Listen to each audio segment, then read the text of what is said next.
Leche. Leche. Leche. Leche.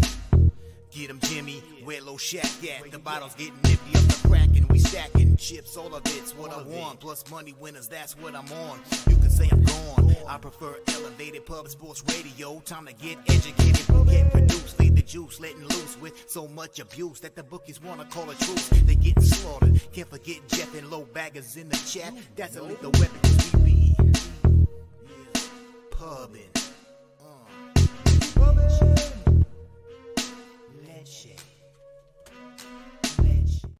What up, cappers, gamblers, punters, hustlers, low baggers? We are 1 week, 7 days away from the official start of Pubba-Palooza. The official start of Pubba-Palooza. My God, I can't wait. I can't wait. I will land on Wednesday night. I'm 5 days away from feet on the ground in the great state of Texas. I cannot wait. I am so excited about Pubba-Palooza. Also, we're running nice. Now, I was running so nice that it got in my head, and I left some money on the table by not attacking the later games. It's hard after going 5-0 with you guys to start the day, and that stuff happens. But losing with Southern, and then Vegas up 1-0 in the third period and falling apart, and then the Burakovsky turnover for the breakaway goal for the Capitals was disturbing.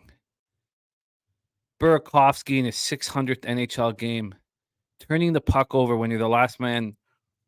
They were all 5 players were inside the blue line. The Kraken had complete momentum, were dominating the game, and he gives the puck up to, I think, McMichael. Was it McMichael? It was filled me with anger, and I will never forget that, Andre Burakovsky, on your 600th game against your old team, making such a horrific, irresponsible defensive play. I predict, now they were 9 points back, going into the game. I predict that one play alone will keep Burakovsky from playing on the Kraken next year. That's how egregious the turnover was. But let's get away from that. It is conference tournament time, and we have 2 contests. Now, we have the original bracket contest. We're doing it a little tiny bit differently because we're going to do the Fibonacci scoring system. So it'll be 2, 3, 5, 8, 13, 21 instead of doubling it each time. When you double it each time, it just makes the round of 64, the round of 32, not important at all. This is 2, 3, 5, 8, 13, and 21. So we have our bracket. You can get your tickets right now. It's up in Adam with our guy Sean. Swiggy Bets right there, Sean Wig. So that's up. But we also have the confidence pool. So both of these pools are $50 to enter. Less than $2 will be taken off for the credit card fees. And the confidence pool is the one I'm most excited about. And the confidence pool in NFL was a big success. So we're excited about that. And we hope that this one will be as well. So this confidence pool, and we hope to do year after year, is where you select. Now, we have a video coming out today about it, but you select a roster of teams that you will believe will advance the furthest in the tournament. So you have 90 points to work with. Each entrant has 90 points to work with. And you select teams based on a reverse ranking method, which is simple, right? A 1 seed will cost you 16 points. Cost you 16 points of your available 90 points. A 2 seed, 15 points. A 3 seed, 14 points. A 16 seed, 1 point. You have 90 points to fill your roster. You send in that roster of teams by Thursday, March 21st at 12 p.m. And then you will accumulate points during the tournament. If one of your teams wins a first round game, you get 10 points. If they win a second round game, you win 15. If they win a Sweet 16, you get 20 more points. If they win an Elite 8, 25. Final Four, 30. And if one of your teams wins the NCAA championship, you get 50 points. So that's the one I'm most excited about. But we will have both. Tickets are available. You can lock in right now. And I see a highlighted comment by our guy, Jose Bouquet, Guillermo Zertucci. We are putting something together here for the Santa Anita pick of the day for Guillermo. Now we're putting that together, and I haven't even heard from him. I haven't heard from. I hope that's okay, Guillermo. But it must be, because he has given us Issa Court Santa Anita race 6. He's 1-0 with his Santa Anita pick of the day. Issa Court 6-1. When we're tracking his action, we're tracking it with the final tote. So it's 6-1 morning line. We'll see what it goes off at, but we are tracking Guillermo's pick of the day at Santa Anita Racetrack. He cashed for Jose and I on Friday. And if it's an every Friday thing, that's dope too, G. That is dope too. So I got that here. Santa Anita Race 6, the 2 Issa Court. Shout out to everybody in the chat. There is our guy, Truth Teller. Truth Teller is in a tough spot right now. Our guy, Truth Teller, and he started a GoFundMe that I hope some of you guys are able to support. And basically, what's going on with Truth Teller is his father bought land 40 years ago, and he needs a little bit of help to ensure that this land doesn't get repossessed.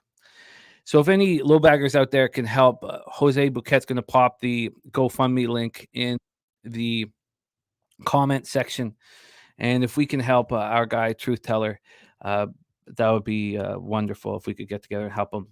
So he's going through some tough times, and we're a fam here. So to you, Truth Teller, hold your head up high. The light will come, man. So, things ebb and flow. And sometimes life is very difficult, and sometimes it hammers at you, and it's unrelenting with the way it hammers at you. But you're a good man, and there's good times ahead. Hold your head up high. Each new day presents new possibilities and new hope, and we support you. And hopefully we can get some low baggers to help out. Also, he lost 2 of his cats. He's in a tough time. So if we can help, let's try our best. There is Dan Kelly says, how about on Wednesday night, Cade Cunningham telling Monty Williams that he didn't need to go back into the game with Sasser playing so well. Cunningham sat out the entire fourth quarter with 19 points. Today, Cunningham is questionable with a sore knee, but was his knee bothering him in the fourth quarter on Wednesday because of his usage rate? You can't bet this game or Detroit props until you know if Cade is in or out. Interesting from Dan Kelly. I love the insight. We have Troy Torrence making his 3rd appearance here for NBA at the end of the show. And we got to work quickly. We have 2 games in NHL that are not very appealing.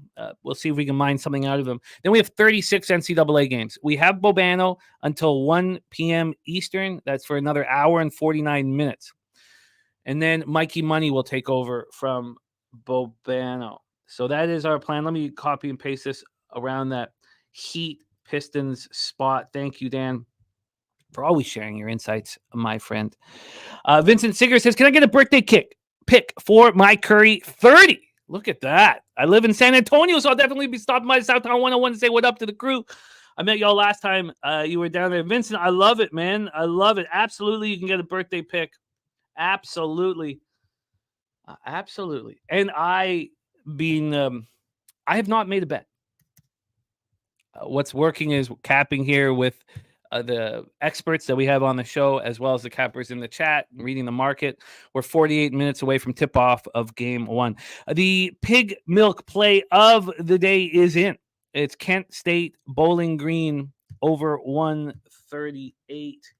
Get that here and locked in over 138. Thank you for sharing that with us. Pig milk, Jay Peasy. Ready to go. Says, man, started off yesterday up 150 by 10 a.m. By 10 p.m., I was up $4. You know what? Every day in the black is a good day, Jay. We'll fire again today. Stacks play today from Justin McKelvey is in. It is St. John's plus 9.5. The Stacks play of the day is in. is in. Old E, ready to get to work. There is Nunya, but we move on. We do move on. Let's get that cash for you, Nunya. Gerald Jones says, good morning, fam. On Monster College run this week. Best bet, UC Davis. Plus a point. Get that right under the stacks play of the day. Every single college basketball game will be capped. And I got to bring on the star of our Fridays here immediately. But I do want to give a shout out to a few more cappers. Sammy Culmer in the house. There's Nunya, serious business. Polo this, Polo that, ready to get to work. Rocco Rogers ready to go. Nunya business parlay of the day, keeping it simple, paying some juice. Tennessee money line, Purdue money line, and Quinnipiac money line for Nunya business. That 3-game parlays at plus 183. We'll copy and paste that pertinent information. There is the chosen one, Morgan Spooner, Texas Tech plus 9, St. John's plus 10, Colorado money line, Seattle plus 5.5, Providence plus 4.5. Says, I think St. John's is a real live dog today. I love it. Morgan, copied and pasted, my friend. Thank you for sharing that with us. All right. JPG says, with the Spurs hat, San Antonio literally on his mind. I cannot wait. Nunya says, can't wait. God, there's so many cappers that I get to meet for the first time. So many cappers that I get to reconnect with. God, I'm pumped up.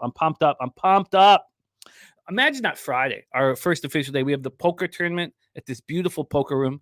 We wait till we get down to the final table. Then we head down to the Southtown, back to the Southtown 101 for more adult beverages. And JPZ, LJ from H-Town concert. Wee! They're smoking mirrors. Matthew Green, Jay Smooth Balls play today is in Wichita State plus 5.5. Let's get that copied and pasted. Wichita State plus 5.5. Philly Eagle Flyer cash leaves first period over 1.5 plus 300. First period plus 175. Yeah, I mean, that was just so easy. I only regret was not taking them on the -1 line. We waited until that went down to -110. Now, it wasn't the pure bottom, -108 was the bottom, but the Flyers missing 3 defensemen, really 4 without Walker. I mean, it's inane that the market was moving in their direction. Mitch Marner is gone. You know how much talent the Leafs have at forward? That was glorious. Steve G says that's why Burakovsky doesn't play defense. That bothered me very much. There's WT in the house. All right, it is great to see all you guys. Jacksonville Zoe, it is great to see you. It's been way too long, our guy Jacksonville Zoe. Rodney Barton, Marcus McCarthy, Lucas Ryan. Great to see all of you guys. Thank you for being here. Dana Delp ready to go. Dabby Cab off of another casher. And then heartbreaking news for us. The waffle play of the day took its first L. The waffle play of the day, now 10-1, sadly. Heartbreaking. Now, it brings joy to Dabby Cab that it's not undefeated, but heartbreaking for us. Dan Kelly, favorite plays so far. SGP, Wemby over 24.5 points and Jamal Murray over 24.5 points at 4-1. Let me make sure that is copied and pasted. But we got to get to work here. Let me get this in, copied and pasted here from Dan Kelly. That is a fun bet for Nuggets Spurs. That would be extremely enjoyable. There's Razor Sharp picks says Suns do damage spot. It's Schnizzle in the house. Rory McIlroy round 2 under 70.5. Great to see all you guys. Newkirker ready to go. Can't wait to roll with you. Newkirker, NJ Striker, Richie Rich, Kelly McInnes, Justin McKelvey. What a great group. And Sammy Calmer with the big $27.99 dono. Wow, Sammy, thank you for supporting the channel, my man.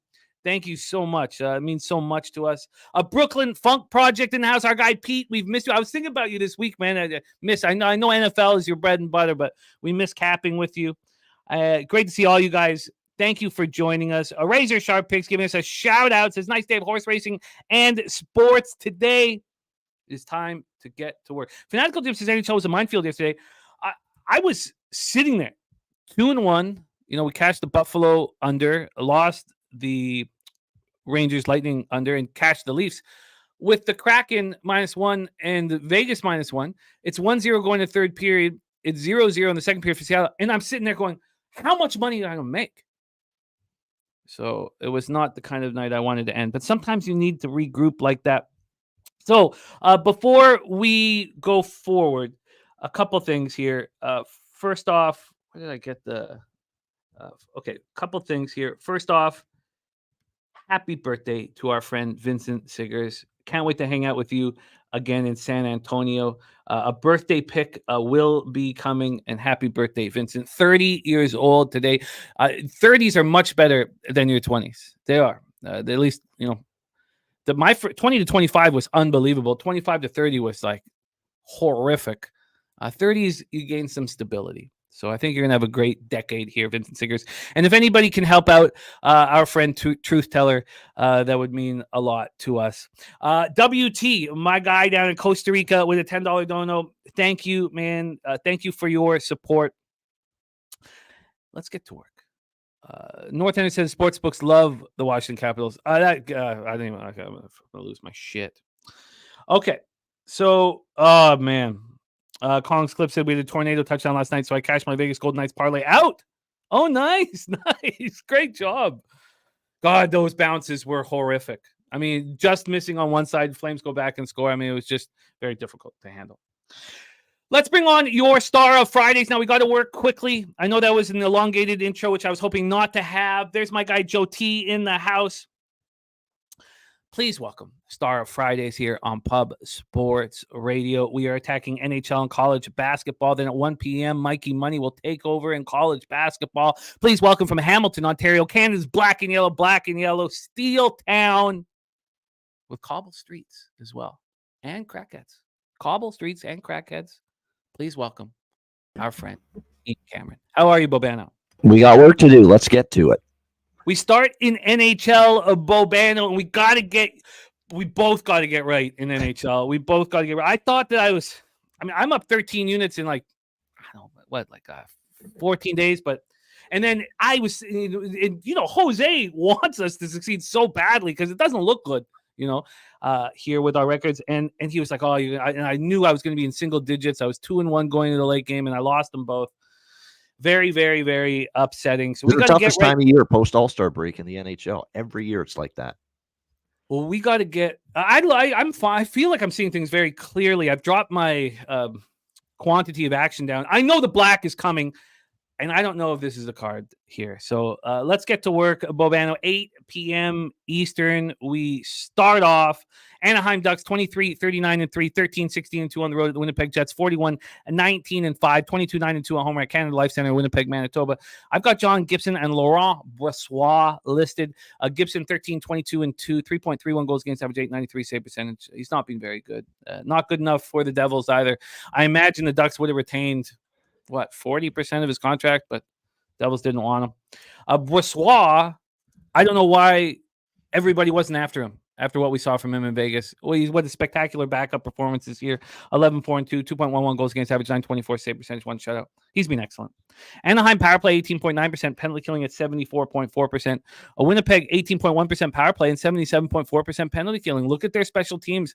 They've been improving. We talked about this being an Achilles heel for the Jets. They have been improving. The issue for these Jets is the injury front. We did not know that Scheifele was not going to be in the lineup. Now, thankfully, we weren't on that spot. I don't know anybody who wants to fade Nashville. Nashville beat them 4-2. Scheifele was sick. It was a late announcement. We know Gabe Vilardi is out. He is an elite center, a two-way player. He's just so phenomenal. And the late Dale Hawerchuk, this was his pick, his guy. And what great eyes from the great Dale Hawerchuk. Says he's feeling better Thursday. He's expected to be a game-time decision. I expect him to be in the lineup because of that loss. Then for the Ducks, they've been dealing with injuries for a while here. Leo Carlson dealing with the concussion. He's day-to-day. Trevor Zegras has been out for a long time. For those of you in hockey pools, you're going to be able to sneak Zegras in your last pick or second last pick next year. Not that that's important. Now, Brock McGinn, Max Jones out. At least McTavish and Troy Terry are back. The Ducks are on the second half of back-to-back after losing 2-0 at Minnesota last night. The Jets coming off their second loss in 3 games. Take it away, Bobano. Ducks, Jets. Yeah, I like the Jets' first period puck line. I don't love this card, these 2 games tonight, but I thought that was worth a look. They're coming off, obviously, a subpar night against the Nashville Predators. There is a bit of a flu bug going through the dressing room and the team a little bit. It's what kept Mark Scheifele out of the last game. For Winnipeg. We'll see if he plays tonight here against the Anaheim Ducks. But, this has been a pretty good bounce-back team. We know the last time they had a really bad game was Saturday night against Vancouver. They bounced back and they shut out Washington on Monday night. Laurent Brossoit net, which I don't mind. He's very capable. He's had a very solid season. His numbers are fine. 2.11 goals against average, 924 save percentage. Hell, he shut out Seattle 3-0 the last time we saw him start in net last Friday in Seattle. So I have no problem with backing the Jets with him in net. Obviously, there's no value with puck lines or reg lines or anything like that. But as I mentioned, they were good in the Washington game. They led after the first period. The first period puck line, I was on it against Washington. It cashed in. I'll come back to it here. Tough spot for Anaheim. They lost against Minnesota last night, get shut out. The Chicago game earlier this week was a crazy one. It got a lot of animosity built up. So you had that game. You had the Minnesota game last night, third game in 4 nights on the road now. Very tough spot for Anaheim. So let's take Winnipeg first period puck line, -0.5, +106 at Pinnacle. You got it, Bobano. Jets first period -0.5 at +106. I don't find this appealing. Steve G says going to be some goals in this one. I'm so excited about this basketball card. I'm comfortable. And I'm on the Jets team total over 3.5 as well, but I'm not for the show. Not for the show. It's the price is just a little high on that. All right. We roll on to game 2 here. LA Kings at Chicago Blackhawks. Our guy, Ricky Levine, knows this Kings team inside and out. Says rolling with the under again with the Kings. Kings struggling to score, playing defense first.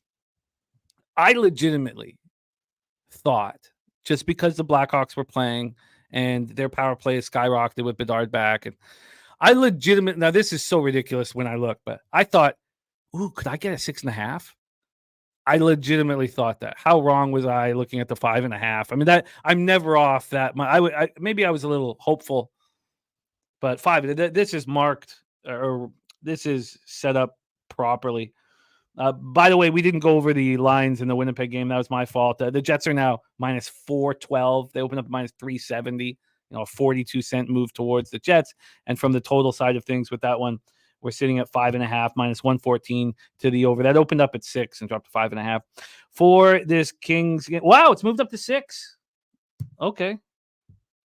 Oh, I guess it opened at 6. I didn't know that.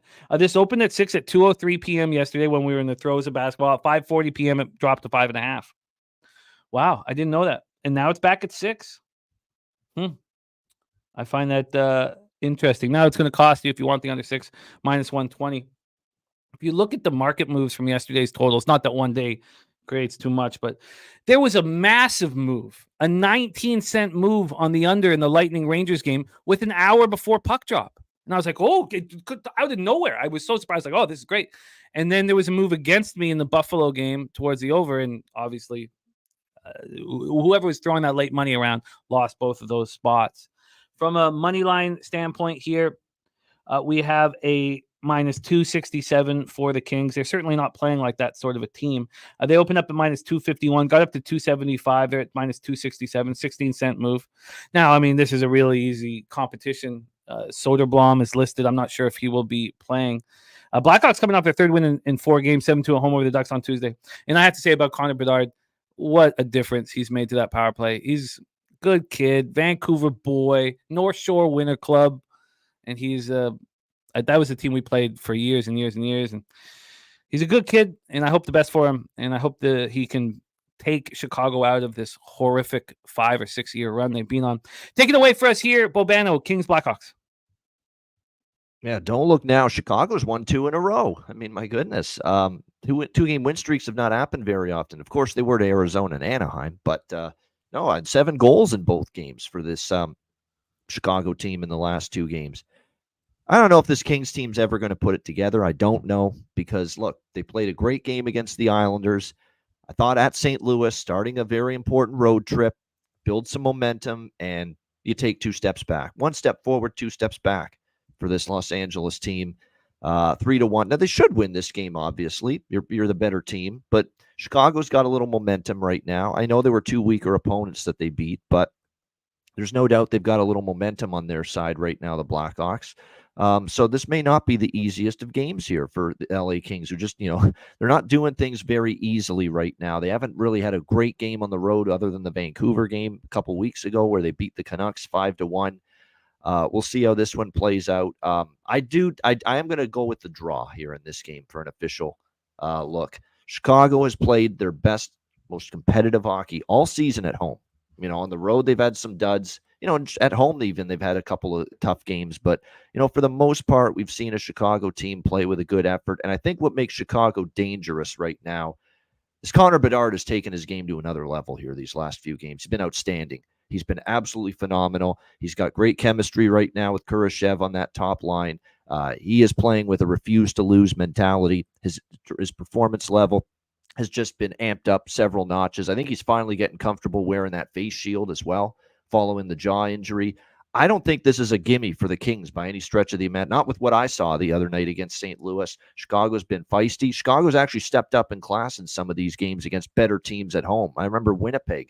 That's one team, for example, came into Chicago, and Chicago took them to overtime once and beat them once. So I don't think this is an easy one for LA. You've got good value here, plus 400. If you look back at series history with Kings Blackhawks, 2 of the last 3 meetings have gone past regulation, and 4 of the last 7 meetings between the teams have gone past regulation, including a couple last year, November 2022. It was a 2-1 overtime win here at the United Center for Chicago. So I think the draw does have great value here, plus 400 at FanDuel.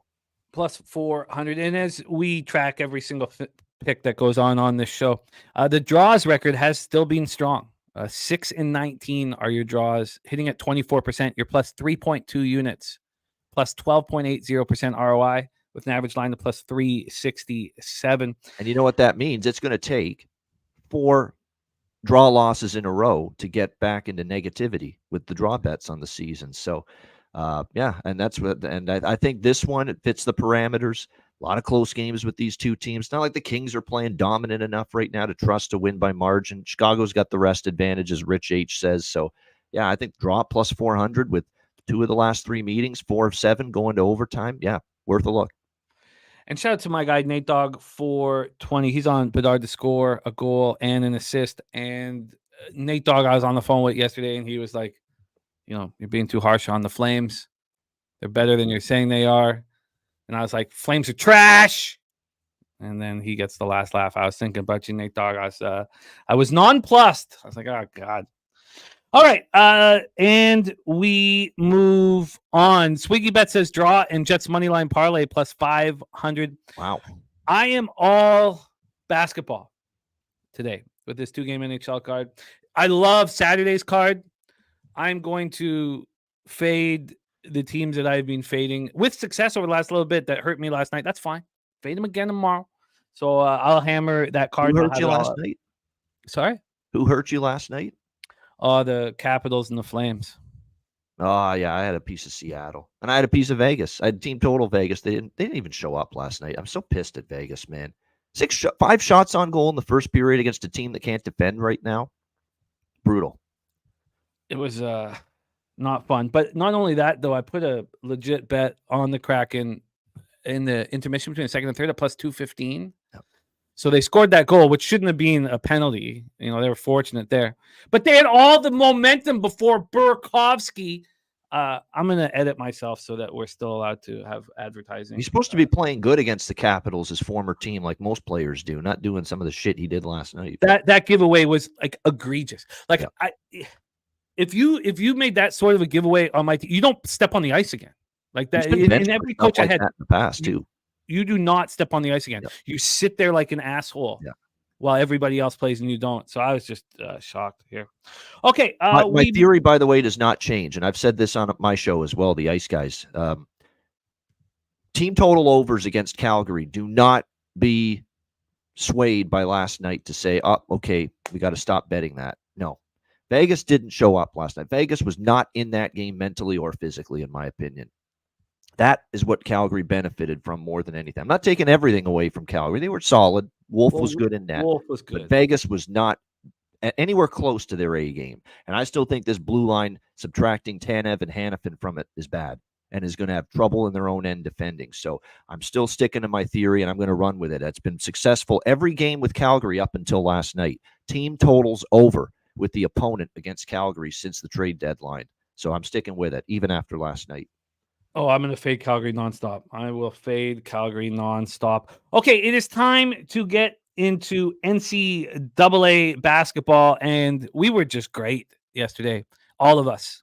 It was a very, very, very impressive work from the squad. Couldn't be more pleased and inspired by the work that's happening here in college basketball.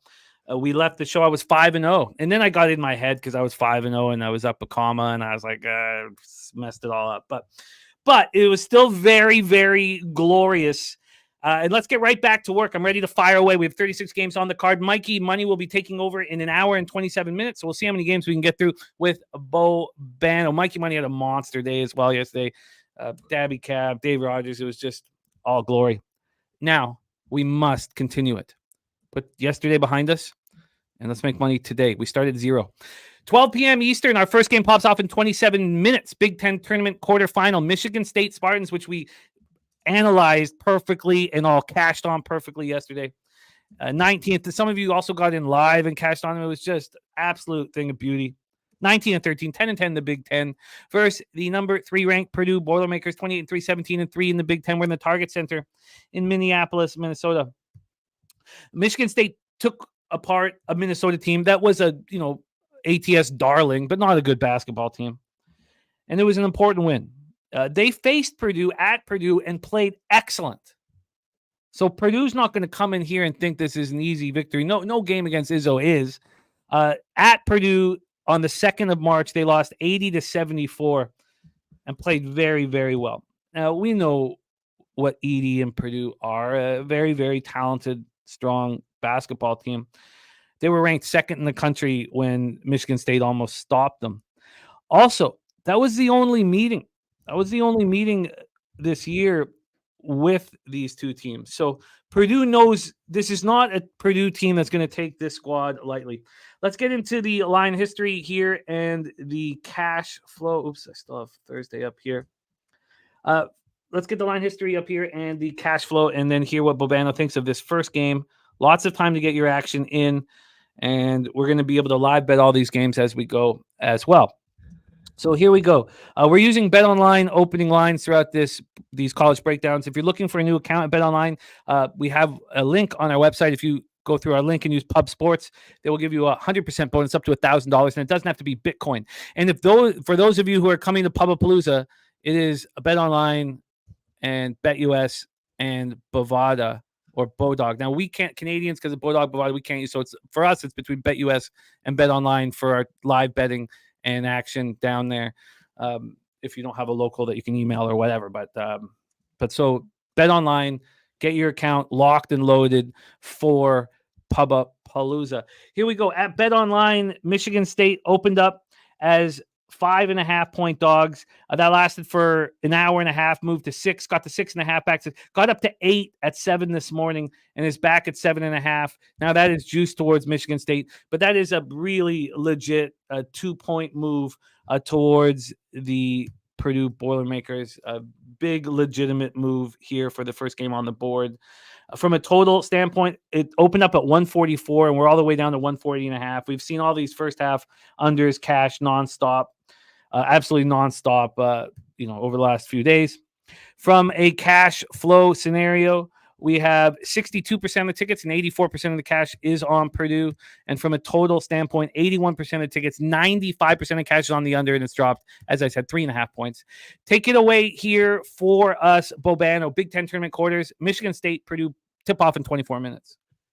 This is Izzo's time of year, March. This is Izzo's tournament, the Big Ten tournament. How many years have we seen Michigan State make runs in this tournament? And I think if you're Purdue, yeah, you'd like to win. Yeah, they're still seeding up for grabs, but I don't think it's the worst thing in the world if Matt Painter's team bows out today or, tomorrow or early prior to the championship game of the Big Ten. They've already won the regular season, which is significant. Might be enough on its own to be a number 1 seed in the NCAA tournament next year.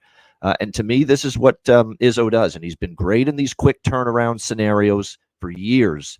Big Ten tournament, NCAA tournament. You got to play 2 games in 3 days. You got to play games on back-to-back days. Being able to have that quick prep, that quick turnaround, and get good performances from his team. Wouldn't surprise me to see them have a good game here. I'm on Michigan State to get the day started. +8, -115 at PointsBet.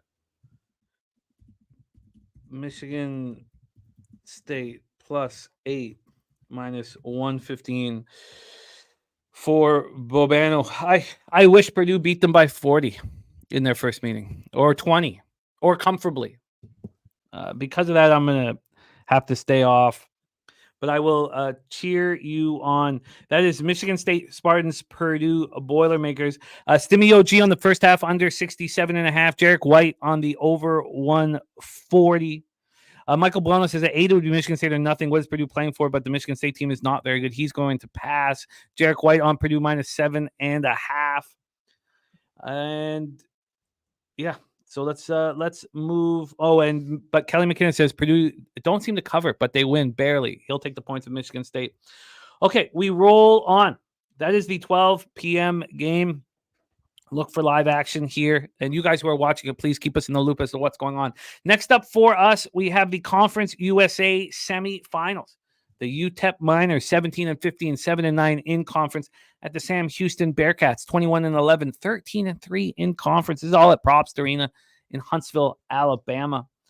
Sam Houston rolling, absolutely rolling right now. Impressive win over, Florida International is at the bottom of the ledger, but they were 5-11 in conference. They're not horrific, and trashed them 78-59 in the throes of a legit winning streak. UTEP was more impressive, I guess you could say, with their win over Liberty, 66-57 yesterday. Sam Houston has the day off advantage, and that's a big advantage in these short tournaments, especially as you get deeper into them. So let's take a look at what happened the first time we have this UTEP Sam Houston meeting. Sam Houston went to UTEP and took control, won comfortably 65-54. That was on February 24th. In that game, Sam Houston shot 29.4% from the field. They were in control. I mean, they pulled away in the last 8 minutes or so, but they didn't shoot the ball very well, and were in control despite not shooting well. They're a good basketball team. Let's take a look at what happened the first time these two teams met, and that was another victory for Sam Houston at Sam Houston, much closer, 60-56. So Sam Houston's won both games, has an extra day of rest, and UTEP playing them, trying to sweep the board with UTEP. Let's get into the line history here for this one. From a spread, well, let's go with the total first. This total sitting at 131.5. It's not a real 131.5. That's -125 to the over and +105 to the under. This opened up at 133.5 though. And then from a spread perspective, sorry, I thought I had this all set up here. Sorry, from a spread perspective, we are sitting here with UTEP +5.5. They opened up +5. They opened this lineup at 2:44 a.m. and because UTEP had to take care of business with Liberty. Then at 4:18 a.m., this moved 1.5 to 6.5. Why that's interesting is 4 hours later, this was down to 4.5. So there was a big move back on UTEP. There's been a 1 point move. 1 point move was 5 minutes ago. This was 4.5 up until 5 minutes ago. It's 5.5 now. And when we get to the cash flow for this one, 41% of the tickets and 82% of the cash is on UTEP. So big bets have come in and the market reacted accordingly. We have no information on the total. Take it away for us here, Bobano, UTEP, Sam Houston. UTEP is a tricky team and a dangerous team, and they can play pretty good defense. But Sam Houston, I don't want to step in front of this team. Sam Houston State, to me, as of right now, looks like the clear class of the Conference USA. I think they should win this tournament. But UTEP is a team that can muck it up, play in the half court, maybe frustrate Sam Houston State. Now, Sam Houston State, by the way, does have issues with turnovers, and UTEP is pretty good at forcing them. But then you look at the two meetings between the teams this season, and even with those turnover issues for Sam Houston, they still won and covered both games head-to-head this year against UTEP. And to me, they're just the team to beat in this conference, and I don't feel good enough stepping in front of them. Not laying the 4.5 either, so it's a pass for me. Yeah, I have some interest in UTEP first half here. It's an angle that's been working here. What did you think about that victory over Liberty? Were you impressed? Liberty sucks on the road, so I don't know how much I can say how impressive that was. And this was not vintage Liberty. Liberty has had terrific teams, tournament teams in the past, NCAA tournament teams in the past. They didn't click this year. Their defense was nowhere near as good as it's been in the past, nowhere near as good as it's been. Like, this is a team that's been able to suffocate teams defensively, Liberty. They have not done that this year. It was a nice win for UTEP, but this is a big time, to me, step up in class here against Sam Houston State. And look, Sam Houston State rolled yesterday. They rolled UTEP both games this year. There are some instances where I like the team that lost the 2 games in the regular season and facing that same team a third time. Sam Houston State has shown enough dominance straight up in ATS, not only yesterday, but down the stretch of the regular season. There were bad spots for Sam Houston State, and they still won resoundingly. So that's enough for me fading Sam Houston State. UTEP beat Liberty yesterday, despite going 1 of 9 from 3. I feel like they can shoot better. I understand the fear of fading this squad, Sam Houston, and then I don't want to sit with. We need to milk every second. We have Bobano here, so. No, I agree. I mean, UTEP is capable of hanging in this game, but they're also capable of losing by 10 or 15. Because if Sam Houston State brings their A game, that's what they're capable of.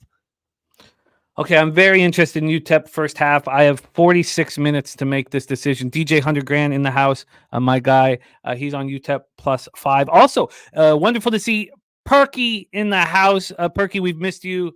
We know you're going through so much at home and leading by example and getting your family through tough times. So thinking about you. Love seeing you in the chat. Let's get that cash, Perk. So UTEP first half I find very appealing. We will I've got 44 minutes to decide what to do with it. But I just, if they can get that early 3 to go down, I just don't see why they wouldn't be able to hang here in the first half against a team that might take them a little lightly, might feel good about themselves. I'm very interested in UTEP first half. I think I'm going to pull the trigger, but wait till I bet it before I can say that officially. We move on. Next up for us, 1 p.m. Eastern, we have the SEC tournament quarters. Mississippi State Bulldogs 20-12, 8-10 in conference versus number 5 ranked Tennessee Volunteers 24-7, 14-4 in conference. We're in Bridgestone Arena, Nashville, Tennessee.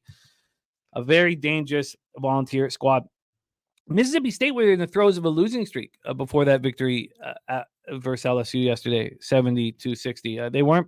I mean, South Carolina losing in overtime. There's no shame in that, and going to Texas A&M and losing by 6, there's no shame in that. Losing to Kentucky by 2 points at home, there's no shame in these things. I think that loss to Kentucky for Tennessee last out on Saturday was perfect timing for them to refocus and be sharp for this. I think they're, obviously a very dangerous squad.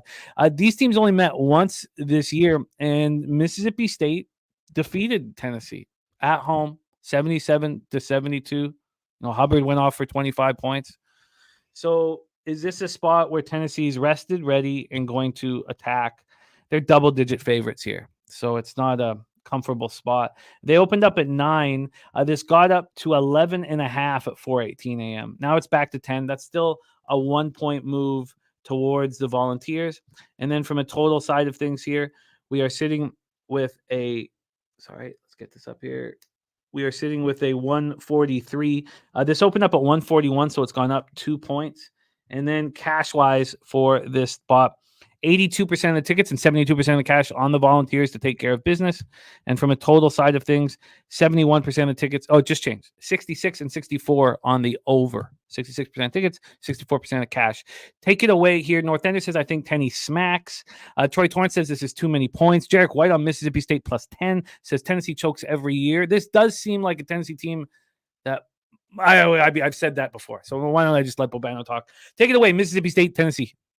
Yeah, Mississippi State beat Tennessee back in January and in Starkville, 77-72 in the matchup between these two teams. And you look at the matchup here today, and you suddenly see a Mississippi State team that didn't finish the season strong, but had a nice win against LSU yesterday. I don't trust Rick Barnes at tournament time. Although at the SEC tournament he's made some runs, it's more the NCAA time. I'm not laying 10 with Tennessee. I don't know if I like Mississippi State enough to like. This is in Nashville too. You have to factor that in. I think if this was more neutral, this neutral court, this tournament, I'd probably like Mississippi State more than I do. I lean Mississippi State here. I also lean over here in this game because I do believe Mississippi State. Look, their offense worked against Tennessee, And I think even though Tennessee's defense is very capable of being strong, we've suddenly seen in some of their recent performances, they've given up 70s and 80s. So total's been bumped up a bit. I'm going to make that one official, the over here in this game. I prefer that than the side. And I think when you see this matchup here, there's 149 in the first meeting. We're looking at 141.5 minus 125 at ProLine Plus with this total. I'm going to lock it in at that number there, over 141.5 minus 125. Over 141.5 at minus 125 for Bobano. I have begun prepping to bet this UTEP first half. Wait till I officially pull the trigger before I talk about it here. But we have Bobano moving on this one. I'm off of this spot. This won't be a spot that I'll be moving on. And I fall for the Tennessee trap. Or I have fallen for it before. And I fear that I may again at some point here. Craig Wood says Tennessee taking a lot more threes last several weeks. That leads to a higher variance. Mississippi State or pass. DJ 100 grand on Tennessee minus 10. There's my guy Res Mob in the house. All right, let's roll on. Next up for us, we have AAC Championship quarters. East Carolina Pirates versus South Florida Bulls. We also have Cody Norton saying East Carolina money line. Says don't get caught on the wrong side of this one. We're in Dickies Arena in Fort Worth, Texas. East Carolina 7-11 in the American. South Florida dominated 16-2 and looked so good. Let's set this up, see what we are dealing with. An impressive 84-79 win over Tulsa. Tulsa was the last team that South Florida played too, and they lost. The fact that Tennessee lost to Kentucky, the fact that South Florida lost at Tulsa, I love these wake-up calls. I love them. I always have, and that makes me a little weary here. But let's see what the market is telling us, because that was a big win for East Carolina. Now, these teams met just once this year, one time against South Florida. And let's go over to this spot here. It was a 71-60 victory for South Florida, and that was at East Carolina. Let's take a look at the line history and then hand this over. This total is sitting at 137. It opened up at 136.5. And Joe T says best bet is the over 136.5 in this game. Craig Wood said ECU hotter than a pistol right now. I mean, one win in a row. He said he's seen love for ECU. And he does think they have a coaching advantage. Jarek White on USF and Kelly McInnes on USF. Let's take a look at what the spread has done here. It's sitting right now at -7 for USF. This opened up at 6. This got up to 7.5. This actually got up to 8 at a little after 4 this morning. And that was a big move. I mean, at that point, it had moved 2.5 points towards the USF Bulls, but still a 1-point move towards them. Let's take a look at the cash flow then here and hand it over to Bobano. Cash flow wise, 67% of the tickets are on the over. We don't know the cash flow. And on the spread, 84% of the tickets, 84% of the cash on South Florida. Backing them publicly. Let's see what Bobano does on this one. Take it away. East Carolina Pirates, South Florida Bulls.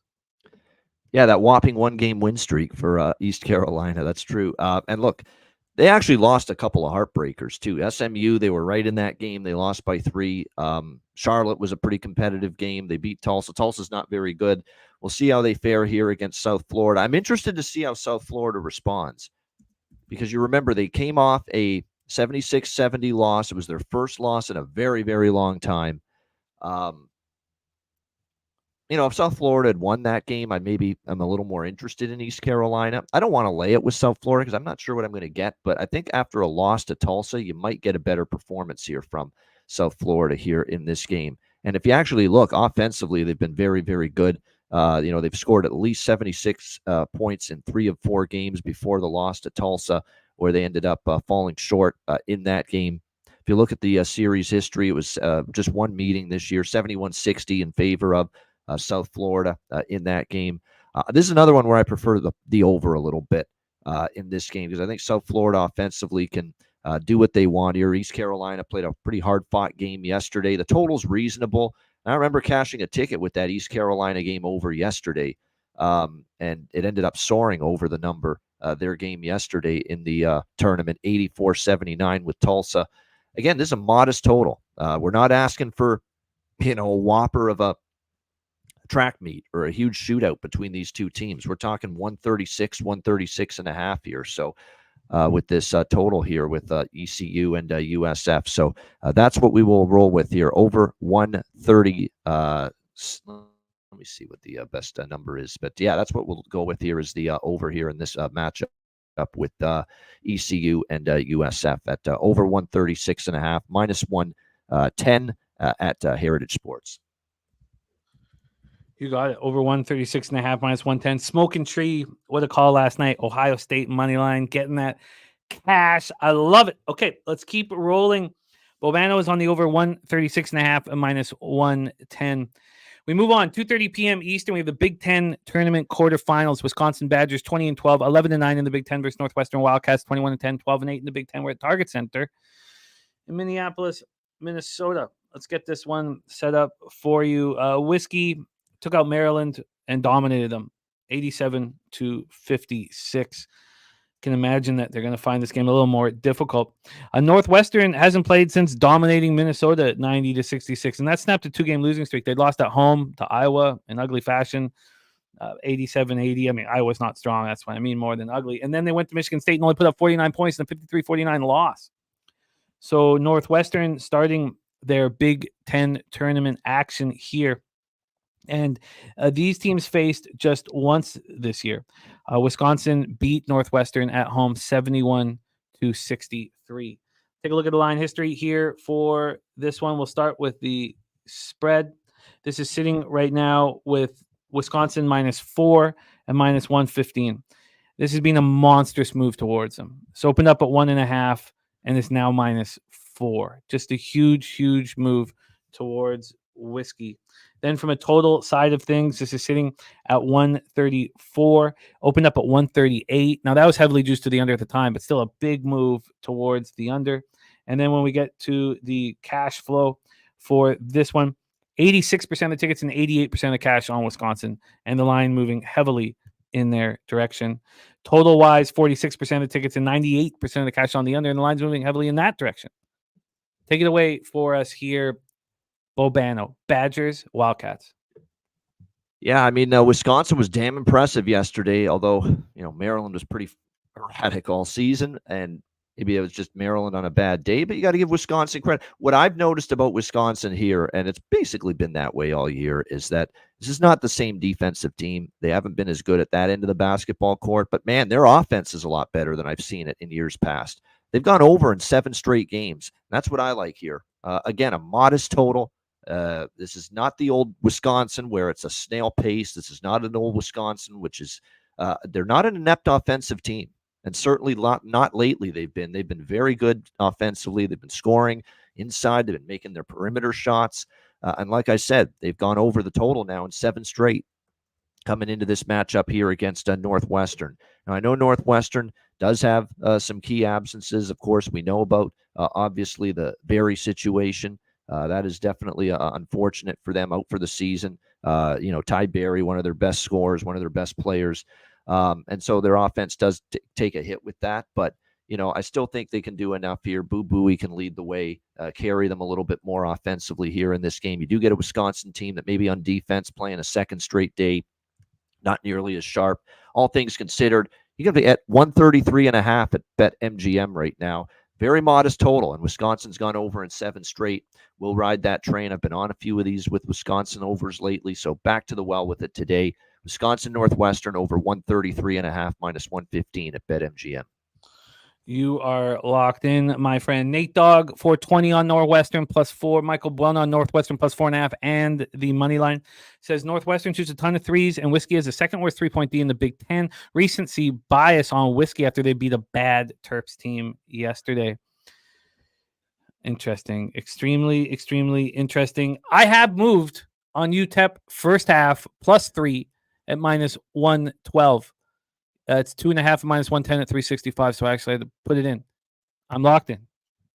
UTEP first half +3 minus 112. Bobano moving on the over 133 and a half, -115 in Wisconsin Northwestern. Now we head over to the SWAC tournament semifinal, 3 p.m. Eastern.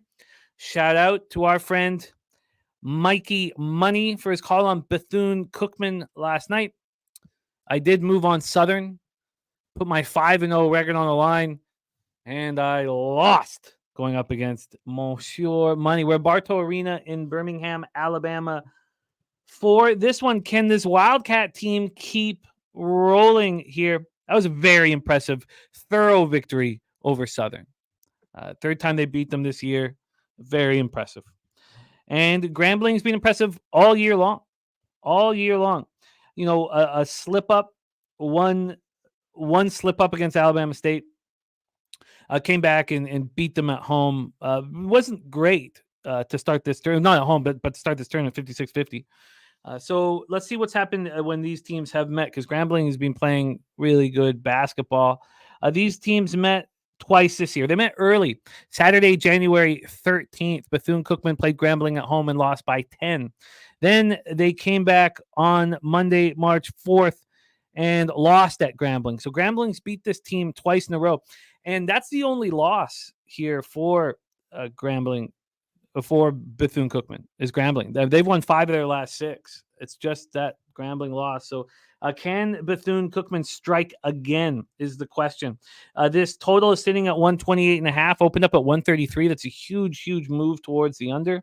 From a spread perspective, this is sitting with Bethune-Cookman +3.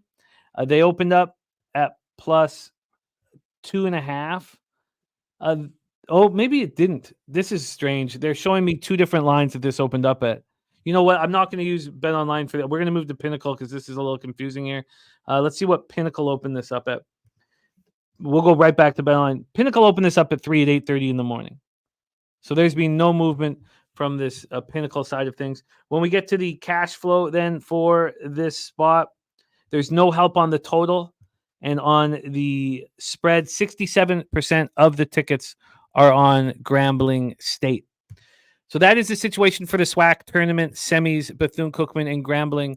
Why don't we set up the next game while we wait for Bobano to get back in action here with us? Justin McKelvey on Bethune-Cookman +3. Jarek White on Bethune-Cookman +3.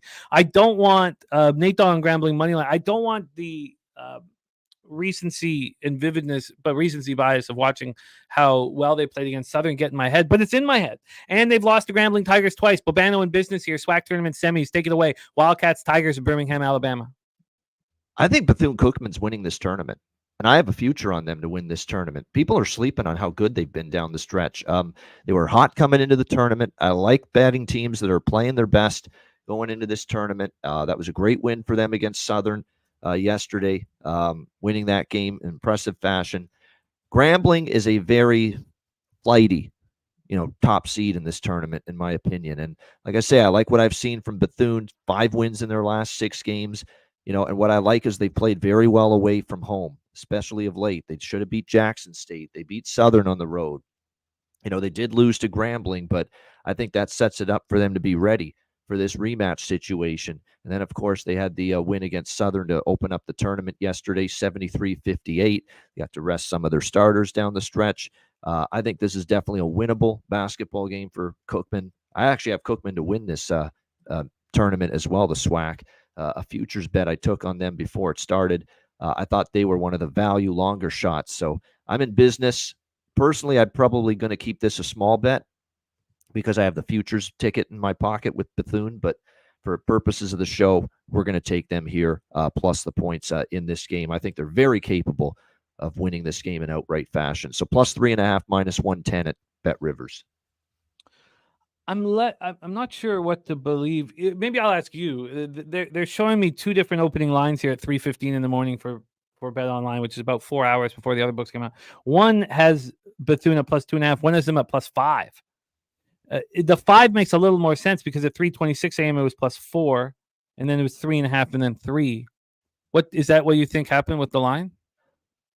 Yes, I think that is it exactly. We've seen movement here on that side. Yeah, because it was 5, 4, 3.5, 3 is what I see. Okay. As far as the line move here in this game. So it's been a nice little trickle down here on Bethune-Cookman from the start, from the open. Well, we will ask Mikey Money too when he joins the show if he's moving on Bethune. Are you making Bethune an official pick here? Yep. Plus 3.5. Yep. Plus 3.5. And what's the juice? Minus 110. Minus 110 Bet Rivers. At Bet Rivers. I'm interested, I should say. North Ender says there's going to be reasons bias a lot come tournament time. Yes, there will be, and we can take advantage of that. We can take advantage of that. We can take advantage of it because how many times do we see a team look like shit? They win their first game in the conference tournament, they go all the way to the final or even win it. How many times have we seen that over the years? You have to embrace Regency bias at this time of year. And Razor Sharp Picks is on Wisconsin -4. Is on Wisconsin -4. I'm very interested in joining you with Bethune Cookman. You're getting the plus 3.5 at -110. Let's roll on. Next up for us, a 3 p.m. action in the Conference USA semis. Middle Tennessee 14-18, 7-9 in conference versus Western Kentucky 20-11, 8-8 in conference play. We're in Huntsville for this one. Middle Tennessee, beat La Tech, a really good La Tech team, 70-67 to have this opportunity. For Western Kentucky, they beat up on New Mexico State yesterday. Mikey Money was talking about how bad New Mexico State is on the road, and he moved on them first half with an easy casher. So here we go. These teams played each other just on February 24th, and Middle Tennessee State beat Western Kentucky at home 74-72. So there's no way that Western Kentucky is going to take this team lightly. The first time these teams met, Middle Tennessee went to Western Kentucky on February 3rd, and Western Kentucky destroyed them 88-65. And then you saw the improvement from Middle Tennessee the second time these teams faced.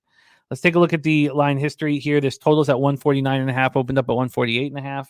And from a spread perspective, we are sitting here with Middle Tennessee +6. They opened up at 6.5. And again, they have two lines that have come out here. I don't know which one. God, this is annoying. One has +5, one has +6.5 here. I would love to know from Bobano where he sees the line opening up at Bet Online, because now it's at 6. So I don't know if this has moved a point towards Western Kentucky or a half point towards Middle Tennessee. Can you answer that right off the hop? Yeah, I always use the Bet Online openers. They're the first to market offshore 99% of the time. So again, if you're going to look to see where has the money been going since the open, that's the book you really want to target is Bet Online. It opened 6.5. Western Kentucky went down to 5.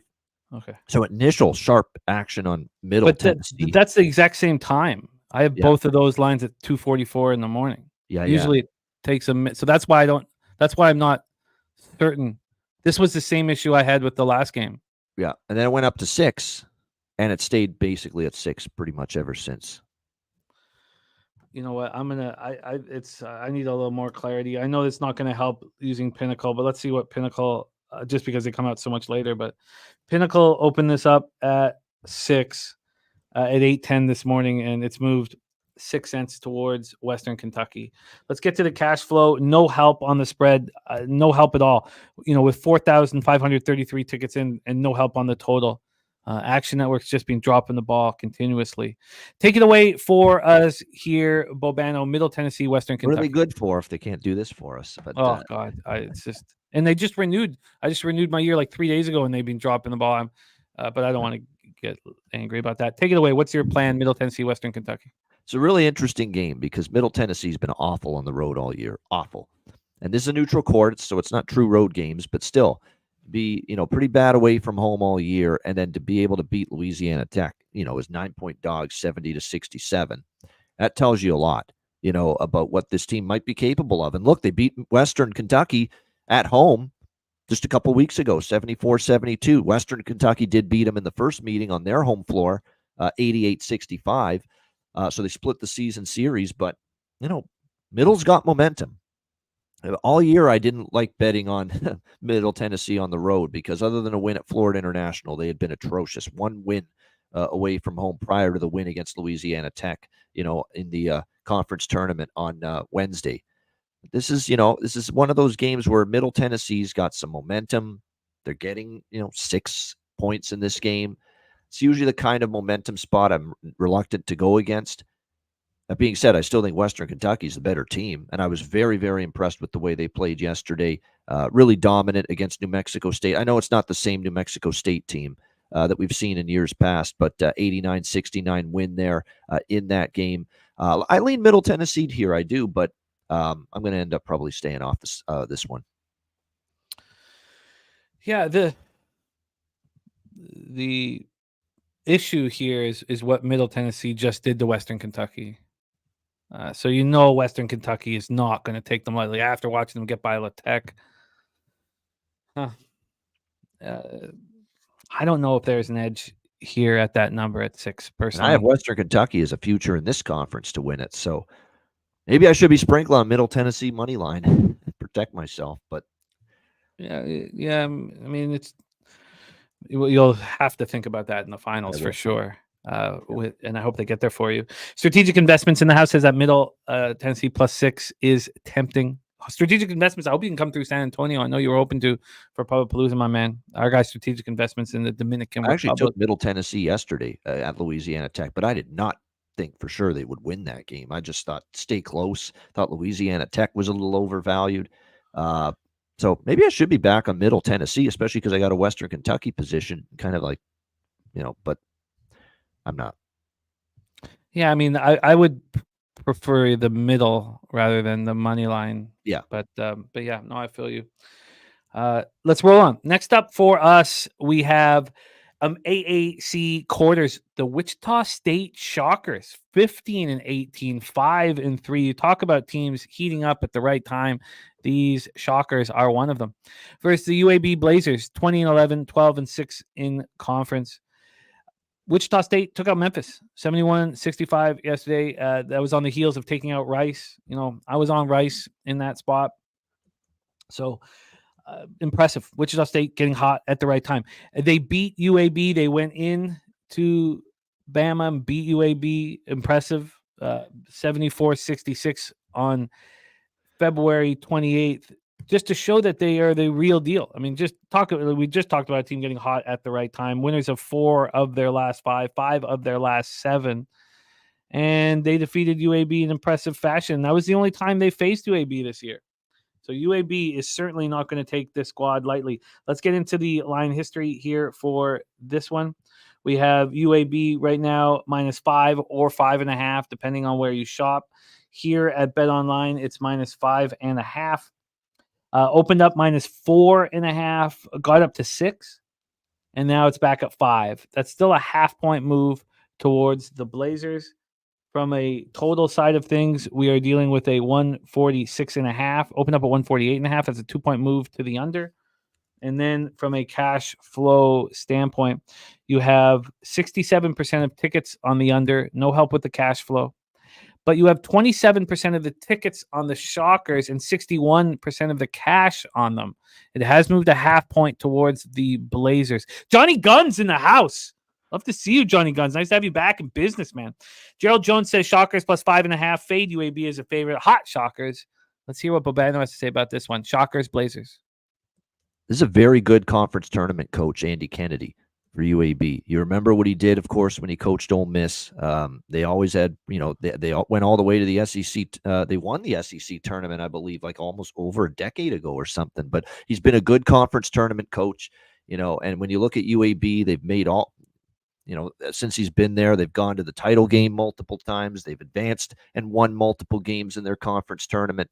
I don't think I want to go against that track record, but there's some serious momentum on the other side right now with Wichita State. And Wichita State beat UAB head-to-head in the one meeting this year. So it's an easy stay away from. It's a great game to watch, but I have no interest in either side.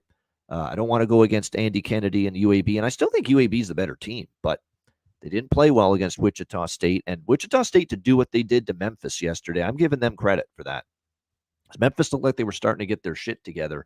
And then Wichita State just dominated them, just ran them out against UAB yesterday. So I was impressed enough with that to say, because my initial look was going to be lay the points here with UAB in this spot. But I'm going to respect what Wichita did, stay off it. I lean over the total as well. I might make that one official, because if I'm UAB, usually we play with some pace. I would try to ramp it up a little bit. For some reason, Memphis, they had a lot of chances to hit good they got some good looks and they weren't hitting. If UAB gets some of those clean looks that Memphis got yesterday and didn't hit, UAB, and that's what kept that. And I was on the over and I lost it yesterday because Memphis just was inept offensively. I don't think UAB is going to be that way. So I'll move on the over here, over 146 minus 112 at Pinnacle.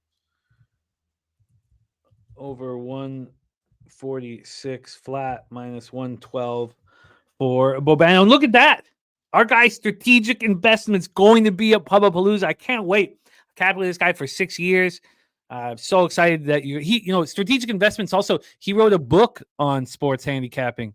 He's the real deal, man. And you see some pics of his spot in the Dominican Republic. It's just such a beautiful place that he lives in. Beautiful women in his pool. Nice. Strategic investments going to be rolling with us in Texas. That's great news, strategic investments. That makes me so happy, man. I love it. I love finally getting to hang out with these cappers I've worked with for so long, and I have a ton of respect for you, man. So that's just great news. We move on to the SEC tournament quarterfinal. The number 15 ranked South Carolina Gamecocks, 26-6, 13-5 in the SEC, versus the number 12 ranked Auburn Tigers, 24-7, 13-5 in the SEC. Bridgestone Arena in Nashville, Tennessee. Here we go. The big boys are out and in action. South Carolina took out the Pigs, man, took out the Razorbacks, the Boars, I should say, 80-66 easily. Now, my waffle play today pushed. So I'm still undefeated with my waffles. Auburn looking strong. They've won 3 straight. That loss was at Tennessee, 92-84. There's no shame in that. We were on Tennessee in that spot, as well as a Mikey Money spot that he liked a lot. Hard to find L's when you look at this Gamecock schedule. I mean, they were just extremely strong this year. But one of those L's was an ugly one. They got absolutely destroyed at Auburn on Wednesday, February 14th. Lost 101-61, lost by 40 points. Auburn shot 61 from the field, 60 from 3. They were up 50-28 at the half. South Carolina completely no-showed from start to finish, from the tip till the buzzer. Take a look at the line history here for this one. Nice to see Kelsey in the house. We're going to get some wins today. I love your vibe, Kelsey. Thank you for rocking with us. Let's talk about this spot. Gamecocks, Tigers. We have this total at 143.5. Opened up at 143, a half-point move to the over. And then from a spread perspective, Gamecocks sitting plus 7.5. They opened up at 7.5. They got up to 8.5 multiple times. They're sitting here at 7.5 with a 5-cent move towards Auburn. And then cash-wise here, this is a big game. There's got to be big money on it. 17,105 tickets in. And the public looking at South Carolina, 80% of the tickets, 66% of the cash. The line's not moving towards them. From a total side of things here, we have 43% of tickets and 90% of cash on the under.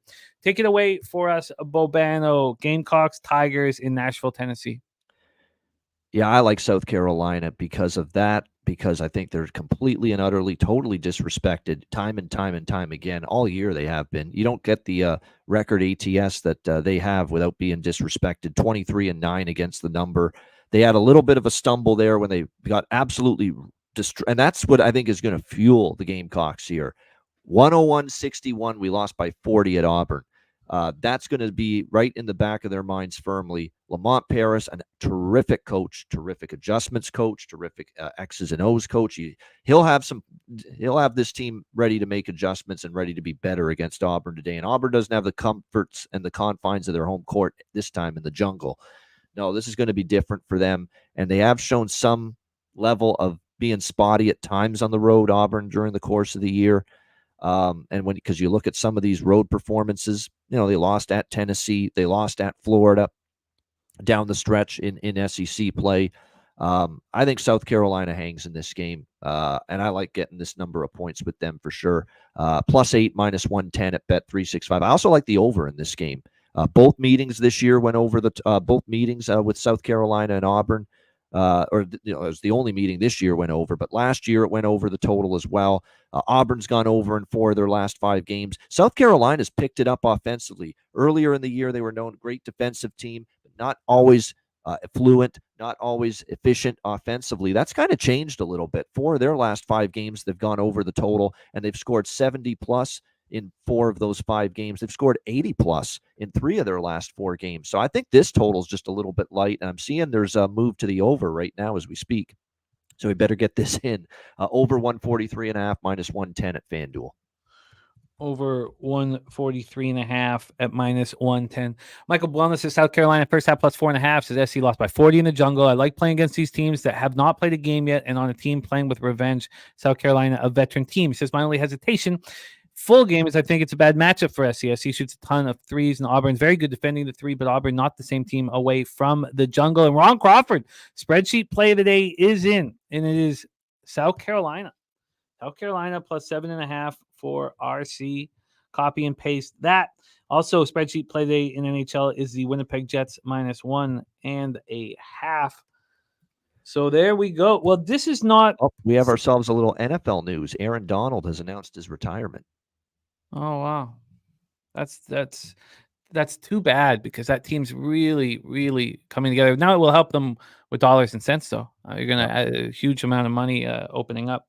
No doubt. Yep. Cameron Sin says the South Florida quick line career, but a great career. Well, it lasted. Career. Yeah, absolutely. Okay, so that concludes all afternoon action. We're gonna head to 5 p.m. and that leaves me only with UTEP first half. So I'm not gonna get upset. At least I have something. Bobano is fired off on this card. We'll review his action when he bids us adieu, but we need to keep him here for us now. There's our guy, Fat Wally, in the house. He went to the heart doctor and got great news. So Wally will be rolling with us. Going to be down in Southtown 101 on Friday with us, rocking with us. He says, Wally want a wingy. Wally going to get a wingy, and great wings at Southtown 101 as well. And he will be with us at Retama Horse Track on Sunday. Wally, I can't wait to hang with you, my friend. I look very, very much forward to that.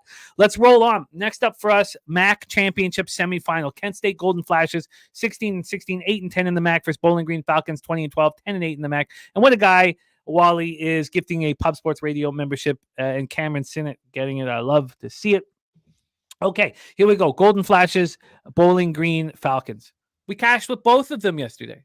Got the day started in beautiful fashion with Kent State. I was on first half. Mikey Money was on full game. And then we were both on Bowling Green. DC Capper was on Bowling Green as well. So these two teams have been very good to us. Let's get this all set up and move forward here. That was just a gutsy win by Kent State. You knew that they've been in these tough spots before. It was a veteran win. I loved every second of it. They had just lost at Toledo by 15. They'd lost by the double digits to Toledo, and then they knock out the number 1 team in. That's so disappointing for Toledo. That offense all year raving about how good it was, and they couldn't make anything yesterday. Awful. What a way to go out. And Bowling Green, a veteran win as well, pulling away late. It was very, very fun. Jarek White says Bowling Green money line. Says run it back. And then Kent State money line for Julian Cesario is best bet. So let's take a look at this spot. And let's start with when these teams met earlier in the year. They only met once. And it was a hell of a basketball game. Kent State went to Bowling Green and won 90-84 in overtime. A very, very good and fun game. Take a look at the line history here for this one. We have a Bowling Green right now at +1 at -112. They opened up at +1.5. They got up to +2.5 at 3 a.m. Now they're at +1. So we've had a half-point move towards Bowling Green now. We get to the total here for this one. We have, move over to 5 p.m. We have it sitting at 135.5. This opened up at 140. This has dropped 4.5 points. When we get to the cash flow, 80% of the tickets and 96% of the cash is on the under. We see it moving very quickly in that direction. Then we see 80% of the tickets on Bowling Green. No information on the cash flow. 7,189 tickets in, and Action Network letting us down again. Take it away for us, Bobano. MAC Championship semis, Golden Flashes, Bowling Green Falcons. So this is my long shot in the MAC tournament, Bowling Green.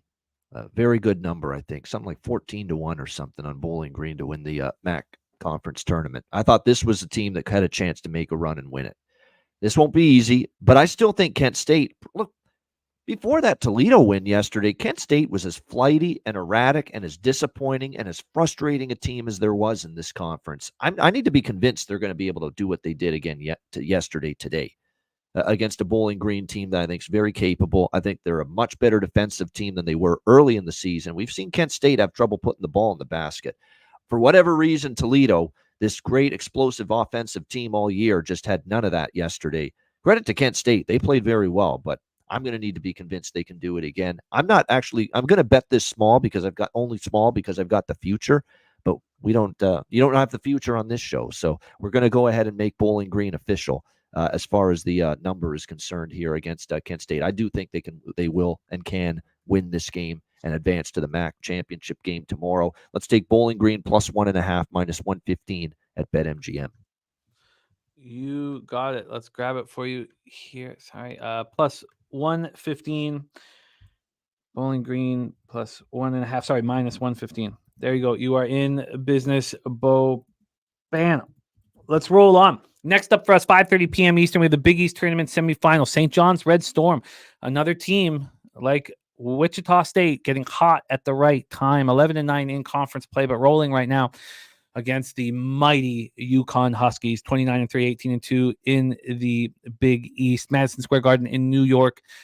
Now, with this spot, we handled the Xavier game very well. We could have done it perfectly by taking Xavier first half and live betting UConn, which I know a lot of you guys did. Some of you live bet UConn to have the lead at the end of the first half, which was beautiful.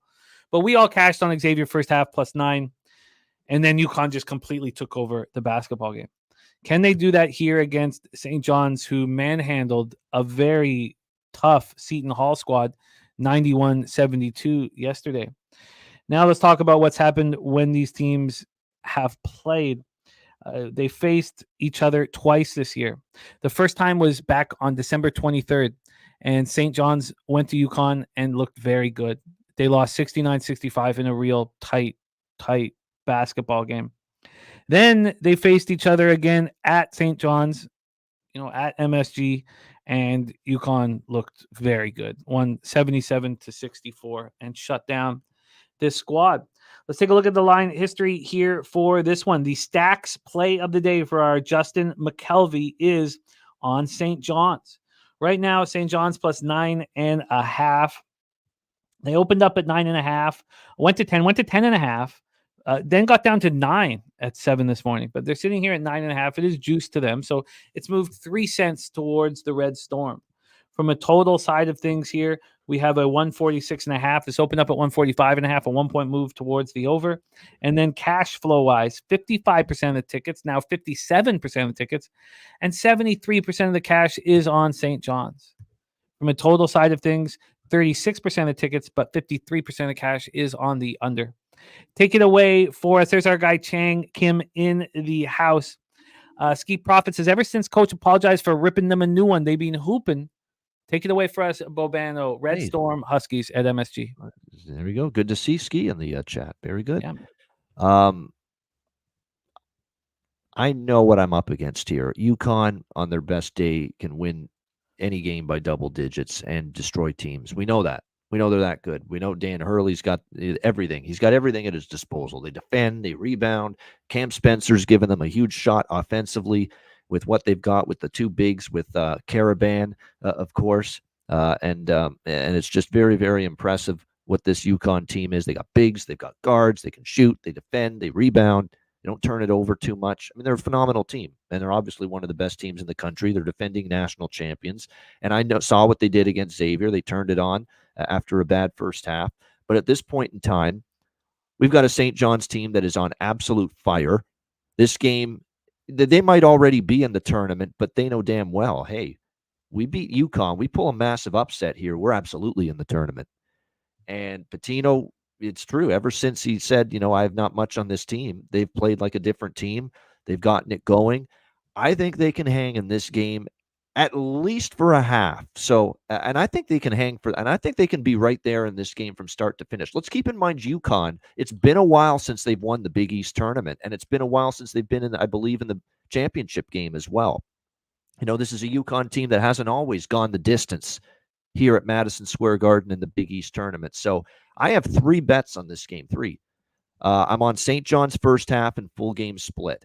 And I just feel a lot more comfortable with, especially after what we saw yesterday, where, it was a little bit of a sleepy first half for UConn, and then they turned it on against Xavier. So let's go with plus 5.5, minus 108 at Bobano, St. John's first half. Let's go plus 9.5, minus 110 at Bet365 with St. John's full game. And what I also like in this game, Jimmy, is over 145.5, minus 115 at FanDuel. Rick Pitino, after the win yesterday, said we need to run. We need to play racehorse basketball. That's our chance to win. That's where we're at our best. Because if we get bogged down in the half court, that's where we struggle. And if you saw that Seton Hall St. John's game yesterday, they were pushing the ball and they were shooting at the first chance they got. It was tons of possessions, blistering pace, and it flew way, way, way over the total that game. St. John's and Seton Hall yesterday. So I think the over is probably the best bet in this game, but I'm going to take a chance with St. John's as well. First half and full game.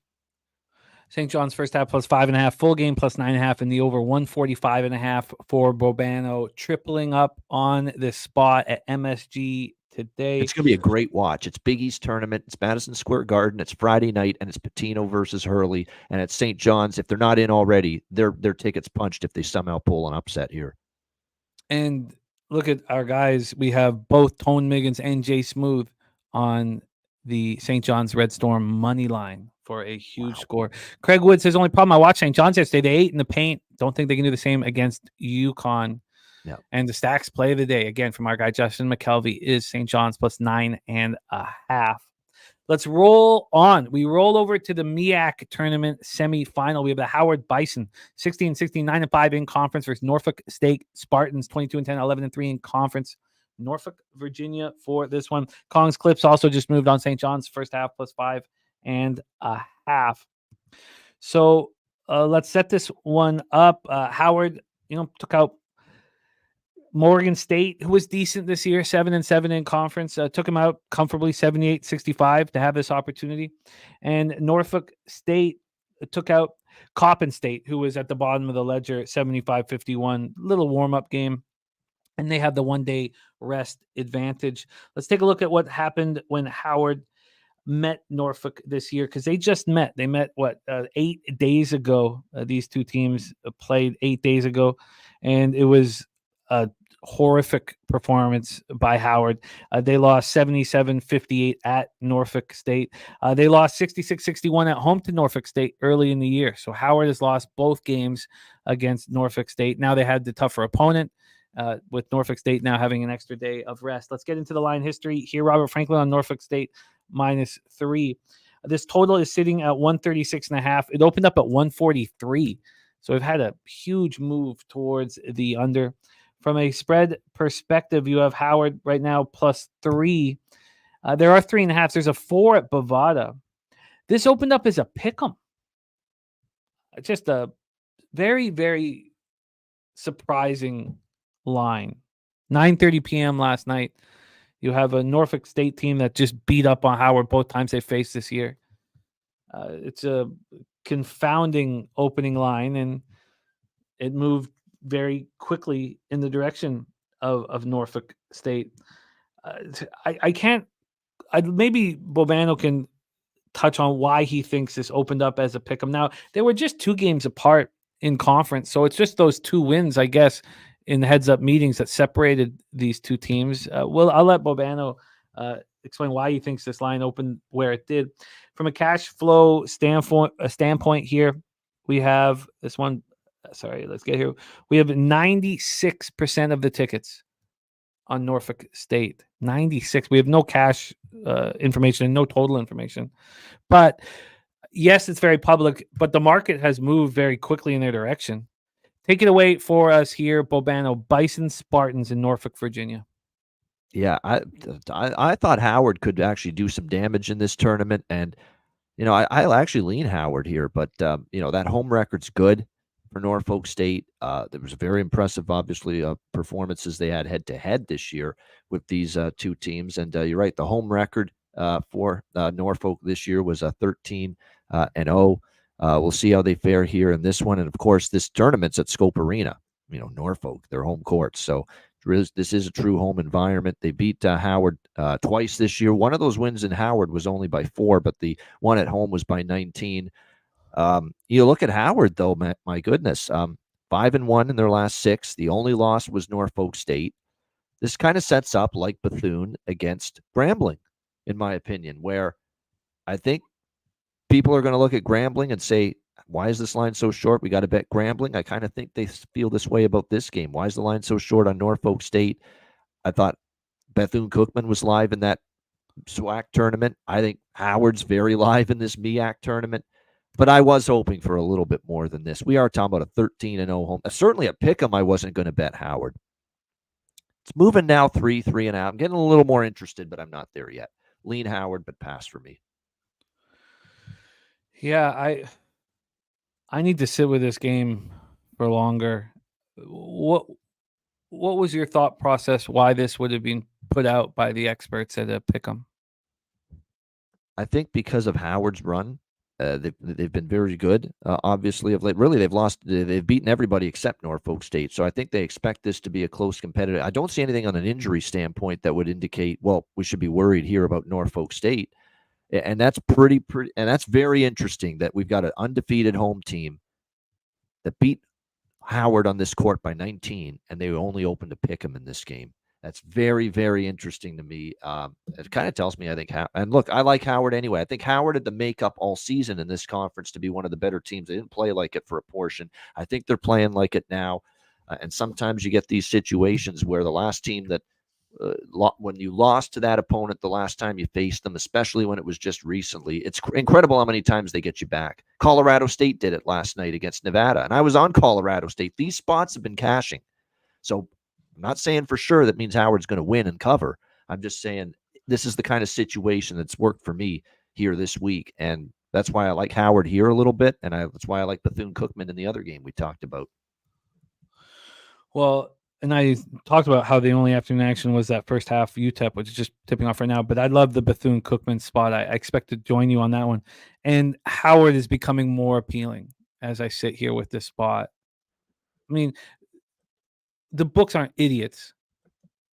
They put this out at a line where they knew they were going to get only Norfolk State money. Why? I'm making it a holy shit. ProLine Plus has plus 4.5. The Ontario book, plus 4.5, minus 120. I'm in at that number. Give me Howard, plus 4.5, minus 120. This is a 2-possession game. Worst case scenario, I think. 120. I'm leaning towards Howard first half here in this one. Howard first half. But I'm going to need to sit with this one. Going up against this big of a market move, I'm going to need to really... I need more time on it.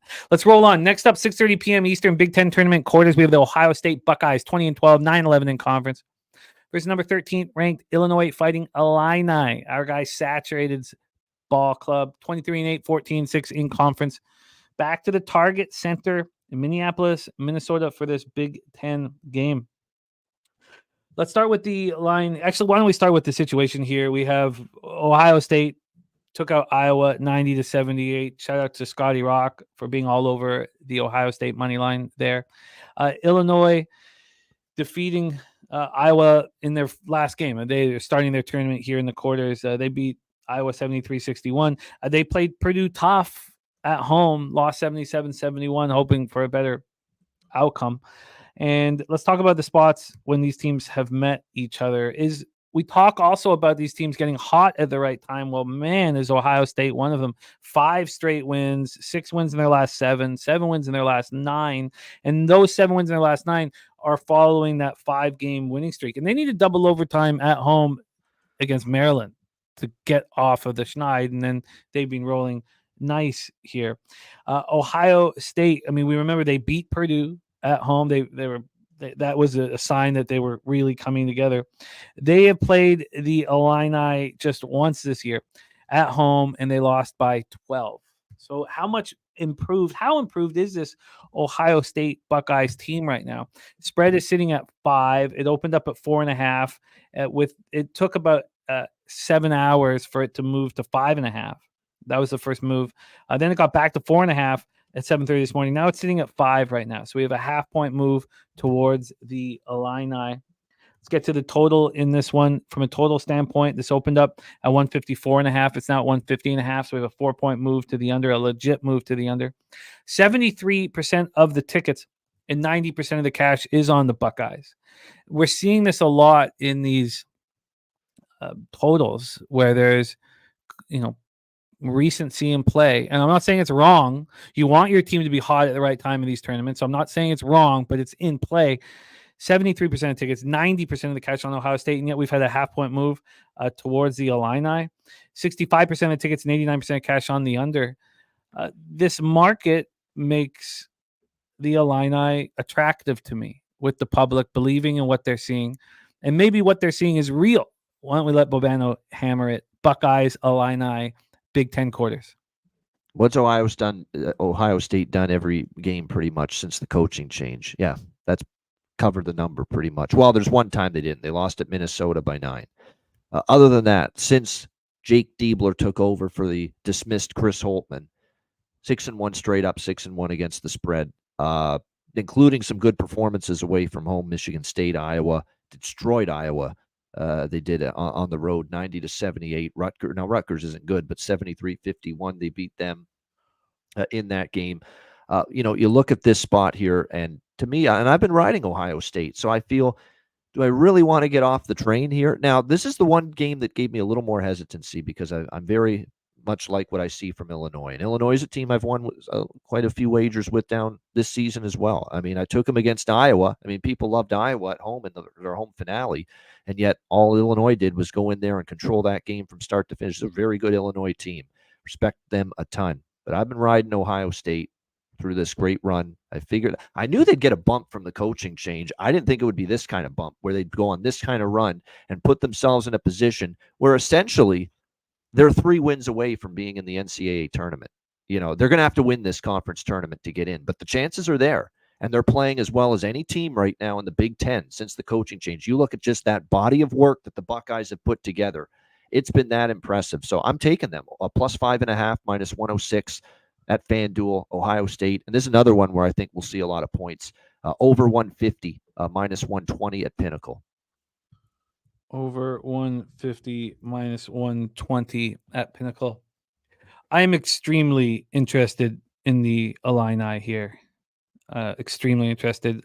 I'm going to have to, with Bobano's breakdown on Ohio State and how well they're playing right now, I'm going to have to make sure that I have enough conviction to be on the other side. But I think at some point we can take advantage of, recency bias. But I need to sit with that because maybe it isn't a bias. Maybe they're just a much better team after the coaching change. Here we have the public all over this Ohio squad. 72% of the tickets, 87% of the cash. I should have bet it more than I did yesterday because that's that same shit I was worried about yesterday. Everyone loved Ohio State yesterday against Iowa as well. And I said, it made me a little nervous, and I kept it a smaller bet. And sure enough, they won pretty comfortably in that game. So I'm not going to let that scare me here again.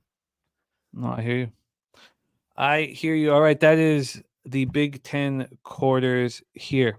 Let's move on. Steve G giving you a lot of love in the chat, says Bobano just playing professional, best capper on PSR. Let's move on to 6:30 p.m. Eastern. We have the Metro Atlantic Championship semis. St. Peter's Peacocks 17-13, 12-8 in the Metro Atlantic versus the Quinnipiac Bobcats 24-8, 15-5 in the Metro Atlantic. We're at Boardwalk Hall in Atlantic City, New Jersey for this one. Quinnipiac playing very good basketball right now. St. Peter's has been here and done it before. That was an impressive win over Ryder. I know that Ryder was 12-8 in conference. Quinnipiac beat a Canisius team that was 8-12 in conference. Quinnipiac playing good basketball right now. Now they went to St. Peter's and beat them soundly. That was on Saturday. Beat them 89-74 to clinch the Metro Atlantic Championship. It was very impressive. Very impressive. Let's see what now. Quinnipiac is a team that just got better and better as the season went on. But St. Peter's lost at Quinnipiac 84-73 on February 8th, then lost to Quinnipiac 89-74 at home. Can St. Peter's play with this Quinnipiac squad? That's the question. Let's take a look at the line history here for this one. This total sitting at 137.5, opened up at 140, a 2.5-point move to the under. Then from a spread perspective, we are sitting here with Quinnipiac just 2-point favorites. I mean, that is as fishy as you can imagine. This opens up at 3. Within 11 minutes, it moves to 5.5. Then there, if we're to believe this, which I don't see why we wouldn't, this moved to 7 at 4:18 this morning. Then we had to move back towards St. Peter's, so much so that this was a 1.5-point spread at 7:45 in the morning. I mean, there has not been a game with more wild or market movement than this one. Right now, it's sitting with a 1-point move to the Peacocks, which is hard to fathom. When we get to the cash flow, the Peacocks have 24% of the tickets and 9% of the cash. How could it be at this number? 53% of tickets on the over. Take it away for us here, Bobano. It's fishy as fishy gets. What crazy line movement? Can you find some answers? Peacocks, Bobcats. This tournament, the Metro Atlantic, is one where St. Peter's sometimes, throughout the regular season, and sometimes they can just, find a way, at this time of year to turn it on and make a run and maybe even win the thing. And I'm starting to look like that could be it for St. Peter. Now, this is going to be a test. Quinnipiac's been good. I still think there's elements of Quinnipiac that I don't want to say fraudulent, but I think a little overvalued, a little overrated. Still think their defense is a little hit or miss, although as I say that, they've played better down the stretch at that end of the basketball court, Quinnipiac. But this is a St. Peter's team that is built to win games in this environment. Slow down the pace, play in the half court, play good defense. It's the way they go about things. And it's very difficult for me to lay points against this team right now. And, I certainly lean to the Peacocks here a little bit in this game. I was hoping for a little bit more than 2, but I certainly lean that way with St. Peter's here in this one against Quinnipiac. And actually, I think I'm going to move on it because I see at FanDuel, I'm able to get plus 2.5, minus 114. Be able to get the hook on the 2 is, lose by 2, they cover.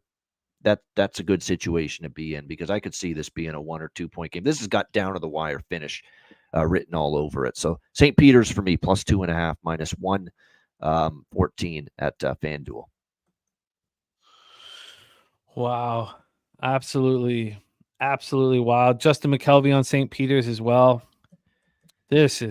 This is a culture play, and it's culture of St. Peter's just being right there in this tournament year in and year out. Semifinals, finals, win it. They've done it before. They can do it again. Wow. Absolutely interesting. I'm leaning towards a first half spot on St. Peter's here. I'm going to need more time to sit with this, but that's my I expect to be on St. Peter's first half. Bobano on St. Peter's plus 2.5. For those of you looking at the live action on the board, for whatever, I know what I can do to fix that. I'll fix this. But we have 27-21 right now, Purdue over Michigan State. UTEP up 7-6 over Sam Houston State. And the extra game I don't have here for some reason, which I'll figure out. I just have those 2 spots here. Michigan State, Purdue, UTEP, Sam Houston. I'm missing East Carolina. Oh, no, that hasn't started yet. So that's perfect. Okay. So look, we got a long way to go for this UTEP spot. All right, let's roll on.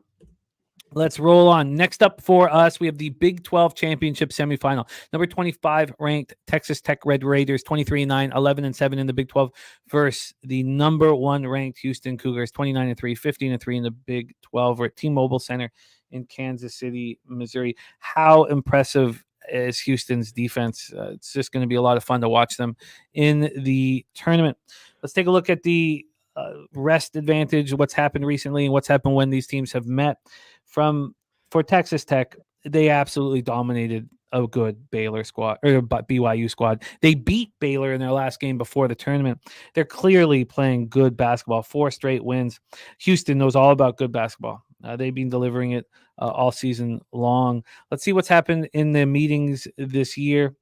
We had just the one meeting this year.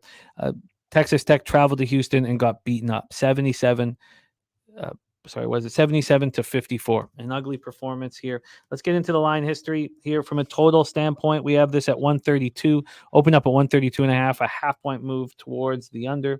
From a spread perspective, we are sitting here with Houston -9 at -117. The market moving towards Houston. This opened up at 7.5, and it got up to 10 at 4 this morning. Now it's back at 9, a 1.5 point move towards the Cougars. And then cash flow for this one, we have 88% of tickets and 97% of the cash on Houston. Just a huge amount of money on Houston. Now the line is moving towards Houston. 85% of tickets and 87% cash on the under. Very interesting here. Take it away for us, Bobano. Can Texas Tech stay in this game with the Cougars? Gosh, you know what? He's a very good tournament coach, Grant McCaslin, for Texas Tech, because every year when he was at North Texas, that team was either in the final or winning the tournament. And that's a lot of points to be given Tech the way they're playing. That was so impressive against BYU, but my goodness, Houston was just impeccable yesterday defensively against TCU. TCU didn't score a point until 9 or 10 minutes into that game. Like, that is how good Houston was defensively in that win against TCU yesterday, and that can still sometimes be an issue for Texas Tech. They do have offensive droughts. I want to take Tech in all these points. I really, really do, but my goodness, how many times do you have to say, you know what, that's enough trying to go against this juggernaut that is Houston? And after what I saw yesterday, I'm not sure I want to. So I lean Texas Tech. I don't think I'm going to get there. Yeah, I don't know if I can get there either. So looks like that'll be a pass here for us. But man, I mean, 88% of tickets, 97% of the cash. The market is moving in their direction, but that's a very, very public spot. Let's move on. Next up for us, ACC tournament semis. We have Pittsburgh Panthers 22-10, 12-8 in conference versus number 4 ranked North Carolina Tar Heels 26-6, 17-3 in conference. We're at Capital One Arena in Washington, D.C. These Pitt Panthers have won 4 straight. Shout out to Mikey Money. That was a really great call. Took Pitt +2 yesterday and took out Wake. 4 straight wins for them. And then the breakdown of that North Carolina Florida State game. We got off such a great start yesterday. It was fine, but we capped that right. Florida State had played North Carolina twice hard and close. There was no chance that North Carolina was going to take Florida State lightly, and they smashed them. And once we got to that conclusion, we got off of Florida State. What we should have gone is gone full circle and gone on North Carolina, which we didn't do. North Carolina playing very good basketball right at the right time. Let's take a look at the situation here. These teams faced each other just once this year. Pitt played North Carolina at home and lost 70-57. That was the lone bad stretch in the season for Pitt. I guess they had a bad stretch earlier, but in November. But they'd lost 4 or 5 during that stretch. Their only win was against Louisville in that stretch. So a very comfortable win here for North Carolina Tar Heels the one time they met. Let's go into the line history here for this one. We have North Carolina right now -7.5. They opened up at 7. This got up to 8.5 at 3 in the morning, but it's now at 7.5. That's still a half-point move towards the Tar Heels. When we get to the total for this one, we're dealing with a 147. Opened up at 147.5, a half-point move to the under. And then when we get to the cash flow for this beauty, we have 32% of the tickets and 54% of the cash on the Pitt Panthers. I'm interested. 61% of tickets and 90% of cash on the over. Take it away for us, Bobano. Is this live dog alert? Justin McKelvey says it is. Strategic Investment says it is. Is this live dog alert? Hitting the over for me. Both of those. 2 bets in this game. Yeah, I like Pittsburgh here. +8, -115 at PointsBet. Over 146.5, -115 at BetMGM. I think there's points. And I think when you look at Pittsburgh, it's a great point by Strategic Investments here. The last time they played, 5 for 29 from 3, you got to think they're going to improve a little bit.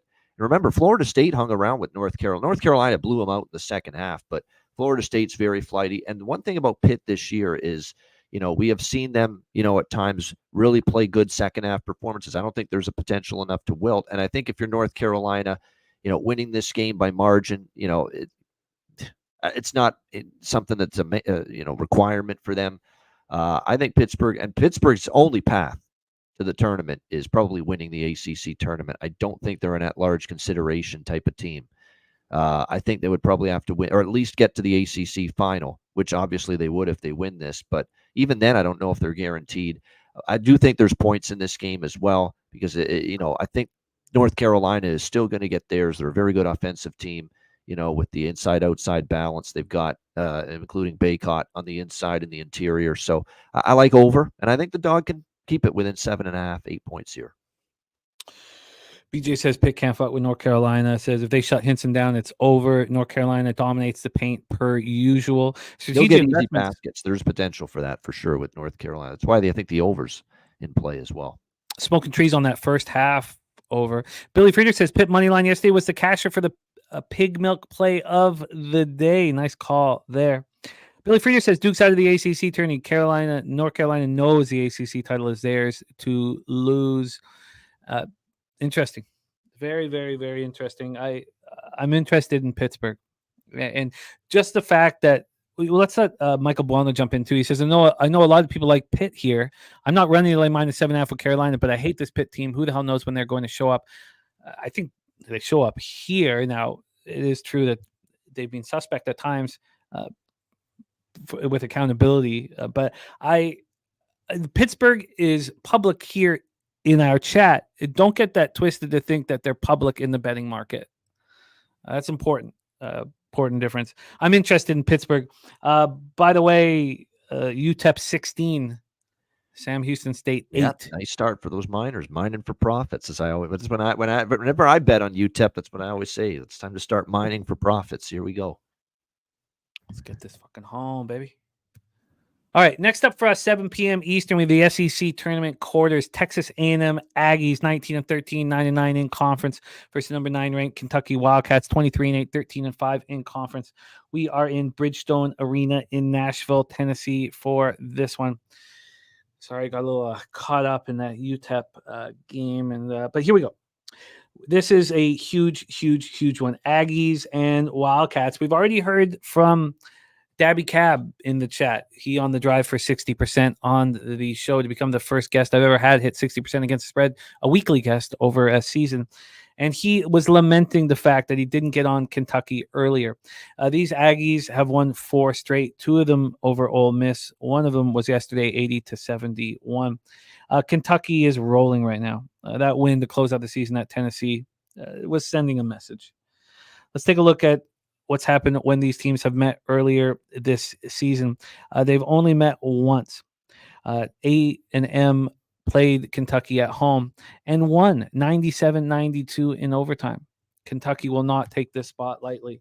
Let's get into the line history here for this one. From a total scenario, we have a 159. This opened up at 160.5. It's a 1.5 move towards the under. And when we get to the spread, we're dealing with Kentucky -5.5 at -105. I guess he was looking at the first half because he must have been, because Dabby Cab loves Kentucky first half. I should put that together. But this opened up at 5 at 2:44 a.m. At 4:18 a.m., this had moved to 6.5.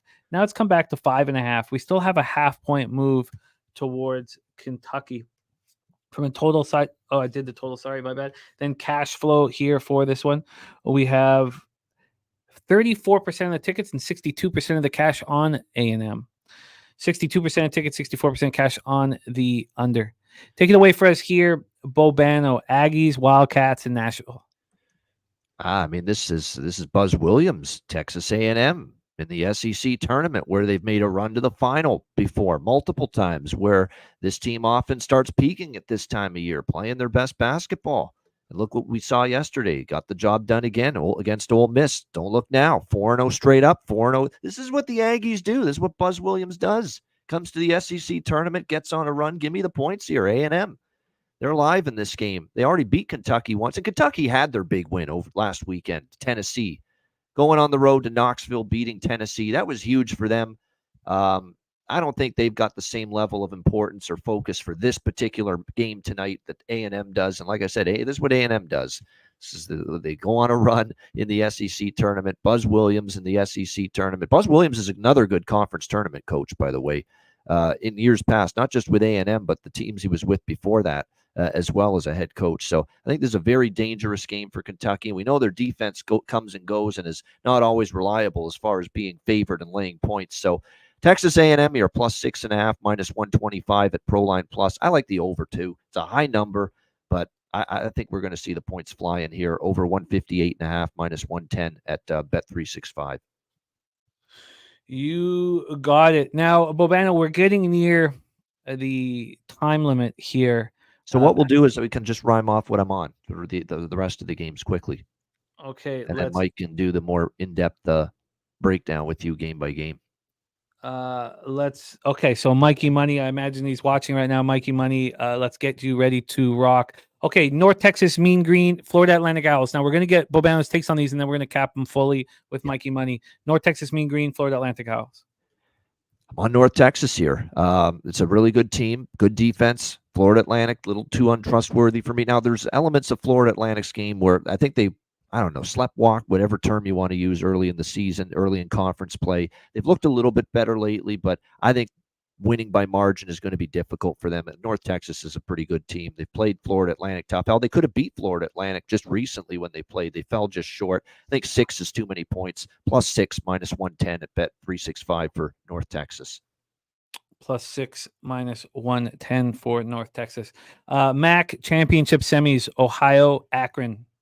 Wow, a great game. It always is with these two teams, Akron. And I kind of think Ohio's better, though. I really do. I'm interested in. Give me Ohio here. We're going high volume most weeks on this show, including today. I like Ohio. I think if you factor out current form, I know Akron had the nice win yesterday, but I think if you look at current form, I think Ohio is playing every bit as good, if not better, right now than Akron. So and I can get 3 with them at points bet. Yeah, let's take Ohio here. Bobcats plus 3, minus 110. Pac-12 tournament semis, Oregon, Arizona. I know Arizona crushed Oregon twice, destroyed them both times, and makes you think Arizona's going to roll them here. And Arizona was impressive yesterday against USC, but USC just beat Arizona last week. I think Arizona put a little more emphasis into that game. They wanted payback against the Trojans. They got it. I think this is their spot maybe to play a little bit down. And for Oregon and Dana Altman, you got to win this Pac-12 tournament. You're not getting them that large. It's that simple. And this is what Oregon does. Pac-12 tournament. Dana Altman. This is another coach and another team that we've seen make a run to the final, if not win this tournament in years past. I think it's just too many points here. I don't know if they'll win the game. Arizona played real well yesterday, but you're going to give me these kind of points here with Oregon. I'm going to take them. So, yeah, Oregon plus 11.5, minus 110 at points bet. Big East tournament semis, Providence, Marquette.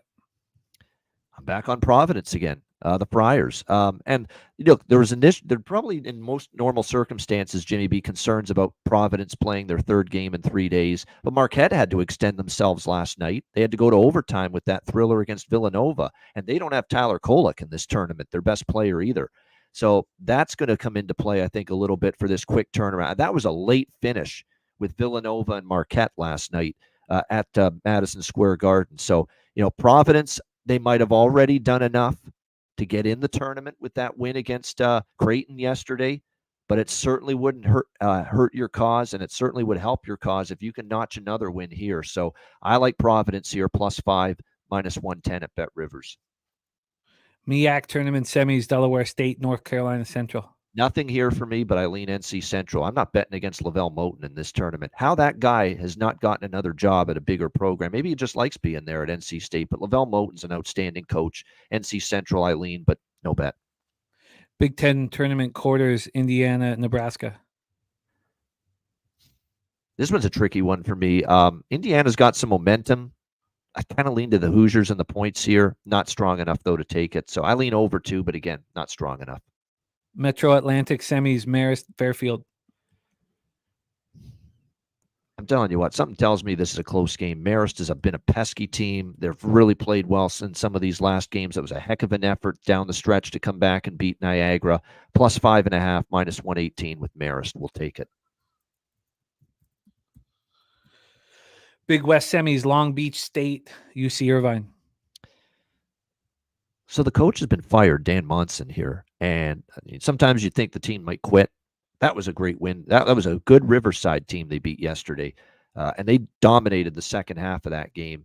I think we see a closer game than some people think there with Irvine and Long Beach State. Yeah, I'll take a chance with the Beach Crew here. Long Beach plus 8.5, minus 110. Bet MGM. Sorry, what was the juice? Minus 110. Minus 110. WAC tournament semi, Seattle U Grand Canyon.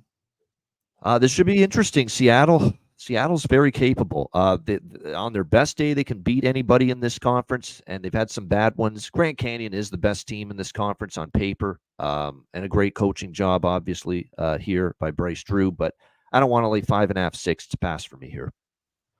AAC conference quarters, Temple, Charlotte. Temple's got the magic going right now. I'm on them. And the only concern is, are they going to run out of gas? Are they going to hit a wall at some point? But this is some kind of run. That was impressive against SMU. They just ran away from the Mustangs yesterday and hid in that game. They've got something. They're feeling it. And Charlotte, to me, has had a nice season, but there's a little element to me that they've overachieved a little bit. Charlotte was not expected to have this kind of a season, be this good this quickly. And I think you can make the argument, Jimmy, Temple underachieved much of the season, and now they're starting to play a lot better. Give me the Owls here. Woo-hoo. Plus 7, minus 110. Temple plus 7, minus 110. Big 12 championship semis, Baylor, Iowa State. This should be a good one, too. Give me Iowa State here. I like them. Minus 120 at Bet365. That was a very nice win for them against Kansas State. Baylor pulled away late against Cincinnati. But Iowa State, I think they're starting to figure out how to win away from home. I think they're a little bit better than Baylor. I certainly think they're better than Baylor defensively. I think that could be the difference. Obviously, Otzelberger's done a great coaching job this year with them. I think they're dangerous in the NCAA tournament, too. So Iowa State minus 120. Mountain West semis, Aztecs, Utah State, Aggies. San Diego State or nothing. I don't bet against San Diego State here in the Mountain West tournament. That being said, they're off an overtime game against UNLV, but I think they're deserving favorites here. Nothing here for me. Pass. SEC quarters, Florida, Alabama. Florida, Alabama. Let me take a look. Yeah, give me Florida here, Jimmy. I don't trust Alabama. They're laying points again. Alabama. They've not been good. The defense has been terrible. And if they're not making their threes, they're really in big time trouble. Florida had their little worry, Florida, and I kind of like that. We saw that with Villanova even yesterday, where they barely escaped DePaul. They didn't play well. They came back and they almost beat Marquette and took that game to overtime. Florida had their scare from Georgia yesterday. They did not play well, Florida, but they found a way to pull that game out. I think they'll be a lot better here. And I think Todd Golden, honestly, is a little bit better coach, quite honestly, than Nate Oates. So plus 4.5, minus 110 here. DraftKings for Florida. SWAC tournament semis, Alabama A&M, Texas Southern. Yeah, Texas Southern to me has got a chance to win this turn. I like what I'm seeing from them, but I just don't want to lay 6.5. Pass there. ACC tournament semis, NC State, Virginia Cavaliers. I'm going to take a shot with NC State here. I know that this is another one where fatigue might set in a little bit for NC State. This is, a lot of games they've had to play this week, but you're not going to see me laying points with Virginia. They still can't make enough shots consistently on offense. They were life and death to escape past Boston College, and they had to play overtime against Boston College. Yes, last night too, the late game. So I think NC State's got a chance here. Kevin Keats playing for his job, and they look to be responding the right way. Players look to be responding as in, we like this coach. We're playing our ass off for him. We don't want him gone. We want him back here at NC State. So, yeah, give me NC State plus 3, minus 118 at Pinnacle. Pac-12 semis, Colorado, Washington State. Colorado State. I'm back on them, Jimmy, tonight. Colorado State, New Mexico had their tournament, basically the win that put them in the tournament last night against Boise State. Jalen House was outstanding in that game. Now the shoe's on the other foot. New Mexico's probably in the tournament, and it's Colorado State that really, really needs this game. And this is a team that last night against Nevada played like a team that is trying to play their way into the tournament. One of their best games, complete effort, as fluid as their offense has looked in a while. They got a bunch of stops every time Nevada got it close last night in that game. I like Nico Medved. +3, -118 at Pinnacle for Colorado State. I think they can win this one outright. Little letdown for New Mexico after the huge win that probably got them in the tournament last night. I got you with Colorado State. I was actually asking about Colorado, Washington State, though, but we've got that locked down. So no worries. Colorado's wrong. Yeah, we're going so fast, so it's all good. You're crushing it. Just a couple games left here. Colorado, Washington State. Oh, by the way, the over as well in that New Mexico game. Since we were talking about it there, add that one on as well. I do think we'll see points there. Over 151.5, -110 at the score bet. You got and it. then you asked Colorado, Washington, right? Yep. Oh, Colorado, Washington State. Yeah, I like the Cougars there. I mean, this is another team. They're kind of like the South Carolina of the Pac-12. I mean, they've been undervalued point spread wise all year. I know for Colorado, they may still need to do more work, as in win this game to affirm their status in the NCAA tournament. But, you know, this Washington State team I'm a little surprised they're getting 2.5 here in this game. Give me Washington State +2.5, -112. Or sorry, -110 at BetMGM. You got it. Big West semis, Hawaii, UC Davis.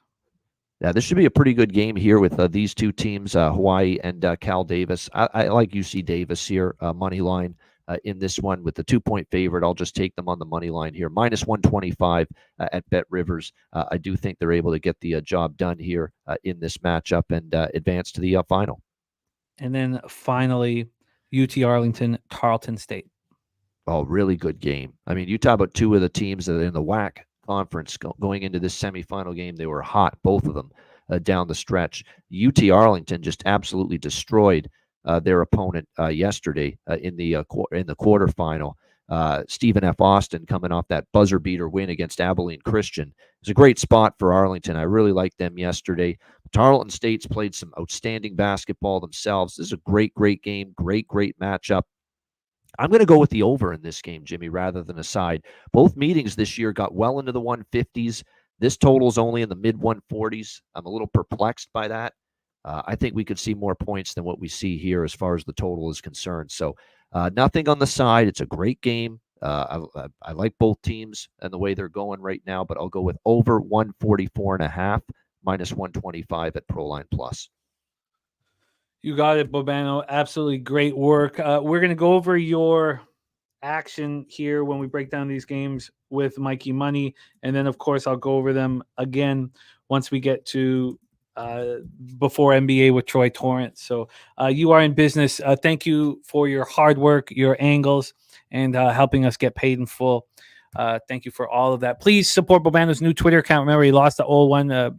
So we got to support. We got to get everybody on at Bobano Bets on X. And, of course, support the Ice Guys. Bobano, any last words for the Capper Sporting Show?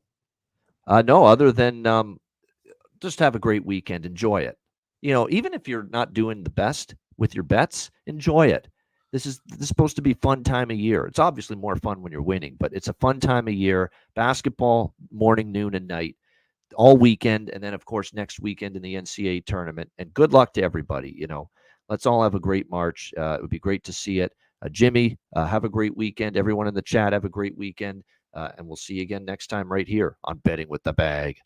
I love it. There he is, Bobano. And as soon as I mentioned UTEP was up 16-8, they have fallen apart, briskly fallen apart. Now 17-17 with now 18-17. Sam Houston at the line. Should have just shut my fucking mouth. Let's bring on our next guest. Spectacular work yesterday. That's back-to-back very strong days, heating up when it matters the most.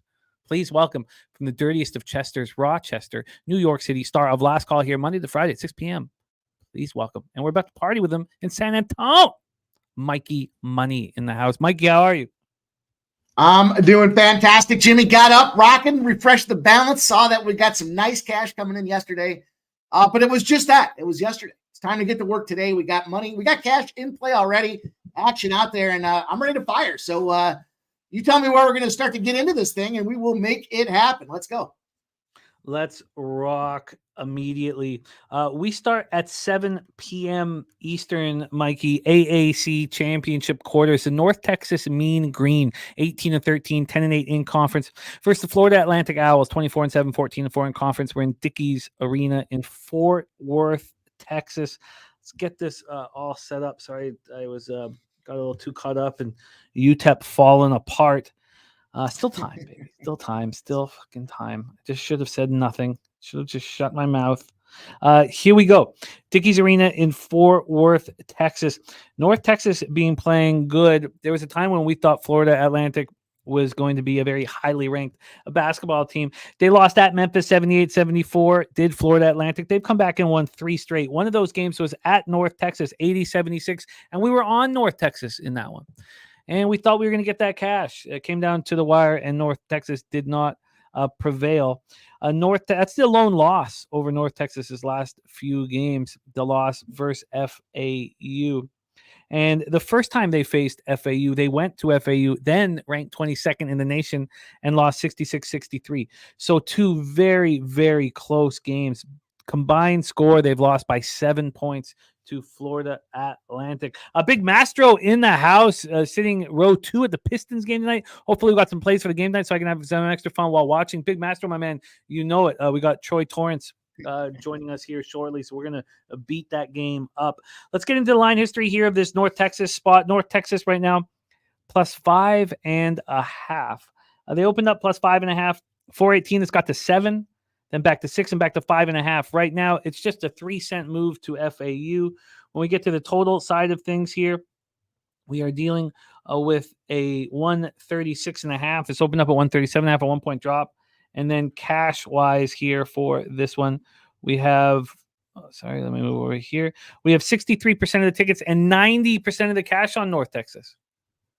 It's sort of public with the ticket count, very public with the cash count. We have no help with the total. We heard Bobano on North Texas plus 6. Take it away for us, Mikey. AAC, quarters, Mean Green Owls. Yeah, I was on North Texas yesterday against that Tulane spot there. And big thing is, I think a lot of people looked at that spot, loved that green wave. And I respect the folks that had those opinions behind it. But digging deeper into what's going on with North Texas now is they're a fully healthy squad. You know, they battled injuries predominantly through the early part of the season, even to the middle way point when they got into conference play. But they've definitely kicked into gear, right? They've got this thing going. They're getting points behind themselves right now as well. And it's surprising to hear the ticket count. I was surprised when I saw that specifically because I thought the public perception would be, oh, it's FAU. Let's jump in here because they kind of saw what the Owls did last year. And that's not going to be the way I roll, though. I'm going to take these points. This is too many. You know, we also look back at this thing here and look at the history between these two teams, right? We do have that revenge opportunity on deck for this North Texas team. They took down Rice as 5.5-point favorites. They comfortably handled them to close out the season. That's when they started to get everybody back, and then they've got the full squad rolling against Tulane yesterday. 5.5 again, and they put the paddle down and get that thing by a 10-point spot. So I like them to go out there and exact revenge. We also saw this spot, if you look back at March 3rd. Now, not a big East Carolina guy. That's not, I was on him. I was against him yesterday, and they got it done, and they got the cover. What they win by 5 or 6 points, I think was the number in that spot. But they handled that East Carolina team as well by 15, granted home court, but I like this North Texas team, and I'm going to double dip them. I think this is that revenge spot. They're going to come in here. They're going to catch these boys sleeping here, and FAU is going to take them a minute to get rolling. So first half plus 3.5, so I got minus 115s, and then the full game for me plus 6 is minus 112, both at Bet Rivers. Okay, I'm just going to do a quick look and see if I can beat these numbers for you. Bobano had the 6 as well. Will Hill has the 6 at minus 110, which is where I guess he got his. So plus 6 at minus 110. And then first half here. Let's quickly move to first half. Come on. Mississippi State up early on Tennessee, too. Are we going to look live on the Volunteers, or do you expect the Volunteers to do their thing, which is lose around this time of year? We have a plus. I took the under in that game. I wasn't so that was too many points. It felt like to me. 10 spot. Plus 3 at minus 110. Did you say you could beat that? I've got the 3.5 at minus 115. I would take that. So plus 3.5 minus 115 and the plus 6 double dip here. God, I'm going to try not to pay attention to the last 3 minutes and 40 seconds, but I'm telling you, it's not going to be easy. Let's move on.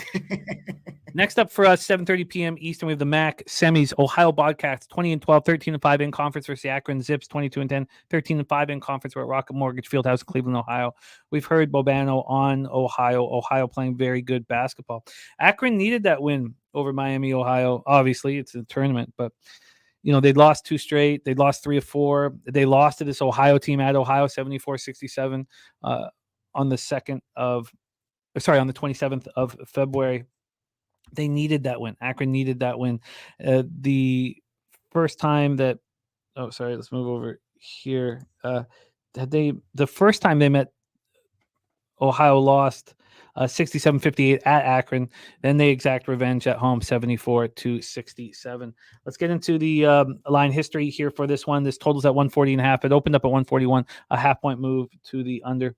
Then we have, I'm on first half. Let me just quickly move back to full game.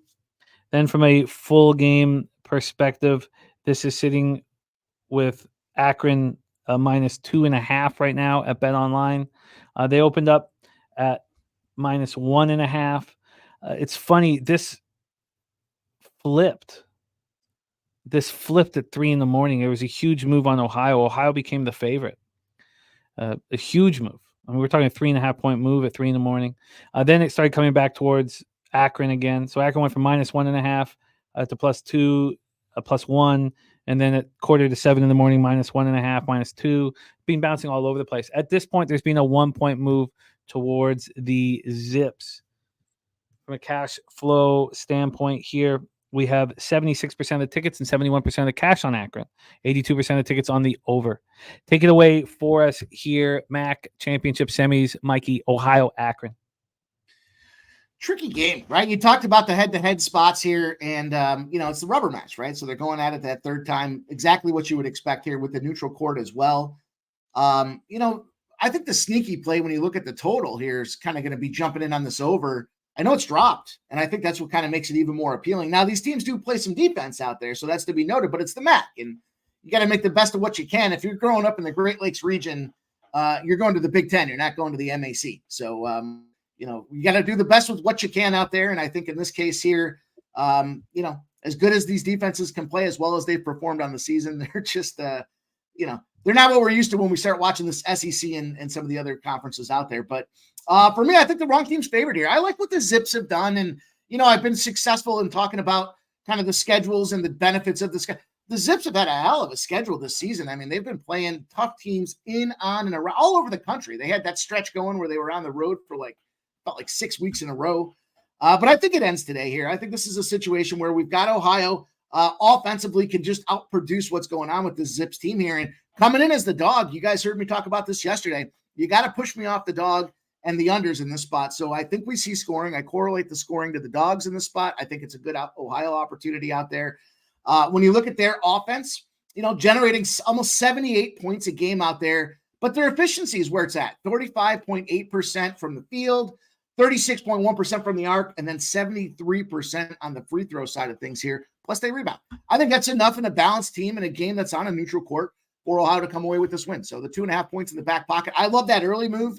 And then I think just the name of Akron and what they've done this year has gotten press around the country. And that's why we saw that move back to the Akron side of things. Pretty public spot there. But I'm jumping in on this road dog. Let's get you Ohio plus 3 minus 110. That was the same number that we gave Bobano. Bobano and Mikey Money here is the corner of Bobano and Pimp Boulevard. We move on 8 p.m. Eastern. We have the Pac-12 tournament semis. Oregon Ducks 21-11, 12-8 in conference versus number 6 ranked Arizona Wildcats 25-7, 15-5 in conference. We're in T-Mobile in Las Vegas, Nevada. Let's pull up the situation here for these two squads. We did hear Bobano. We did hear what he thought. You had Oregon yesterday, Mikey, and we're unlucky with that late foul shot where UCLA covered. We also had Ron Crawford. Spreadsheet play of the day was on UCLA, and he got it. They've won 2 straight, Oregon. Now, they went to Arizona on the 2nd of March and got destroyed, 103-83. Bobano touched on that. Arizona lost at USC and had a bone to pick with them. We saw it in play. Arizona is a very good team. When they're focused, they'll shut you down, and they shut USC down. 49 points for USC, and little Bronny did not look good out there. The first time they met was another win for Arizona. Arizona came to Oregon, beat them 87-78, 9-point victory. So 2 victories for Arizona in these matchups. Let's get into the line history here for this one. Line history wise, this is sitting at 11 right now. There are 11.5s, but it's sitting at 11. Opened up at 11, got to 11.5. Immediately went, not immediately, sorry, 5 or 6 hours in, it went down to 10.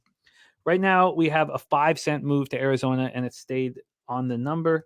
From a total side of things here, Steve G saying 11 is too many. From a total side of things here, we're sitting with this 155, open at 156.5 at BetOnline. And then cash-wise, all we know is that 66% of the tickets are on Arizona. We don't have any cash information. We also know that 63% of the tickets and 84% cash on the over, and yet this has dropped a 1.5. Take it away for us here, Mikey. Pac-12 tournament semis, Oregon, Arizona. I couldn't believe him. I know I was texting you about those missed fucking free throws at the end of the game. What a bum. And you could just kind of feel that it was happening with the momentum shifting out there. And shame on me for taking Oregon. You know, I talked to you afterwards about that, and I was like, there's 2 spots that were staring at me. Was that Oregon -2.5, and then the Colorado spot -3.5. Unfortunately, Colorado got there, but just not seeing enough out of Oregon. And then you look at this number and you see 11, you're like, whoa, that's a monster out there. And I think it's a monster for a reason. It also comes down to the pace that these teams run. You look over KenPom and they'll tell you that Arizona is the number 15th tempo pace in the country out there. The Ducks sitting there at 179th. Big disparity out there. Then you look at the free throw capabilities and lack thereof. What, Oregon all of a sudden got better overnight? They got a good night's sleep, and they sprinkled a little pixie dust on their orange basketballs, and they can make free throws all of a sudden. I'm not buying it. I like this Arizona team out there. They handled that USC spot. I was on Arizona. I thought 9. I was a little apprehensive there. The game started. They were down like 4-0, and then they never looked back after that, and they put it in gear.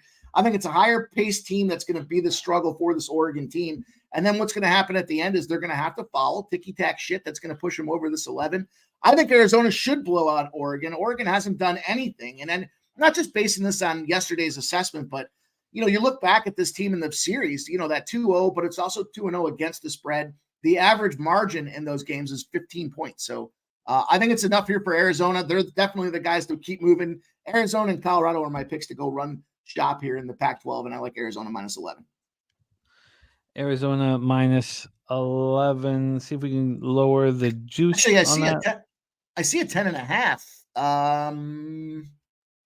It's a little juicy though. -120. I can get you an 11 at -110. Yep. Or that 10. Yeah, you want that? Okay. Yeah, that's good. All right. So Mikey on the other side here with Arizona -11 at -110. -11. Full disclosure, that may be I'm pissed off at Oregon bet there, but I made cash yesterday on Arizona, and I think based on what I saw from that game and what I didn't see from Oregon, I feel confident that I'm not just basing it off of being pissed at Oregon. If that makes sense. No, it's important to acknowledge and be conscious of what might be messing with your subconscious. So that's important. All right, let's roll on. 8 p.m. Eastern. Next up, Big East Tournament semifinals. We have Providence Friars looking good. Nasty Nate's Providence Friars, 21-12, 10-10 in the Big East versus number 10 ranked Marquette Golden Eagles, 24-8. 14-6 in the Big East for Madison Square Garden in New York. Providence has won 2 straight, 3 of 4. Beat Georgetown handily. Then took care of business versus Creighton, which Bobano and a lot of people believe got them into the tournament. And now they're playing their 3rd game in 3 days. Marquette took on Villanova. Needed overtime to get past them, 71-65. These teams met in Providence. Oh, no, sorry, that was a Villanova spot. Sorry, in my head, my bad. Let me pull up the Providence Marquette spot. So these teams met twice this year. On December 19th, these teams met at home for Providence in Rhode Island, and Providence took care of Marquette, 72-57. It was very impressive. Then they traveled to Marquette and got absolutely annihilated, 91-69. It was ugly. Let's go into the line history here. This total sitting at 139, opened up at 142.5. That's a 3.5-point move to the under. And then from a spread perspective, make sure I'm not on first half. Thank you. Come full game. We're sitting here with a 4 or 4.5, depending on where you shop. Here at Bet Online, it's at 4.5. So Marquette opened up at 4 and immediately went down to 2. 30 minutes later, went to 2.5. There was a big move on Providence early, and then there was huge money on Marquette following that. Marquette gets up to 5, and now it's at 4.5. So we've had a half-point move to Marquette, but we've had that U-shaped movement that's tricky to quantify, that Peter Loshak talks about often. Now, Providence, very public, 68% of tickets and 87% of cash on Providence, 73% of tickets on the under. This is a fascinating marketplace, public all over the dog. What do you say here, Mikey? Take it away. Makes sense. I mean, Providence is rolling right now. And, you look at Marquette. I mean, it's the Kolek factor and what's going on with this guy. You look pre-injury with Kolek out there. They were ranked one of the best teams in the country. Number 8 overall, rolling in top 20 offense and defense overall collectively. This guy comes out, they plummet. They're down to 41st best over the last couple of weeks in college basketball. The 4 games or 5 games that this guy's been out, they're now 30th offensively, but 105th defensively out there. And you've got a Providence team that's picking up some momentum. They kind of went in and out there throughout the season and what they were doing, but as the season kind of started dwindling down, what did they start doing out there? They started figuring out how to play some team ball. Now they got the shit kicked out of them by UConn, 74-60, but back-to-back games against Georgetown, essentially in between that sandwich spot with UConn, I think that established confidence there. They were able to go out. Now it's a bad team, Georgetown. Their defense is the worst in all of the Big East. But I think what happens in that spot there is you start to get that confidence. You start to feel your spots. You figure shit out. It's like an open skate or a skate and shoot back in the hockey world growing up, Jimmy. And I think as that correlates to this game here, you see that they took down that Creighton Jays team, 8.5 points.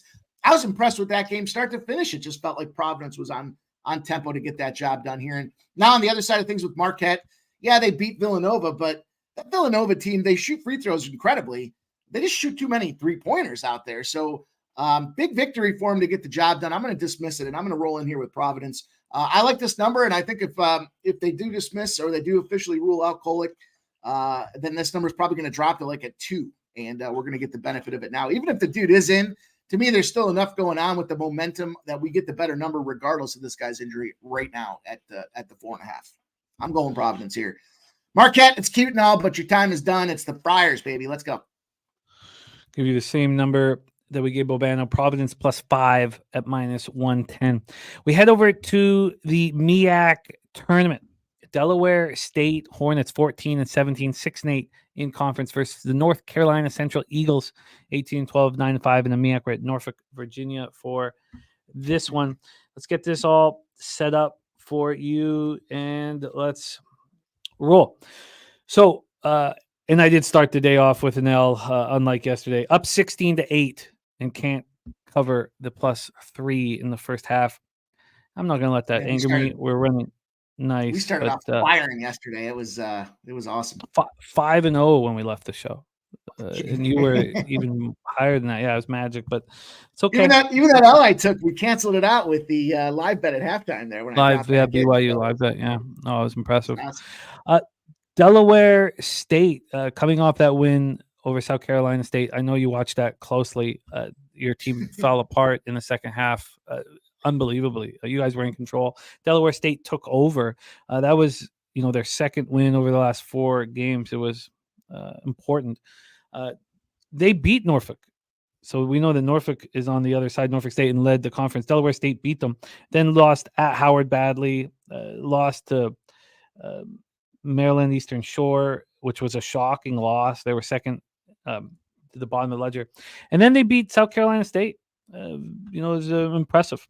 North Carolina Central has been winning games. The only loss was at Morgan. Morgan State. They beat Delaware State at home 93-81 on the 26th, of February. So the last time they met, previous to that, was a 69-66 win. So both spots against Delaware State, North Carolina Central won. That first one was not easy. The second one was easier, 93-81, but that first one was tighter. What was the final score there? Sorry. was not 69-66 at Delaware State. Okay, let's get into the line history here for this one. Line history wise, this is sitting at +5 for Delaware State. +5 minus 107. They opened up +4. This got up to 5.5, but we have a 1-point move to North Carolina Central. Then when we get to the total in this one, we're sitting at a 137. This opened up at 142.5, so it's a big 5.5-point move to the under. And then we get to the cash flow standpoint. 71% of the tickets and 91% of the cash is on NC Central. No help on the total cash-wise. So let's roll. Rube Boy in the house. What up, Rube Boy? Getting off work. Let's get that cash, Rube Boy. Take it away for us here, Mikey Money. We are in Norfolk, Virginia for North Carolina Central Eagles semifinal to MEAC. Yeah, I dodged that bullet yesterday. That wasn't me on the SC. I think that was Dave on the other side of that one there. But they were up comfortably early, and then they just fell apart. Did not mess around with this game yesterday. This conference really for a minute now. But NC Central to me is the better team in this thing, top to bottom. I've just never been a fan. I got a buddy that when I lived in Philadelphia took me to more than my share of Delaware State games because he was a Blue Hen. He was an alumni, and he was always talking about this and so unfortunately I've had my eye on what's going on with this program more than I care to admit. And you lose to a team like Maryland Eastern Shores, who I put down there in kind of the bottom of the conference next to that Mississippi, or not the conference, but the NCAA as a whole. They're sitting in the basement for me, right next to that Mississippi Valley team.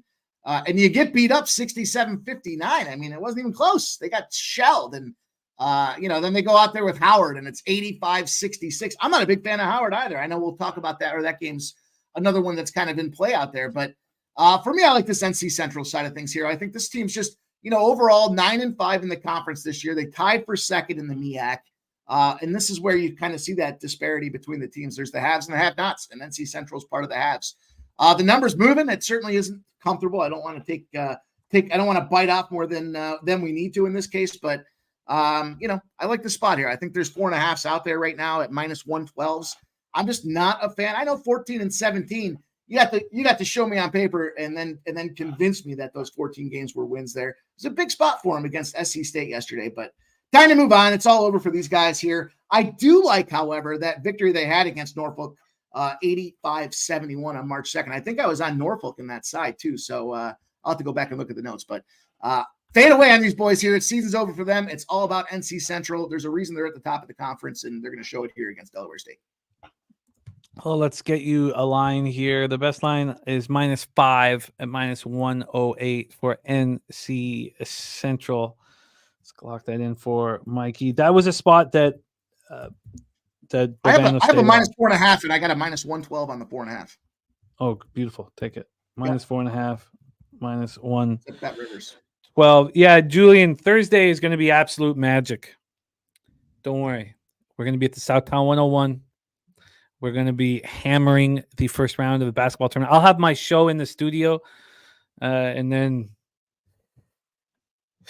we booze, my friend, and cash. I mean, but what's let's say cash and then booze. All right, we roll on. Next up, 9 p.m. Eastern, Big Ten tournament quarters. We have the Indiana Hoosiers, 19-13, 10-10 in the Big Ten. Versus Nebraska Cornhuskers, 22-9, 12-8 in the Big Ten. Target Center in Minneapolis, Minnesota. Okay, let's see the situation here. We have Indiana Hoosiers playing their best basketball of the year, and they're winning close games and tight games. Finishing games is what they've been doing. It's what they did to Penn State, 61-59. Nebraska's been playing well. If it wasn't for that loss at Ohio State, they have been playing well. Now Nebraska went to Indiana and beat them badly, 85-70. And that seemed to be the wake-up call for Indiana. They started stepping up right after that loss. That was the third of 4 straight losses and then 5 straight wins. So getting hot at the right time. Indiana went to Nebraska and lost 86-70. So they went to Nebraska, lose 86-70. Then Nebraska comes to Indiana and beats them by 15. So we have a 16-point win, a 15-point win. Now can Indiana answer? Let's get into the line history here for this one. We have Indiana +5 right now. There are 5.5s on the board, but it's +5. It's open at 3.5 for Nebraska. So that's a big 1.5 move for the Cornhuskers.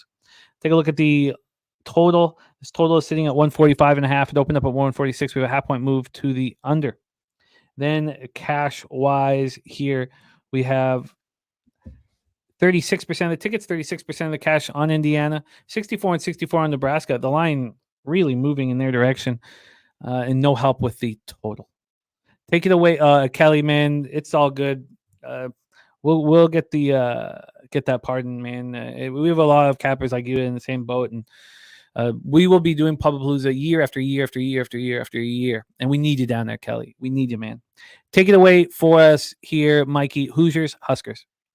Yeah, forgive me for just jumping in, getting so excited to talk to you guys about hoops here, but shout out to everybody in the chat, man. It's great to see everybody here rocking. I see you guys giving me the shout out. I want to shout you guys out as well here. We're making that bread today, so we got to get to work and we got a lot to do. So, appreciate you guys rocking with us. Make sure you hit that thumbs up if you haven't already. I feel like that should be commonplace, but you got to be reminded. What's up, Kelsey? What's up, Michael B, Nunya, the gang, Justin, Kelly McInnes?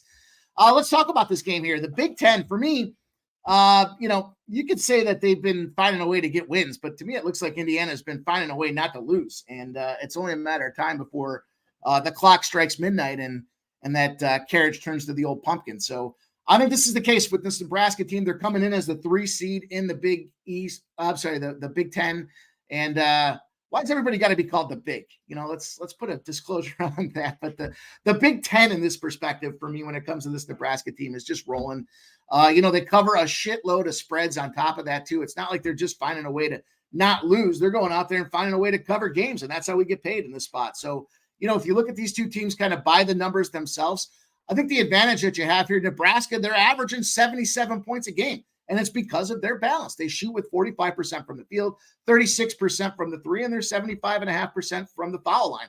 It's not anything that's kind of over the top, but they're just a better shooting team than this Indiana team. I will say this, though. There is a little bit of the floor shooting ability that's, I think, advantageous for these guys, but, it's where we talk about the big things here. When you can shoot threes and you're good at it, and then you go out there, you pick up your second chances, or you get fouled and you're effective there as well. That's how you end up covering 4.5s and 5s, and it ends up being a 7-point game. So much like we saw a couple of those spots yesterday, I think this is the case for this Nebraska team here. But because it's the foul advantage that I think they, kind of carry forward with this thing, I want the full game. I don't want to mess around with this first half. You guys saw me double dip some spots yesterday. Kind of analyzed it. Taking the dogs on the money line, those are great hits when they come through. But it was for me where I was kind of taking a total in one spot and then the team in the other. So for me, I just want the team in this one. I think this is the opportunity for these guys to go out there and get it done. I would lean to the over. I think there's going to be points being scored there because of the 3-point prowess. But Nebraska is the spot for me in this game here. Big Ten. Give me the favorite. I think we see that during the regular season, the home dogs were barking, but neutral site kind of neutralizes that there. And the lines move this way for a reason. I'm fully on board with the move, and I'm jumping in. Nebraska, Cornhuskers for me. Let's get you those Huskers here. The Nebraska Cornhuskers -5 at -110. Can I beat that? Oh, well, 4.5 -118. Would you prefer the 5 at 110? Yeah, the 5's fine.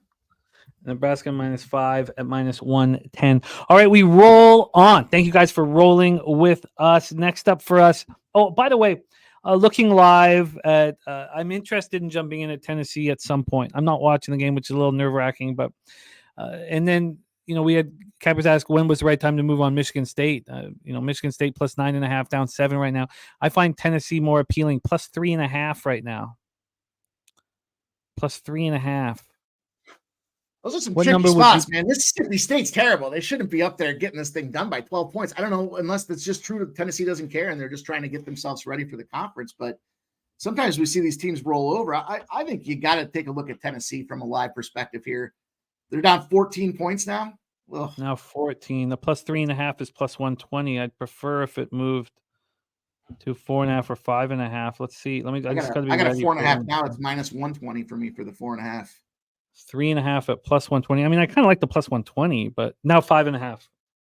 Okay, let's do it. Plus 5.5 -115. Yep. Okay, that's good for putting me. One. I've added to my live bet. I was very comfortable $100. I moved to 150 for this big week for live betting unit size. So, all right, we got a live bet in plus 5.5 -115. on the Tennessee Volunteers. We in business, baby. There's my guy Billy Briz in the house. What up, Brizzy? Okay, we move on to the Metro Atlantic. You hear what happens to your voice as soon as you make a bet. You're like, oh, I remember this feeling. This feeling is great. It's fucking great. Metro Atlantic Championship semifinal. Marist Red Foxes 18-12, 12-8 in the Metro Atlantic versus Fairfield Stags 21-11, 14-6 in the Metro Atlantic. We're in Atlantic City, New Jersey for this one. Now we heard from Bobano. Bobano is on Marist plus 5.5. He got that at minus 118. Marist took out Niagara to close out the regular season and then to have this opportunity to face Fairfield. Fairfield been playing very well. Now, Fairfield went to Marist and lost 58-55. So this Fairfield team, 14-6 in the conference. Marist 12-8. Two good teams playing against each other. Fairfield certainly not going to take Marist lightly as they just lost to the Marist Red Foxes. So that was not the first time they played. Marist traveled to Fairfield early in the year and got lit up and smoked. They lost 82-61 on Sunday, January 7th. Then Marist exacted revenge. Marist is a team moving in the right direction. They have won 8 of their last 11 basketball games, but Fairfield has been the juggernaut in this conference throughout the season. Let's take a look at the line history here for this one. From a line history standpoint, we have Marist at plus 5. Let's go back over to Bet Online, plus 5 at minus 115. This opened up at 5, got up to 6, and came back to 5. Right now, there's been a 3-cent move to Marist. From a total standpoint here, we have a 133. That's exactly where it opened. I guess a 5-cent move to the over. And then cash-wise for this one, we have 50-50 on the ticket count, but 70% of the cash is on Marist. 83% of cash tickets on the under. We don't have a cash flow there. Take it away for us, Mikey. Is Marist live? Tricky spot. I don't think so. To me, this isn't a spot that I bet on. For me to get involved with these games, I got to go to the locals, and I can't put enough on to make it worth my while and have a good time with it. So it's just not something I want to be involved with, though. I think you look overall, a lot of people are going to. First of all, this conference is totally fucked. If you look at this thing overall, Niagara was killing it this year. I can't believe it. Then you look at Canisius. Who the hell? Canisius? I mean, I grew up in this I talked about this before, the triangle of misery. You start a line with Niagara, you move it on over to Syracuse, and then you take the bottom of the triangle down to St. Bonaventure. And every school that falls within or touches the line of that triangle is part of that triangle of misery. And a lot of these schools do fall into that category. So the one that kind of surprises me the most, though, is this Iona spot there. A lot of people were high on Iona. And now you got this Fairfield team that knocked them off, and they covered the spread against them at that -4. Flip side of things here, Marist with this Niagara back-to-back spots. Niagara's super overvalued. If you started looking at what they were doing, and I only judge it based off of my losses with these guys, but I took a couple of L's when maybe I broke the streak for Niagara. They were kicking ass, they were taking names, and then they started losing. And that's right around when I got involved with these boys. Now, we do have a little bit of revenge in this spot. So the one spot I did look at, as you talked about that previous game, man, it so happens that it's the last time that we saw Fairfield lose. They did take down that Canisius team. Mount St. Mary's, big program out there, and they kind of showed in this game, hey, if you want to play a defensive game, ergo that Canisius style, we can play that way. If you want to play an offensive game, we can play that way too. And they went out there and they ripped up 96-92, defense be gone, only to follow that back up with another defensive battle against Iona. So I do like the first half in this thing. I haven't gotten there yet. I'll just kind of make a note to it there. Fairfield first half -2.5, and we'll see what the action looks like as we close up shop. That's an interesting look. Fairfield first half. I'm gonna put that note down as well. Not fully asterisk though for Mike M. I'll just put it in parentheses. Okay, let's roll on. I bet on a lot of the games, but I don't bet on every game. Let's roll on. Next up, we have the Big West Championship semis. Long Beach State Beach, 19-14, 10-10. The Big West versus UC Irvine Anteaters, 24-8, 17-3 in the Big West. We're at $1 Lone in Henderson, Nevada. Long Beach was losing games. Now they were tight, and they weren't all tight games, and they got beaten up by these UC Irvine Anteaters. Long Beach traveled to UC Irvine, lost 82-61. But that was an important win against UC Riverside. I know that UC Riverside is a decent team in this conference, 10-10. So, I mean, it's not But they just lost by 21 to this squad, and this was not the first time they faced UC Irvine. They lost at home to UC Irvine 72-61. So they've lost twice in a row or their only two meetings to UC Irvine this year. Let's take a look at the line history here for this one. We have UC Irvine right now is 8-point favorites, -8. They opened up at -5.5. So that's a 2.5 point move to UC Irvine. Now, Bobano did find an 8.5 somewhere, but still a huge move towards Irvine Anteaters. Then from a total side of things here, we have a 150.5. That's where it opened, so there's been no movement there. And then when we get to the cash flow for this one, we have 88% of tickets on UC Irvine. No cash flow information, no help with the total either. Take it away, Mikey. The floor is yours. Big West semis in Henderson. It's amazing to me that we saw Long Beach State end up getting the job done there. For whatever reason, I'm just not big. I'm not high on Long Beach this year. I like Long Beach. I like what they got rolling out there traditionally year over year, but this just hasn't been the year for me to be betting on them. And on the other side of things, the Anteaters have been a spot that I like to get involved with here. What I like about the two teams here particularly, though, is the pace that they run. I don't want to see that. I'm just not a fan of that Houston and Virginia slow, methodical, watch the clock tick. I'm watching you dribble like it's fucking YMCA rec league out there. That's not how I like to roll. I want to see these guys go fast. I got ADD, so my attention span is very short. You got to keep it moving and dribbling for me to stay focused on it. And that's what these two teams do incredibly well right now. When you look at the efficiency where these games out there and kind of where they're ranked overall, Irvine's ranked 68.5. Then you got Long Beach State, 71 out there in terms of pace and possessions and effectiveness with scoring out there. Irvine's averaging 77.7 points a game. Long Beach State, 77.4. Collectively, you smash those two together. It's a great opportunity, I think, for us to take advantage of this over right now. And, it's kind of on its way up. So you better take it sooner than later, because by the time this game pops off, we could see this thing touch 151. But I see 149.5 out there right now. And that's kind of where I want to be. Again, I think the points prowess that these guys have, you look back at it, the revenge angle, there's a reason that Long Beach State, got handled by these Anteaters, 82-61 just a couple of games ago. I don't envision that they're going to try to go out there and extract revenge. I get it. I love the angle. We've been very successful with that spot as well, but kind of all bets are off for me. This thing here, you just look at these overs: 1, 2, 3, 4, 5, 6, 7-1 to the over for the Anteaters last 8 games. Then you look on the other side with Long Beach, and we've got 1, 2, 3, 3-2 to their last 5 on the over as well. It's pace, it's tempo, it's the amount of points that they're scoring. They lose to Santa Barbara, 74 points they score. They lose to UC Davis, 78 points they score. And then they beat up Riverside, 86. They're just getting more points out there as they kind of throw defense by the wayside. So it's an over spot for me in this game. Lock her in. You got it. And that over 149.5 -110 available. Res Mob went to school. Rick Smits at Marist. Wow, that's dope. That's a dope story, man.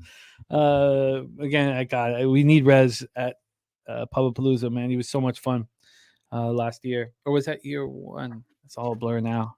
Let's move into the WAC tournament semis. Seattle U Redhawks, 19-13, 11-9 in conference with Grand Canyon Lopes. Orleans Arena in Las Vegas, Nevada for this one. Now, Seattle U, who looked so strong all year, snapped that 3-game losing streak. It was ugly, and they needed to have this opportunity. They beat Cal Baptist easily, 81-57, showed that they're ready to go. Grand Canyon has won 3 straight games.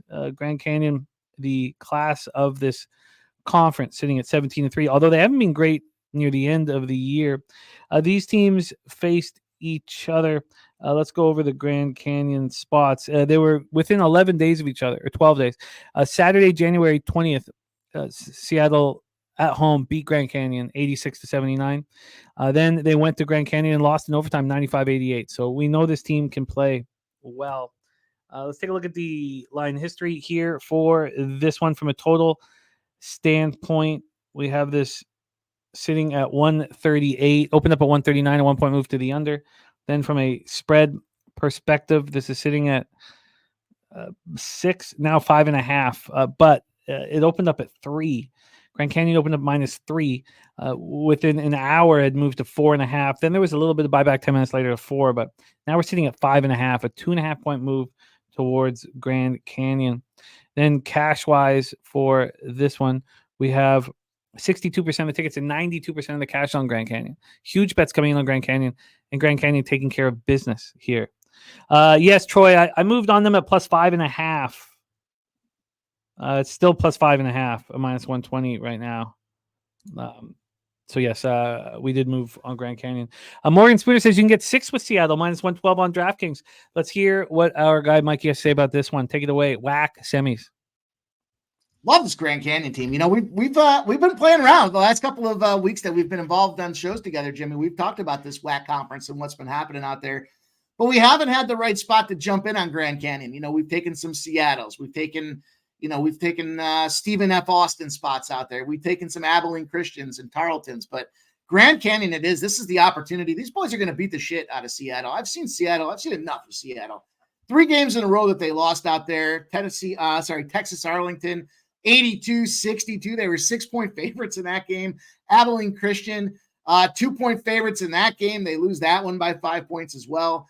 2-point dogs to Tarleton. They couldn't even cover with a couple points on their side out there. And now you're going to go out there and try to take down the class of this conference in Grand Canyon. No way. The best thing that Grand Canyon's got going for them in this case too is of the 3 losses they have on the season, one of them is to the Seattle team. And it's not the Seattle that was playing then. So, this is a great opportunity, I think, to knock these boys off here. And, we have another spot too, when there's a rematch spot here, not a revenge, but when there's a rematch spot for Grand Canyon specifically, when they mark Grand Canyon as a favorite, it's for a reason and they win. This number goes all the way back to March of 2012.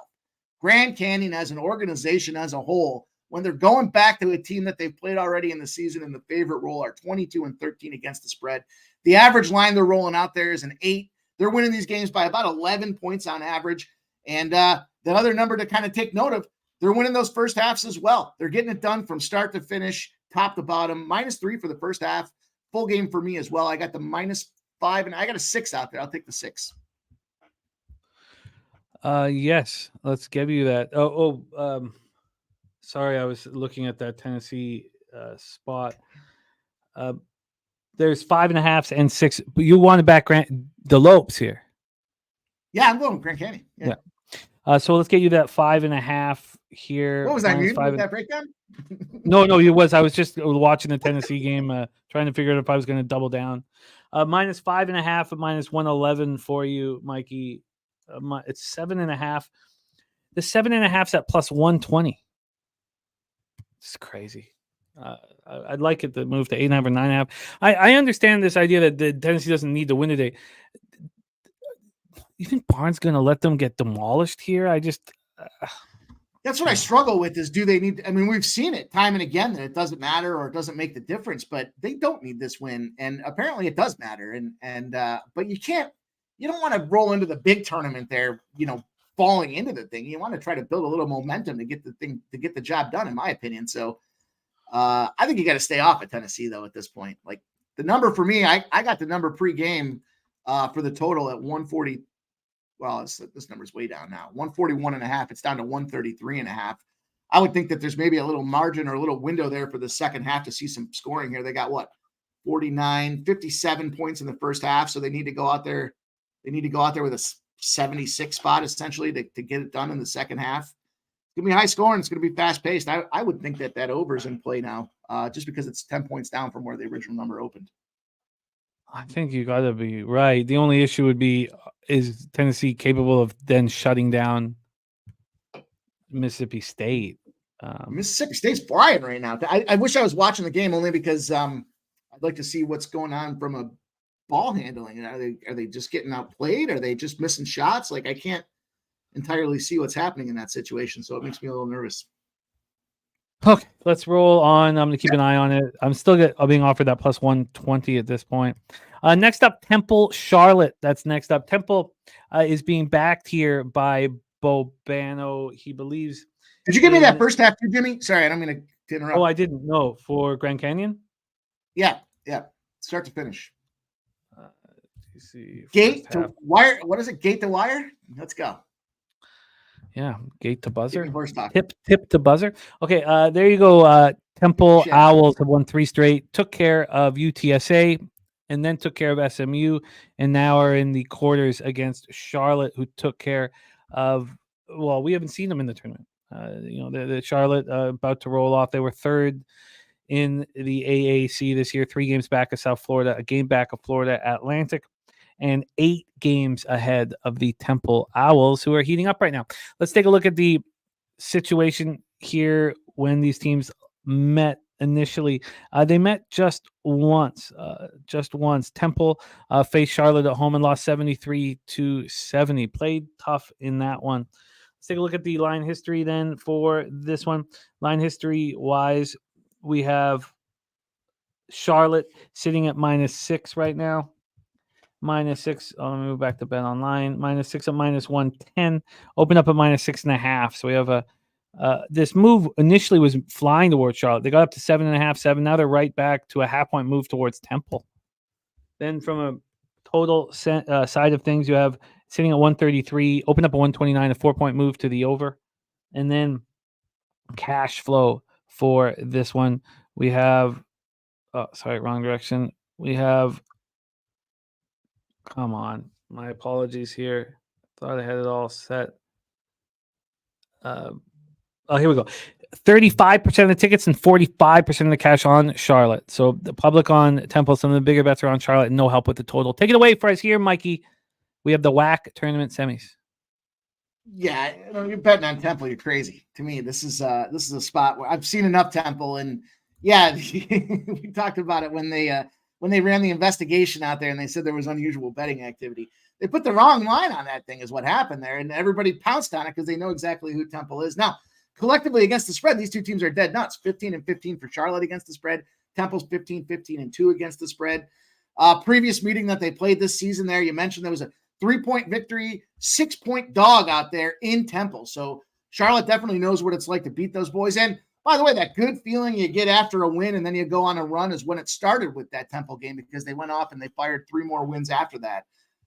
Big spots out there, against that East Carolina team the other day there, 82-72 to finish off the season. It's a big one to note because we saw what they just did there, East Carolina against Tulsa. And, they hung on. They went out there, I mentioned it earlier, and get the cover. But a lot of teams fucked off at the end of the season. They said, it doesn't matter. We're done. We're going to pack it in for the tournament. They went on the road to that East Carolina team, and they handled business. Now, big opportunity for Temple yesterday against SMU, but all that does is works against them in this case because now they're tired. Now they don't have the rest advantage. They're coming in off of probably being overconfident with the way SMU folded up like a cheap tent there, and they got beat up in that. I mean, the second half of that game was the tail of the tape where you could just see Temple just kept rolling. They kept putting it on. They shot incredibly well. It's like they caught the groove, 52% shooting, went up to 54% in the second half, and they outscored them 43-27. But that overconfidence, I think, is going to make them vulnerable to get caught here in this game. And I want the full game here with Charlotte for me. I'm going to go with the -6 at -110. -6 at -110. Let me just do a quick roll through, see if I can beat that. I can certainly give you a -105. Cool. And that will be the best I can give you. Bet Chris and Bookmaker giving you that -6 for Charlotte, -6 at -105 here. So Bobano on Temple, Mikey on Charlotte, -6, -105. All right, we roll on. Next up for us, 9:30 p.m. Eastern, we have the Big 12 Championship semis. Number 14th ranked Baylor Bears, 23-9, 11-7 in the Big 12 versus number 7 ranked Iowa State Cyclones. We're at T-Mobile Center in Kansas City, Missouri. Let's get this one set up for us. Big boys playing. We already heard from Bobano. He is on Iowa State money line in this one. Baylor looked very good in the second half against Cincinnati, but that was a tired Cincinnati squad. Iowa State smashed a tired Kansas State squad with revenge. So it was an impressive performance by both teams, but more by Iowa State. Let's take a look and see what's happened the first time Baylor and Iowa, or the first 2 times Baylor and Iowa met. Unfortunately, they only met one time this year. Saturday, February 3rd, Baylor beat Iowa State 70-68 at home. Very, very tight match. Let's get to the line history here for this one. From a total side of things, this one is sitting at 135, open at 132.5, a 2.5-point move to the over. And then spread-wise here for this one, we are sitting with a -1 or 1.5, depending on where you shop. It's -1 at Bet Online. So Iowa opened up at -1, got up to -2, but they're just at -1 right now. That's still a 5-cent move towards them. And then let's see what the cash is doing in this one. This will be very, very interesting. We have 34% of the tickets and 47% of the cash on Baylor, 93% of tickets on the over. Kelsey, it's no problem. You can ask all those questions here. A hedge bet is, let's say, you're giving yourself a situation, where you can't lose. Some people don't ever hedge. They say hedging's for gardeners. My dad, as a gambler, hedges all the time. Create a situation where you can't lose. And so, for instance, I have Orlando Magic for just $200, but at 10-1 to win the Southeast Division. So I put $1,000 on the Heat at even money. I knew that the Hawks weren't coming in, and I wanted to guarantee myself money. Now the Heat have lost 4 straight. It looks like the Magic are going to win the division. Looks like the hedge could cost me $1,000, but I just put myself in the situation where I guaranteed cash. Take it away for us here, Mikey. We have Baylor, Iowa State, and you can touch on hedging as well if you'd like. Yeah, I'm not a big hedging guy.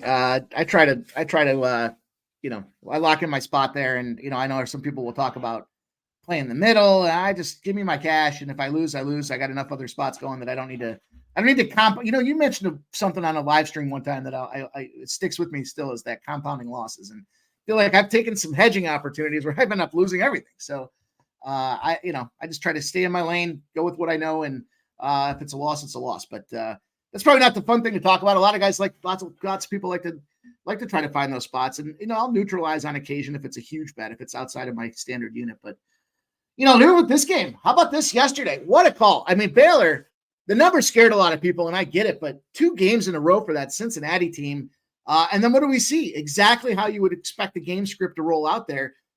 Well, maybe not exactly. Baylor's down a little bit at halftime, which created a great live betting opportunity. And then they rolled on these boys in the second half, right? So then we saw they just came out there and they dumped the truck on them and busted them up real good. I mean, it was 44-30 outscored in the second half after being down 2 points at halftime. So tricky situation, though, because, we know Baylor is an offensively explosive team out there. A lot of people had them pick to win the conference, not so much the surprising situation. But what do you have in Iowa State? A defensive-minded situation. You got a team that runs one of the best defenses in the Big 12 and a program in an era that doesn't care much about defense out there. So it's going to be, it's going to be a tricky spot as far as how these games kind of boil down to it. But it's a tough one for me. I didn't want to flip-flop between them. I like Iowa State as a NCAA tournament program, right? So I like them to go with the big dance, and I like them to make some noise and bust some teams up and screw some parlays up. In this game, though, we've already seen that they can pull the advantage there, Baylor, with their offense. As good as your defense is, I just think you're going to struggle when it comes to the neutral court against touching a high-powered and explosive offense. Baylor's already got the dub on them one time already. I think they get it done again. I'm going in here with Baylor in the spot there. I certainly don't like to be on the opposite side of Bobano, but you guys have heard me say before, give me the dogs and push me off them. And I just, as good as this Iowa State's defense is today, I just think, big moments, big step-up opportunities. Baylor's been there before, and it should be a great game, but I'm going to go with Baylor. I think they get it done again. And do you want Baylor money line? Yeah, I'm not going to. Plus 105 is the best we have offshore. Let me know if you can beat that, but I'm going to lock in the Baylor plus 105 here, going up against Bobano. Let's move on. Next up for us, 9:30 p.m. Eastern, we have Mountain West Championship Semi. San Diego State Aztecs 23-9, 11-7 in conference. First, number 18, Utah State Aggies 27-5, 14-4 in conference. We're at Thomas & Mack Center in Las Vegas, Nevada. Let's get this one set up. I mean, obviously, I've always kind of liked when teams don't show up against a weak competition and get by. Luckily, get by. That's what we saw yesterday with Utah State over Fresno State. If this was March Madness, I would be backing Utah. Maybe I do it again here. I like it. They just sneak past the game that they should have won. and then they come in a little fresher, a little more relaxed next game. I like it. Now the Aztecs are a tough team. Beating UNLV in overtime was impressive. That they had lost at UNLV on the 5th of March. Let's talk about what's happened when Utah State and San Diego State have met. We know that the home court advantage is a big thing with these squads. These teams met twice. The first time San Diego State played Utah State at home, they won easily by 14. Then they traveled to Utah State and lost just by 5. Let's take a look at the line history here for this one. We'll start with the total. From a total side of things, this one is sitting at 137.5, opened up at 138.5, a 1 point drop to the under. From a spread side of things, this is sitting at 4.5, minus 4.5 for San Diego State. So let me make sure this is full game. I'm not sitting out. Yeah, okay. So this opened up minus 3.5 for San Diego State. First move took a few hours, but it was towards the Aggies. Then it's come back to San Diego State. So there's been a 1 point move towards San Diego State. And then cash flow wise for this one. Oh, sorry, wrong way. Cash flow wise, we have 46% of the tickets and 88% of the cash on Utah State. You know, I kind of like the thinking there. There's no help on the total. I kind of like the thinking of the big bets being on Utah State. I just don't like the lines moved moved a point towards the Aztecs. If this was a standing still spot, I would take the Aggies here. Take it away, Mikey Money, Mountain West semis. Man, this one's there's some great games tonight, and this one's going to be exciting. First of all, San Diego State screwed me yesterday. Full disclosure. Where did they screw me?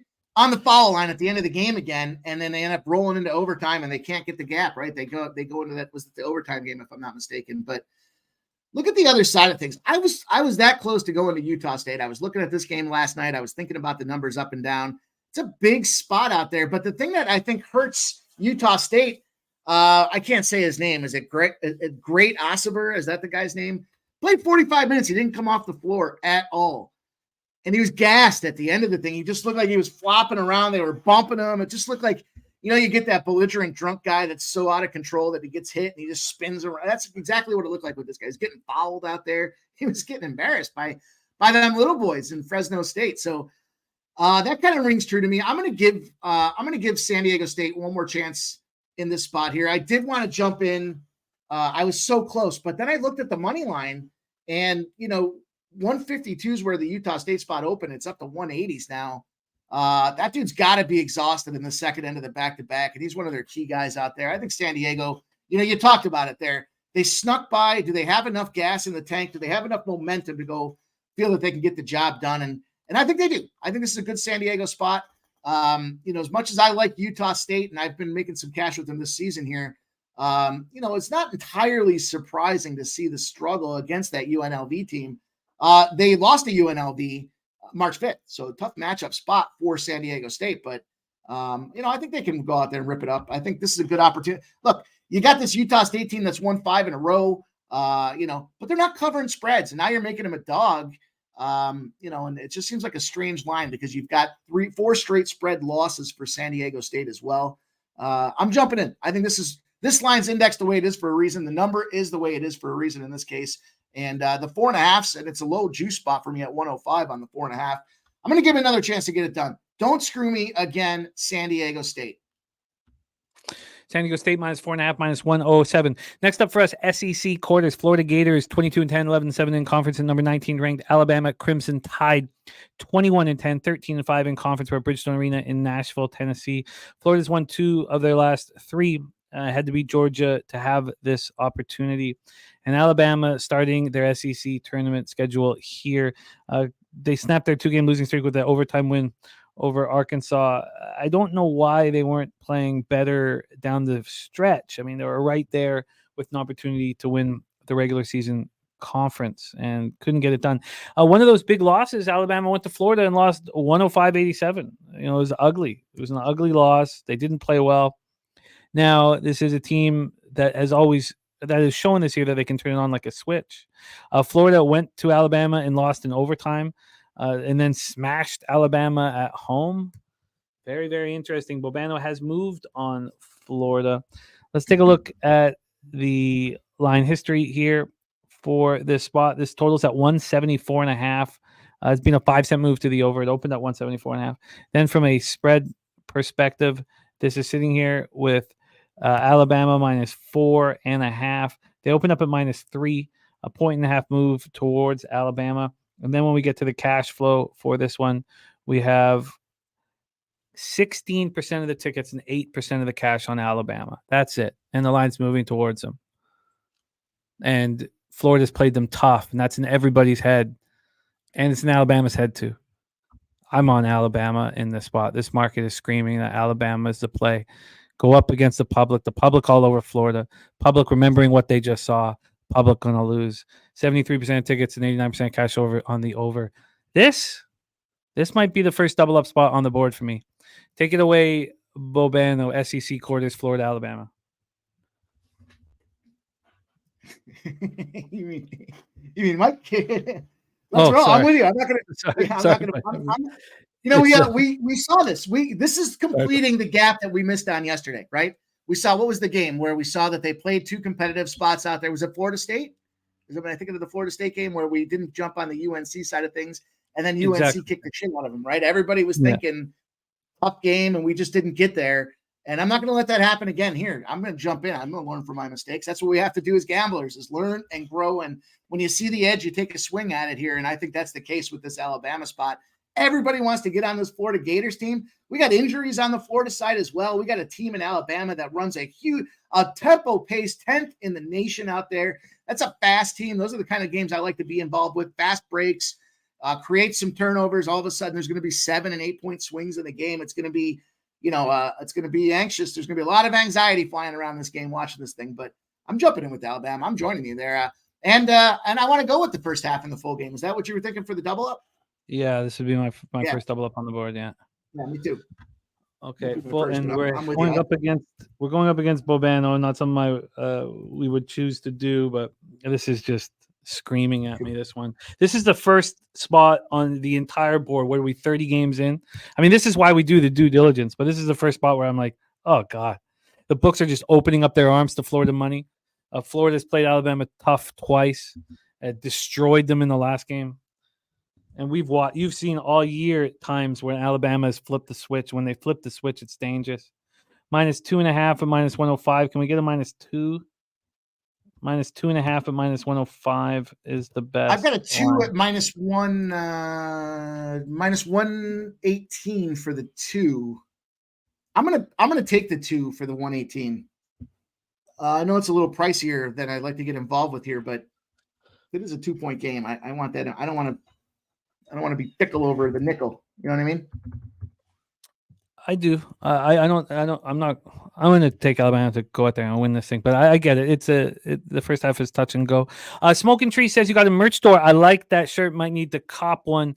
Pub Sports Radio shirt. Yeah, Jose, my man, if you could pop the link out, and for our merch store. Thank you, Smoking Tree. Thank you for the support, my man. Scotty Rock in the house. 62-60, Purdue, Michigan State. Let's go. Let's go. I'm on that Michigan State side, boys, girls. Wow. I had the opportunity to get in live there, and I wish I had. All right, we move on to SWAC semis, 9:30 p.m. Eastern. Alabama A&M Bulldogs, 11-21, 9-9 in the SWAC. Going up against the Texas Southern Tigers, 15-15, 12-6 in the SWAC. Bartow Arena in Birmingham, Alabama. Alabama A&M getting hot at the right time. Certainly getting hot at the right time. Alabama first half -2.5, -110 at BetOnline for Kelsey. I'm excited about that game. Good God, I'm excited about all these games. But let's get into this one. So Alabama A&M Bulldogs won 3 of their last 5, and they had to beat a really tough Alcorn State team to have this opportunity against Texas Southern, and they smashed them by 12. Texas Southern, they had to beat a tough Jackson State team as well, and they beat them by 11. So these teams both moving in the right direction. So let's see what's happened when these teams have faced each other. Now, Alabama A&M faced Texas Southern one time this year, just one time, and it was at Texas Southern, and they got killed. They lost by 16 in that one. This is a different Alabama A&M team. They've just seemed to have come together here. Let's take a look at the line history for this one. from a spread or from a total 135.5, opened up at 138, 2.5 point move towards the under. And then from a spread perspective, this one's sitting with Texas Southern minus 3.5. I think that says a lot, but it did open up at 2.5. So we have the 1 point move towards Texas Southern. I think you're on the first half. Oh, I must be on the first half. Thank you. That will that illuminates.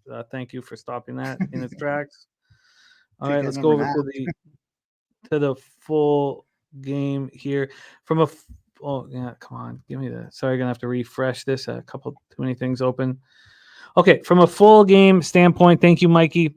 We have a Texas Southern sitting at minus 6.5. That makes more sense. Minus 6.5. That opened at minus 5, so a 1.5 move towards Texas Southern.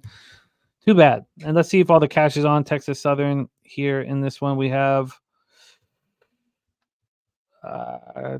here we go. 67% of tickets and 84% of the cash on Texas Southern to once again deliver in the conference tournament. Take it away for us. Nice job, Coin, with that live move on Sparty.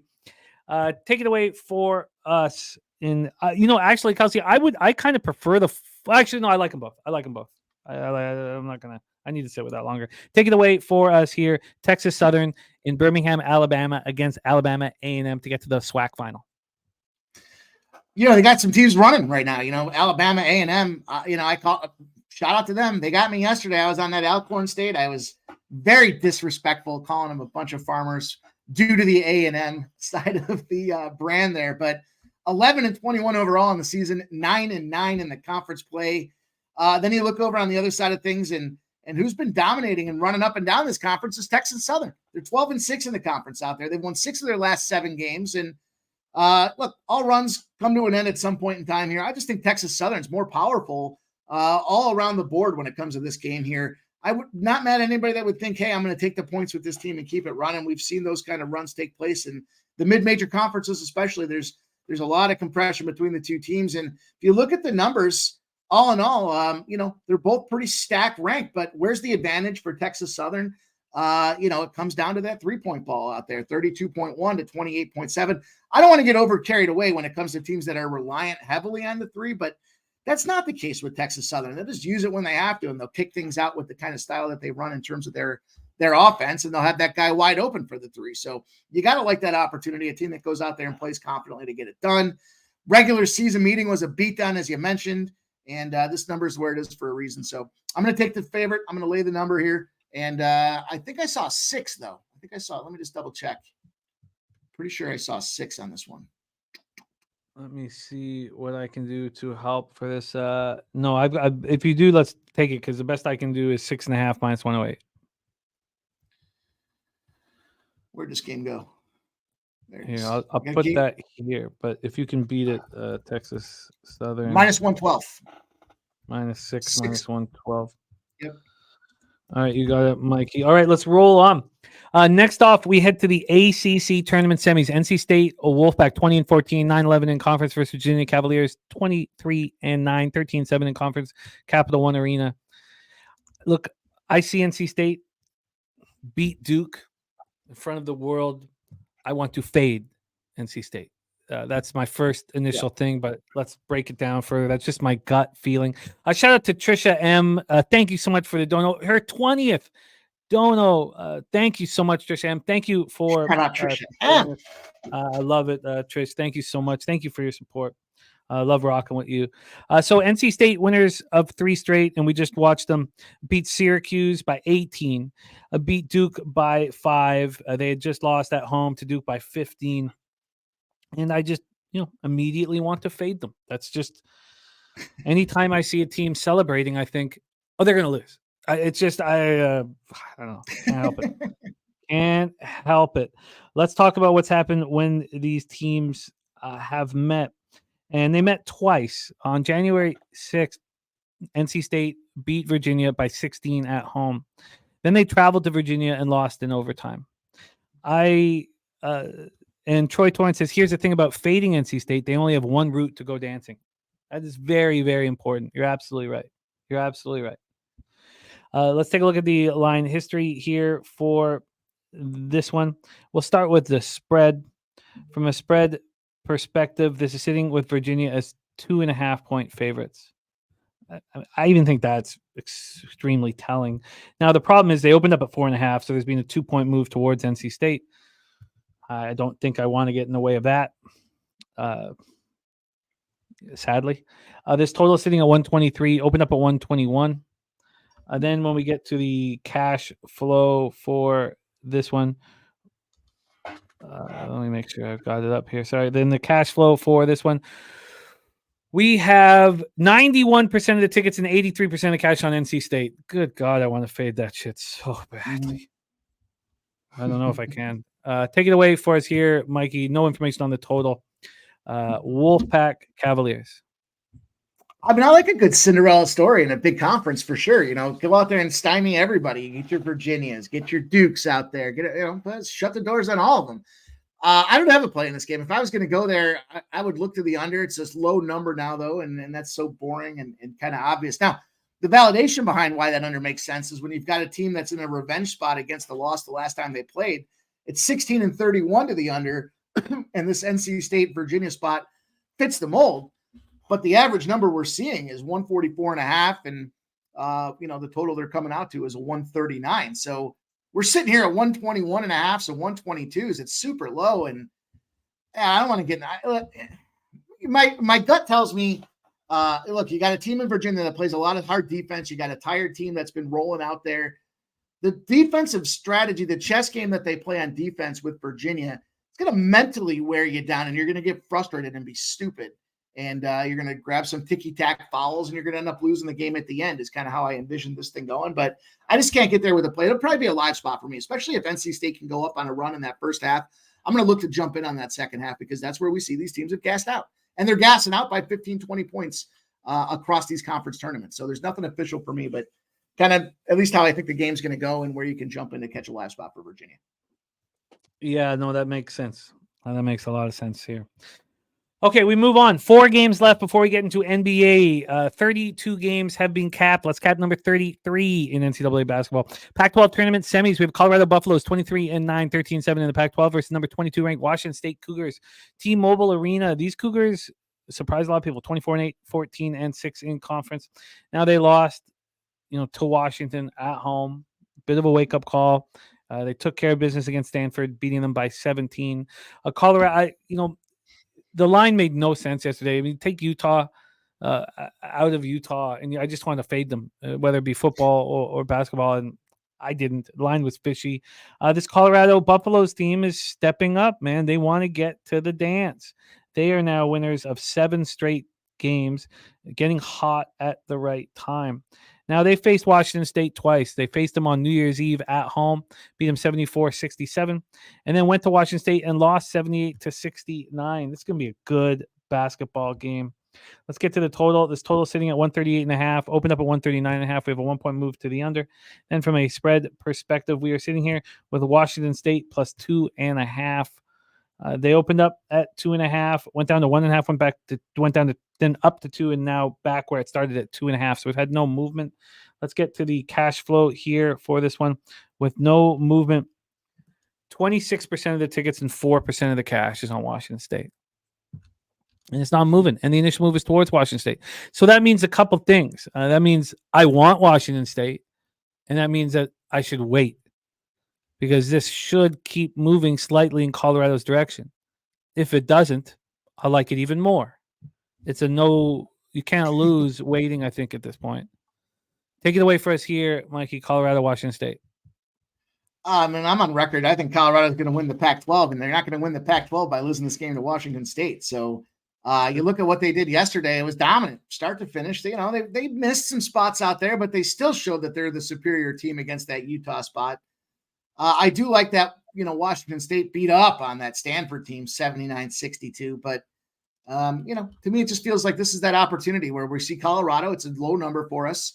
And it makes sense. It's interesting that you've got a 24-8 team in Washington State that's been laying some big numbers out there, and now they're the dog in that spot. That to me is where, now maybe I'm on the wrong side of seeing where this flag should be, but I like this Colorado team. I like the way they're made up. I like their chemistry. I like the way they play offense, and they're not afraid to go out there and limit teams from a defensive side of things out there.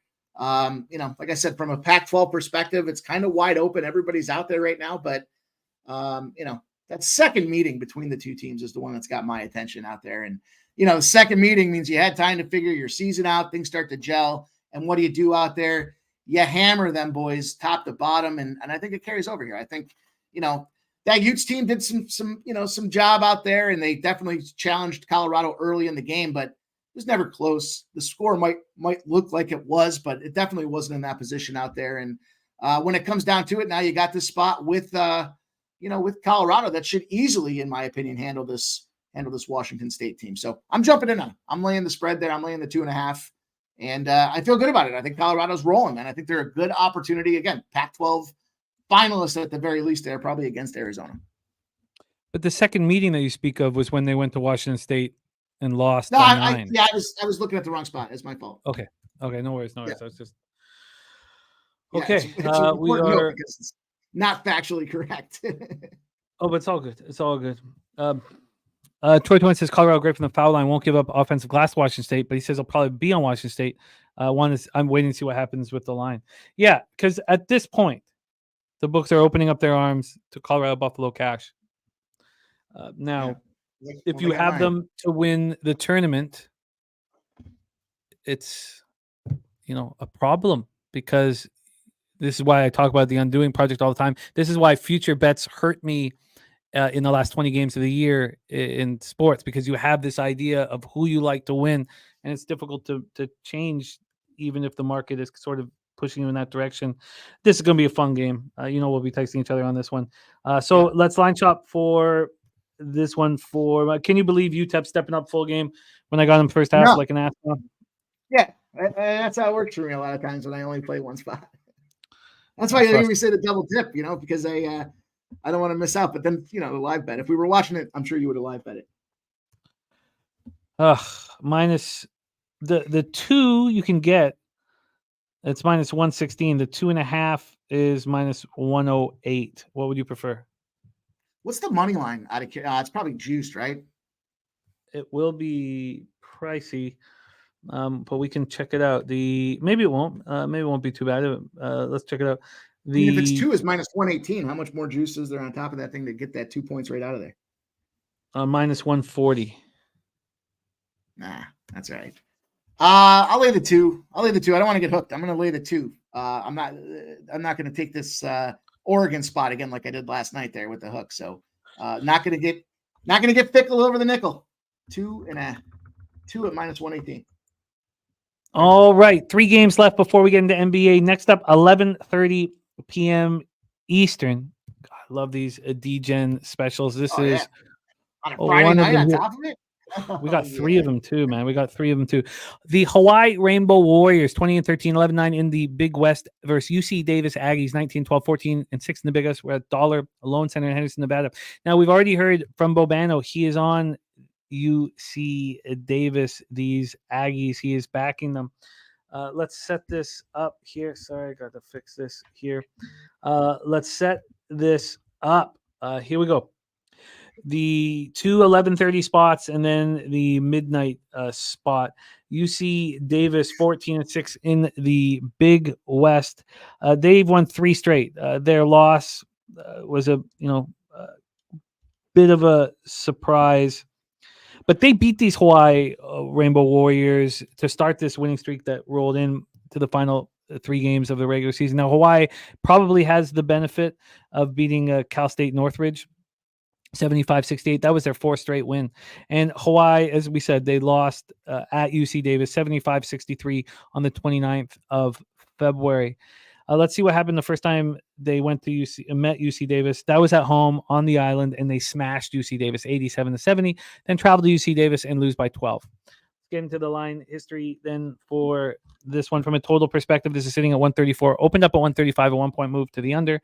And then from a spread perspective here, this is sitting at -2 and -111. Opened up at -2.5 and got to 3.5 within in an hour and 3 minutes. Then there was this heavy move on Hawaii, so heavy that this was a pick 'em at 9:30 in the morning. Now there's been a 2-point move back to UC Davis, so a half-point move towards the Rainbow Warriors. And when we get to the cash flow, no help at all. 2,635 tickets in, but Action Network, which I will not be subscribing to for very much longer. I gotta call these assholes. I'm 4 days into I'm 4 days into my renewal, and I haven't seen shit for cash flow information since then. Same with me. Exactly. I'm like 4 days, like less than a weekend. Take it away here. 4 days. Yeah. Frustrating. Highway, Hawaii. Jesus, UC Davis. Take it away. I'm a tricky spot. Here's why I lean to Hawaii in this game here. I'm going to ultimately get to the window with Hawaii.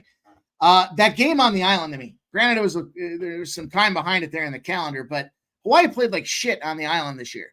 And the fact that they were able to go out there and handle this team, to me, shows that, they were able to deal with adversity and a spot where they're just not strong, and they got it done out there. And they got this little 2-point spot going for them. Big opportunity, because there's that big bullseye here. You've got this UC Davis team sitting at the top of the pack in the conference. And, Hawaii's just right behind them. They're 14-6 in the conference is UC Davis, 11-9 is Hawaii. From an overall kind of advantage, UC Davis is a decent road team. So for this neutral court, 8-6 on the road in the conference is a big number here. But I was surprised yesterday with what I saw. You guys heard me talk about being on the Matadors yesterday, and they came through and they covered. Now I got hooked. It was 6.5, and I think they won that game by 7, I think, at the end of the day. But they were never really in trouble in that game. And they just continued to keep that margin. And once they got there, they never took their foot off the gas. I like a team that plays like that here. I like this Hawaii spot. And, UC Davis is on upset alert. Hawaii knows if they want to go dancing, there's only one way to put them shoes on, as we've heard earlier. And I think they got to get it done this game. So appreciate what UC Davis has done on the season, but I see a +2, and I got a -108 on the +2. So kind of the same deal like I had last night with Bonaventure. The 3.5 was a little higher than this spot, but kind of thought, hey, they probably win the game, but it's going to come down to that last bucket. That's very much what it did in Bonaventure. I think that's exactly what happens again in this Hawaii game. I don't expect them to blow it out, but I expect them to be able to pull ahead and get this win. So +2, -108. We ain't on the island, and I think that actually works out to the advantage for Hawaii this year. And they've been, off the island now for a few days to acclimatize. I've got to look at this closer. That's just a monster move towards Hawaii. Of course, we have no information with the ticket count, but that's just a huge, huge move. I'm going to put some asterisks beside that. I got to look at that further. Let's roll on. 2 games left before NBA. UT Arlington Mavericks. We head to the WAC, 19-13, 13-7 in the WAC. First, Tarleton State Texans. We're in Orleans Arena in Las Vegas, Nevada. UTEP up 6. Yeah. Just got too cute, man. Got too cute. And I swear, when I move on these first halves, if I cover the first half, it almost always covers the full game. Like I never sit here looking brilliant because of it. All right. Let's get over that anger. Here we go. UT Arlington, Tarleton State. This is a nice one. 11:30 p.m. late night action for us. We have UT Arlington in throes of a big winning streak. Tarleton State lost to Utah Valley. Utah Valley 11-9 in conference. It wasn't bad. And then they beat Seattle at home to finish off the regular season, to finish 1 game back of Grand Canyon. UT Arlington rolling right now. They are in the throes of a real legit 7-game winning streak. Playing good basketball. Now, their last loss was at home to Tarleton State. So they have that. Now, they lost both times. They lost at Tarleton State 78-76 on January 4th. And then at home, they lost 80-78. So very, very close games where they were on the wrong side. Let's get into the line history here for this one. This is sitting at BetOnline with Tarleton State +1. They opened up Tarleton State +2, and then they became the favorites at 9:30 this morning. Now they're a 1-point dog, but a legit move towards Tarleton State. From a total side of things, this is sitting at 146, opened up at 146.5, a half-point move to the under. And then when we get to the cash flow for this late night action, 55% of tickets, 79% of cash on Tarleton State. No help with the total. Take it away, Mikey. Here we go, WAC semis. Yeah, double loss spot here, right? So we've got double revenge. Yesterday, I gave out UT Arlington on the last call, and it got steamed. When I was looking at it early in the day, it was like -120. I think shot up to like -170. I jumped. I pivoted off that. I went to the -2.5 because it's just way too much juice. I mean, lose respect if you start throwing out -170s. And at the end of the day, they covered, and they covered comfortably from the start. They were up that thing by 30 points, and they finished by up 30 points. So. I think in this case here, they're getting steamed, and they're getting steamed for a reason. I'm not going to try to question what's going on with this one. I think, when we look at this conference, not that I think, but we know where Grand Canyon sits overall. Then we look and we drill down deeper. You look at this kind of bottom rung or this next tier. It's these two teams battling out. I'm not going to get in the way of this one. I saw it with my own two eyes last night, and I'm going to roll back with these boys again today. I think UT Arlington gets the job done here, and we're just going to go pretty straightforward. I've got a minus 104 on the money line for UT Arlington. Let me just double check and make sure that's still good, because this number's been ping-ponging all over the place, and I want to make sure to be accurate with the numbers that we're driving out here. Unless you see it better anywhere else. Yeah, let's get the money line up here. The UT Arlington, no, all the numbers and all the information is starting to get to me. Minus 102 is the best I have here. What did you say? All right, I'll take it. I had minus 104, so minus 102 is even better. I'll go with it. Arlington, minus 102, money line. Minus 102. Wow. I would like to join you. I don't think I can. I don't think it, correlates quite enough, but losing those two tight games and now being here, let's just look at this bet online market move on the money line. Opened up UT Arlington minus 125, now minus 102. I'm going to have to stay off of it, but I like where you're at. Okay, let's move on to the 36th and final game here in college basketball. Mountain West Championship semis. Mikey Money doing a great job. Bobano doing a great job. Bobano, by the way, on that over 144.5 in the WAC. But here we go. 11:59 p.m. Eastern. We have Colorado State Rams 24-9, 10-8 in the Mountain West versus the New Mexico Lobos 24-9, 10-8 in the Mountain West as well. And these teams, we've already heard from Bobano moving on Colorado State +3 in the over 151.5.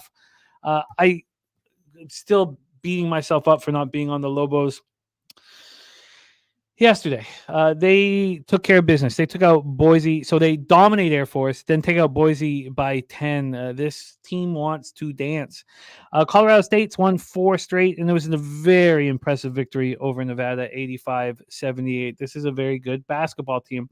Let's take a look at what happened the two times these teams met. They first met on January 2nd. Colorado State in Colorado State, and Colorado State took care of business 76-68. Then they traveled to New Mexico, and it was New Mexico barely pulled it out. New Mexico won 68-66. It was very tight. Let's go through the line history for this one. This total sitting at 153, opened up at 150, 3-point move to the over. Let's get to the spread here. Oh, sorry, I'm on the money line. Let's move over to the spread here. And from a spread perspective, this is sitting here at minus 2.5 for New Mexico. Opened up minus 3, dropped to 2, now 2.5. So we have a half-point move towards Colorado State. Cash wise for this one, 54% of tickets on the Lobos and no help on the total. Take it away for us here, Mikey. Mountain West Championship, Colorado State, New Mexico. It's going to be a great game. This might be, it's a shame it's at midnight East, because this might be one of the best games on the card today between the way these two teams kind of operate. And yeah, you mentioned they played head-to-head split, right? It was the home team for both of them. So that kind of nullifies itself here. They're sitting out there. It's going to be a big battle for these guys. And what kind of, I guess I want to take Colorado State. That's where my head's at with this game. I haven't officially gotten there yet. What's kept me away from taking Colorado State?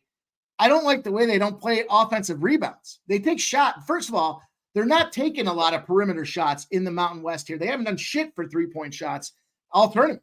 So they're going out there and they're playing in the paint and they're playing aggressive. That physical game tires you out. At the same time, they don't play those offensive rebounds. So when they do take shots, they're just comfortable pushing everybody back on defense to try to shut them down. So to me, it's a tricky battle between these two teams. And on the other side of things, we do see that New Mexico does. I'm apprehensive because, it's Richard Pitino coaching this New Mexico team. I've been eyeing him before. Ultimately, I'm going to take New Mexico. I'm not trying to waffle on this thing. My judgment and I'm clouded with this Colorado State team because I don't like a team that doesn't go out there and get their offensive rebounds. Limiting second chance is going to be an issue. Also, I can't stop thinking about that Creighton game that was fucking eons ago for this Colorado State team. I'm going to take New Mexico in this game here. -2.5. The Richard Pitino era is going to rock on here. New Mexico gets the job done and separates this rubber match here. And -2.5. -2.5 for them boys to get the job done. Unless you can get me a 2. I can't get you a 2.5 with regular VIG. I can only get you -115. Oh, no, I take that back. I get you a 2.5 with regular VIG, -110 at Will Hill in my bookie. Okay.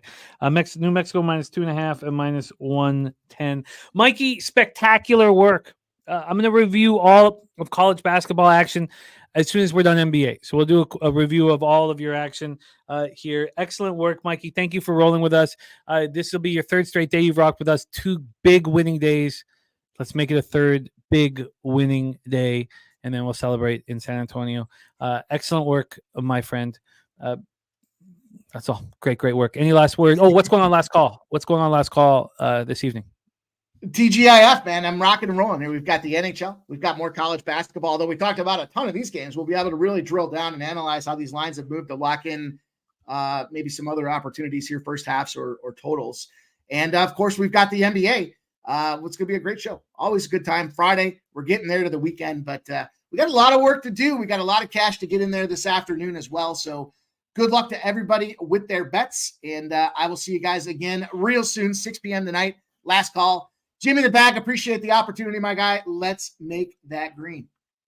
I love it. There he is, Mikey Money. I can't believe what he said about giving out picks with too much juice on them. A lot of people would be upset about something like that.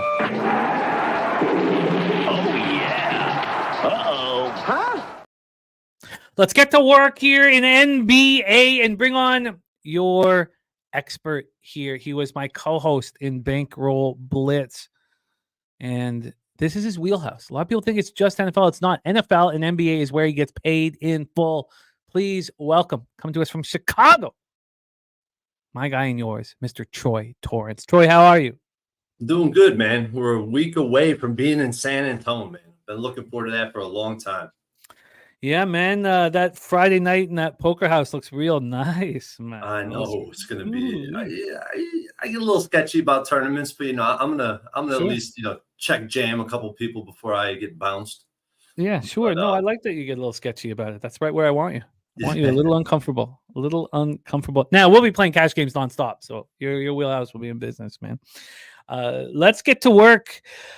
Billy Briz says this is the best time of year to bet NBA while the books catch March Madness action. Let's get right to work here. God, I put that Rockets Wizards over right on a platter, and yet I didn't bet it or take Rockets team total over, and that cost me the winning day. It's no problem losing on the Suns. You got that money back on the Rockets. Should have been a first half and full game Rocket. I should have abused the spot, and I didn't, and it's frustrating. But let's focus on the now. 7 p.m. Eastern, we get started with Phoenix Suns 38-27, 17-13 on the road at the Charlotte Hornets, 17-49, 9-23 at home, where the Spectrum Center in Charlotte, North Carolina. The pace for a lot of these teams has slowed way down. Phoenix 3-2. Oh, I'm back to past 5 games. We're not doing post All-Star break anymore. Just last 5 games for the stats. Phoenix 3-2, playing at 16th fastest pace, 96.39 possessions a game, while Charlotte 2-3, playing at 17th fastest pace, 96.20 possessions a game. Let's get this all set up here for NBA and see what we are dealing with from a spread perspective. This one with Phoenix coming off, second half back-to-back, lost their second 3 games, 127-112 the Celtics yesterday. Did not look good. Hornets coming off their second win in 3 games, 110-98 at Memphis on Wednesday. That one's too. How was I not on that one? Bothersome. Let's get to this line history. We're going to move over to Pinnacle line moves. They've got Charlotte sitting here plus 10 at even money. A lot of books have 10.5s on the board, which means there's been a half-point move and almost a full, but a half-point move right now towards the Phoenix Suns. From a total side of things here, let's get over to the total. Sorry about that. I'll have all this set up as we roll through these games. 6 of them on the schedule. From a total side of things, we're sitting here with a 219 juice to the over, minus 112 to the over. This opened up at 217 and it climbed up to 219. It was at 219 at 11:20 this morning. Then it dropped back to 217 again. Now it's back up to 219, so we're still back to that 2-point move, but it's a U-shape to get there. Then from a cash flow standpoint, we have 27% of the tickets and 56% of the cash on the Phoenix Suns, telling us that the favorite is where the big bets are coming in on. 68% of tickets on the over and no cash flow information. Take it away for us here, Troy. Suns Hornets. Yeah, I've been money in the bank betting this Charlotte Hornet team this season, and I was on the Suns heavy yesterday. Jimmy, I try to talk you into the first half. I feel like every time I try to talk you into something specifically, like when I reach out to you, the shit goes up in flames. And they didn't. I mean, I don't know. I go back and forth because my boys were texting me saying Suns don't play any defense, but did they allow Boston to shoot, over 50% from three, making 25 threes, or was Boston just hot as a pistol? And I personally believe the refs kind of stole the momentum of the game pretty early. But ultimately, this is a Suns team that hasn't lived up to expectations. And I feel like it's time for Durant to kind of pass the torch to some extent. He's definitely not as efficient as Devin Booker. And I think even with Beal with the ball in his hands more would probably be a better option. Somehow you got to have KD play off the ball down the road. And I don't think defensively this team is set up right to make a deep playoff run. For the Hornets, I mean, slow pace. I know the last 5, it says they're about middle of the pack, but they're definitely a slower pace. Hard-nosed defense, which is good for a change. You don't see that in Charlotte. Hard-nosed defense. They play hard, not to say they're very talented on the defensive end, but with the pace and the effort that they give, I think it's been noticeable. But at the end of the day, it's clearly a team that's tanking. They're not this is a team that's incentivized to lose games. And that's something that I'm keeping in mind as we get down the stretch here. When I first looked at this game, I was like, damn, Hornets look extremely appealing. The gamblers first, at the first glance, it was like, I want to be on the Hornets. At home with the rest advantage, best half-court defensive rating since the All-Star break, which is surprisingly.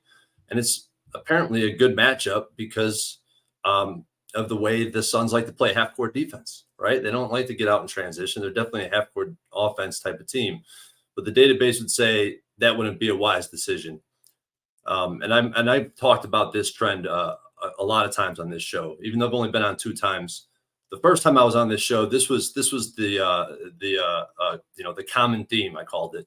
The past 2 shows have been common themes. Well, today it's big home dogs in the market moving towards the under. Now, this is since bounced back. I actually bet the under at 217 because home dogs catching 7 or more points and a total of 225 or less are 19-9 to the under. That's 68%. Hornets is a home dog of 7 or more market moving towards the under, which it's not right now.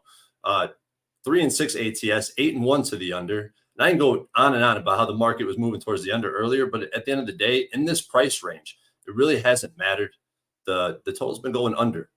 However, the Suns in this type of market, they're actually the few in the sample that gone over. Suns actually 3-1 to the over as big a road favorites. 3-0 to the over with a total grade less than 220. And I've been treading really lightly with totals because there was clearly a massive adjustment by the bookies since March. So here's my numbers on this. Let me pull this up real quick. From December through the end of February, the average total was 233. In the month of March, the average total is 10 points less at 223.5. So 9.5 points less. I mean, it's been a massive adjustment. But yesterday there were 4 overs and 1 under and a push. But what game went under? It was a game just in this similar spot, a low total, a big road favorite, and that was the Knicks and the Trailblazers, and that game ended up going under the total. With the Suns currently in danger of not making the playoffs, Hornets clearly tanking. There's only one way I could look with this game. I laid the 9.5 with the Suns. I tweeted out, Jimmy, I tagged you in it. I told you I took the under 217, but there's something else I added since, and that's the Suns in the first quarter, -3. So the Suns off a road loss. The Suns on the road after a road loss, 5 consecutive covers in the first quarter. They against the Rockets, they won by 8, the Wizards by 14, the Magic by 11, the Pacers by 9, the Lakers by 11, and the Heat by 8. I think that's pretty telling in that. And there's 2 games in that sample that were back-to-backs.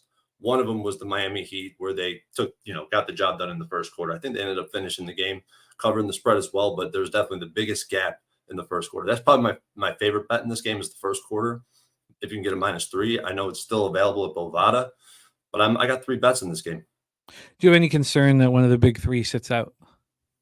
The way this line currently looks, and with how competitive this kind of section of the standings are, I don't think you're going to see anybody sit out. All right. I like it. I like it. Suns -9.5, full game -110. Suns first quarter -3, -115, and the under 217 for our guy Troy Torrence. And I think you got the Hornets in a weird little schedule spot here where let's see if I'm right about this. This is off. Yep, they're 2 games on the road. They come home for 1 game, and tomorrow this is the front leg of a back-to-back. They go back on the road tomorrow. You usually see a flat spot in this type of situation. And the most recent one being the Chicago Bulls had the same market or same type of a sandwich spot. This is the most recent one that comes to mind. They came home, they got smacked up by the Mavericks, and definitely didn't go over the total, their team total at least. Yeah, I think they were under 100 for sure in that one.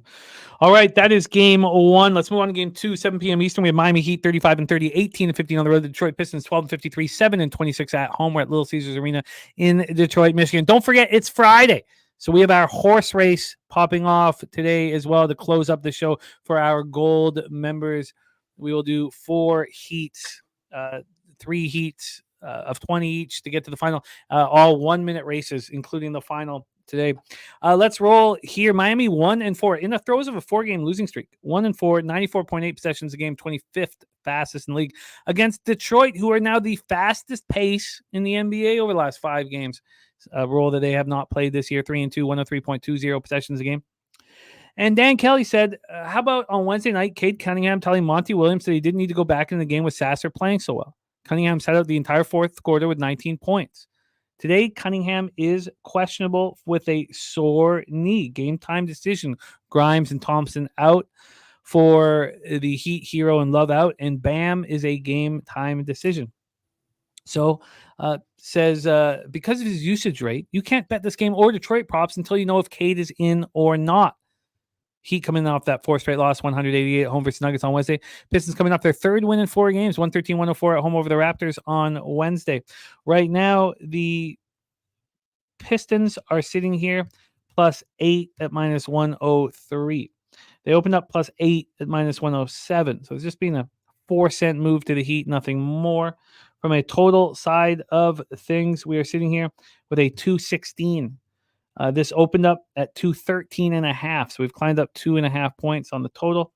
And then when we get to the cash flow, we have on the total 31% of tickets and 73% of cash on the under.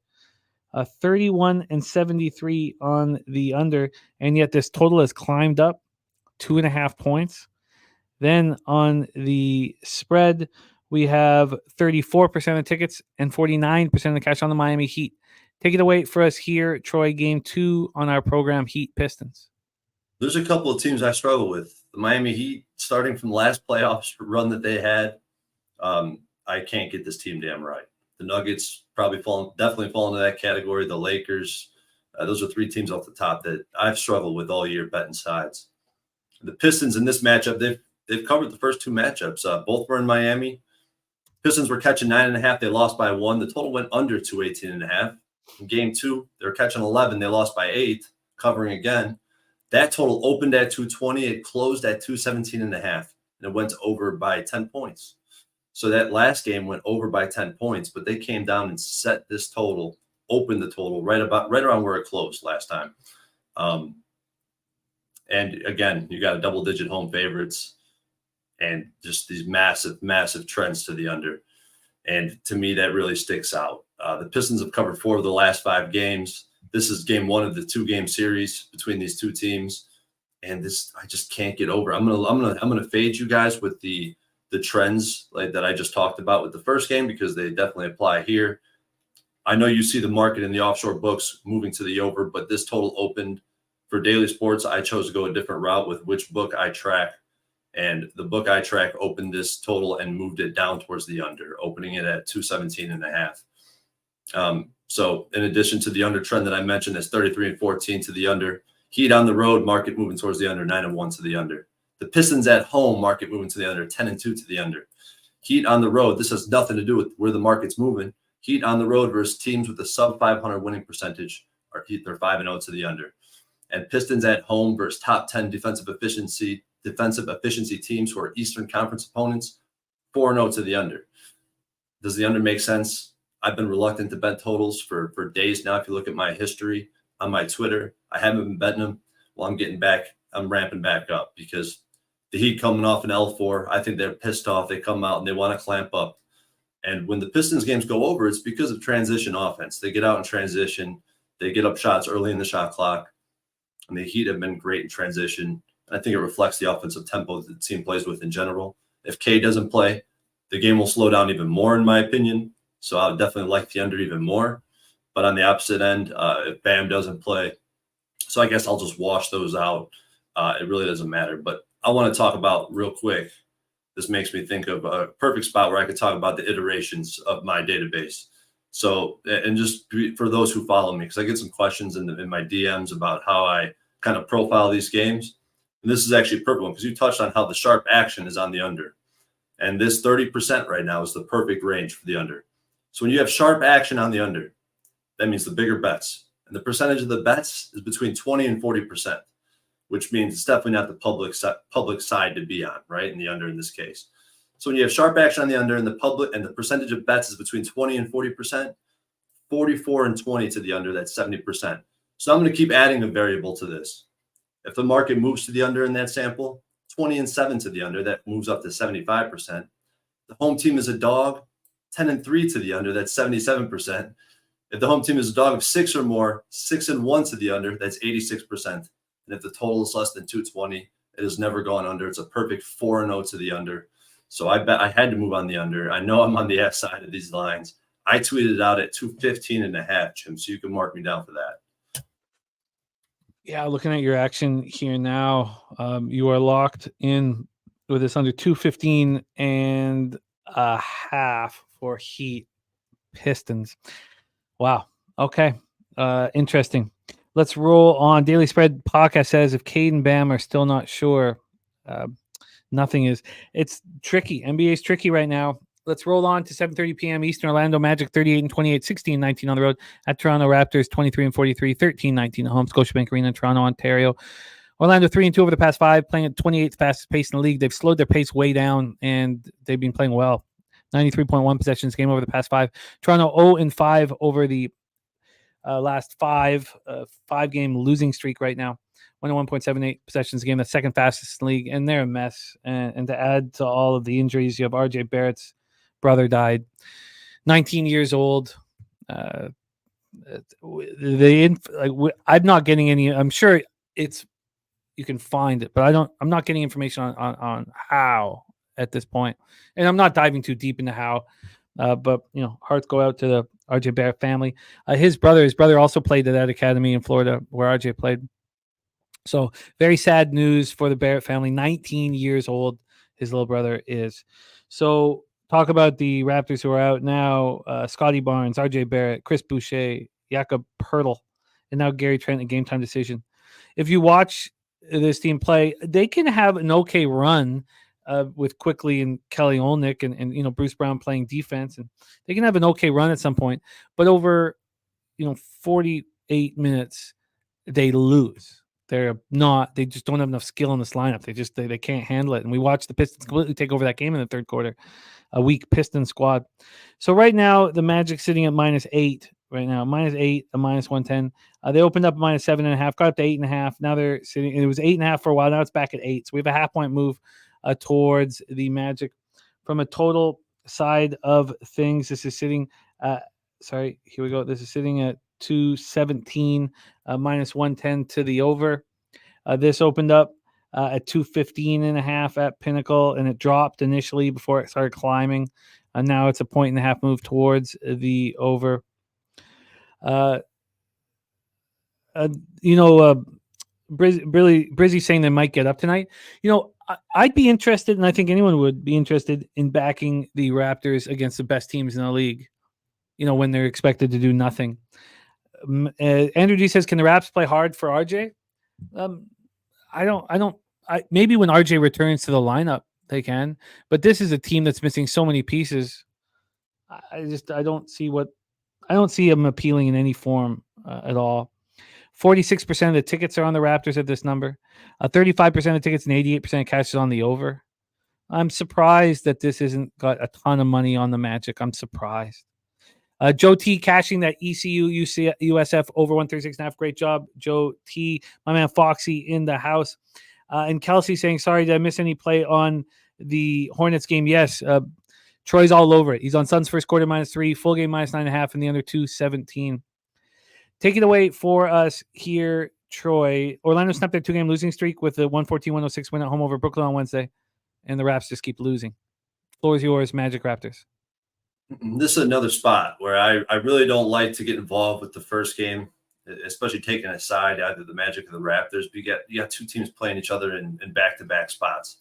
And the Heat versus Detroit, it's going to be in Detroit both times. This is a little bit more awkward because you got home to road back-to-backs against the same team, which is just very, very intricate market. You don't see a lot of this happen. So, and especially the first game, I feel like in these type of trends, you don't find anything that's very highly correlative, but so just keep that in mind. But in my opinion, to me, it looks like nobody in this freaking NBA league is tanking harder than the Raptors. They only covered 3 of their last 12 home games. If a spread was 2 possessions or more, they're 0-4 ATS, losing by 9, by 20, by 24, and by 41. That number slowly increasing as time goes on. Only eclipsing 100 points one time in those 4 games, and they still went under their team total. Magic on the road against teams top 10 in possessions per game. I know the Raptors aren't on the full season, but if you look I took a little bit of a bigger sample than the last 5 games, but they are in the top 5, actually, in the sample I took. The Magic are 9-2 to the under, and that tells me that the Magic dictate the pace of the game, and that's definitely true. It doesn't really matter who they play. These games go under, and the Magic, and if the Magic were favorites in those games, 4-1 to the under, more trends to the under. Want to know why? Because we got a big home dog, and these games go under at a high clip. Right now, I'm on 3 unders, and that's in the first 3 games we talked about. We talked about the Pistons. We talked about the Suns game. Well, I'm on the Raptors team total under, and I think that makes a little bit more sense based on what we're talking about here. No Pirtle, no RJ Barrett, no Scotty Barnes. I think Gary Trent's probably going to go to the bench for today. And based on this line movement and where this line currently sits, I'd say he's probably not going to play. My database, based on all the iterations I took, have the Raptors score between 94 and 102. So if the high end of the range is 102, it had to be a team total under rather than taking the full game under, because the Magic should get whatever they want in the paint. Raptors had this type of sharp action on the over in a recent home game. They scored 98 points. It was against the Pelicans. It was a complete embarrassing performance by the Raptors. There's no way my money's going to be on the Raptors. I'm on the Raptors team total under. I love it. I think it makes sense. I'd like to tie the Magic, to this spot. I think it's just, you're right. They've let go. They've completely let go. They would prefer to lose out right now and get the best draft pick possible. Get that draft capital here. And Jimmy, what's their situation? Don't they need to finish somewhere to get the top pick, or to get their first round pick or something like that? Like they need to finish bottom half of the league or something like that? They're on pace to control their pick. Yeah. At this point, I've got to go over that again, but I think the most interesting, part of this is the home and home that you speak of. If Toronto plays hard here, we can smash them again on Sunday. I've got to go over what the draft pick situation is right now. I'm kind of a flustered. Coin 2-0. I love it. Live bets on the show. I'm 0-1. I'd like to be where you are. But Troy on the team total under 104.5 for the Raptors. Let's roll on. Next up for us, 8 p.m. Eastern. Los Angeles Clippers 41-23, 19-13 on the road at the New Orleans Pelicans. Pelicans sitting 39-26, 18-13 at home, where it's Smoothie King Center, New Orleans, Louisiana. Clippers 3-2 over the past 5 games, 26th fastest pace, 94.2 possessions a game. Pelicans 4-1, 12th fastest pace, 98.60 possessions a game. That was a very ugly loss at home to the Cavaliers, 116-95. A shockingly ugly loss that snapped their 4-game winning streak. Clippers are on the second half back after snapping their 2-game losing streak with 126-111 win at Chicago last night. Pelicanos right now sitting at -6. The question is, who's going to be rested for the Clippers? We know Westbrook's out. Harden's a game time decision. I'd be surprised if all 3 of these guys go. Pelicans are a pretty healthy group, pretty healthy and pretty angry. This opened up with the Pelicans minus 6.5. It got up to 7.5, and then there was a buyback down to 6. I wonder why that is. Maybe because Harden is claiming he's going to play here. I wonder why that. I think it was because Kawhi got ruled in. He was listed as questionable. Okay. But I mean, now that it's down, it actually moved from 7.5 down to 6.5. Now it's at 6, and it's like a pick 'em at 6. Yeah. I'd say it might be heading a little bit lower. James Harden might be playing based on what we're seeing. Harden's, yeah, that's what it seems like. So let's take a look at the cash flow then for this one. 81% of the tickets and 97% of cash on the Pelicanos to bounce back. It's not the kind of company I want to keep. 65% of tickets on the under, no cash flow help. North End, it says 5.5s are popping up. Take it away for us here. Clippers, Pelicanos, Troy.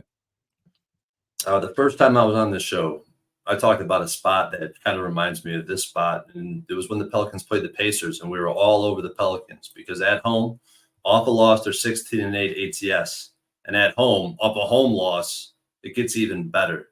They lost to the Bulls. That was actually the most recent occurrence of that when I talked about it last. But you got the Jazz. You got these massive blowout wins. They beat the Jazz by 30, the Hornets by 20, the Jazz by 7.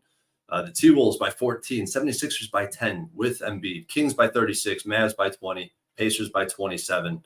That was the most recent. They covered all 10 first-half spreads in those games. The Pelicans' first half has been a wagon, and I see saturated. If it ain't broke, bet the Pels first half. But did it break? Because I was actually on the Cavs last game. The market was just screaming to me. It was the Pelicans coming back home after a little bit of a road trip.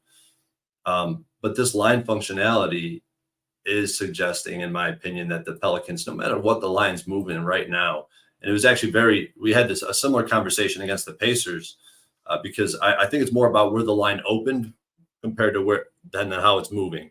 Because the Pelicans were +5 in LA in February. They won that game outright. They come home and now they're laying 6, 7, between 5 and 7 points, depending on where it's going to close. It's going to be a 10-point swing. And it was just like the Pacers game. That was a 10-point swing from that prior game as well. I've been backing this Pelicans team all season. I faded them for the first time with the Cavs. It's a perfect time to do it. But I think that this team, in my opinion, if I had a futures bets, I'd probably be putting them on this team. I think they're a contender. They score at the rim and behind the arc, exactly where teams, the best teams do their damage. They're elite defensively. They have clutch scorers, and this Clipper team continues to lose steam.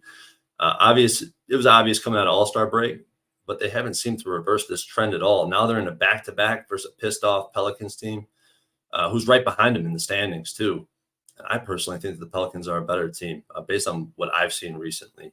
I kind of missed the first quarter of the NBA season because of the NFL, but from what I've seen, I think the Pelicans are a better team. And the Clippers, with the rest disadvantage this season, are only 5-12 ATS. The Pelicans, with the rest advantage, are 11-7 ATS. And the Clippers' next game is at home before going back out on the road. I mean, it just doesn't seem like a good spot for the Clip.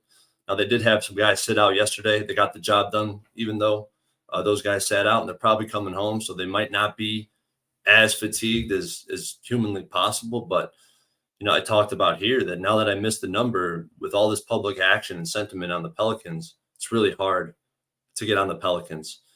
But I'm certainly going to be looking their way. I haven't moved on anything yet. I'm certainly going to be looking their way. If this number starts creeping down and we see the public start coming in, balancing out this market a little bit in terms of cash flow, I'll be on the Pelicans. Yeah, I need this market to mature, but certainly feels like all the Clippers will be in the lineup.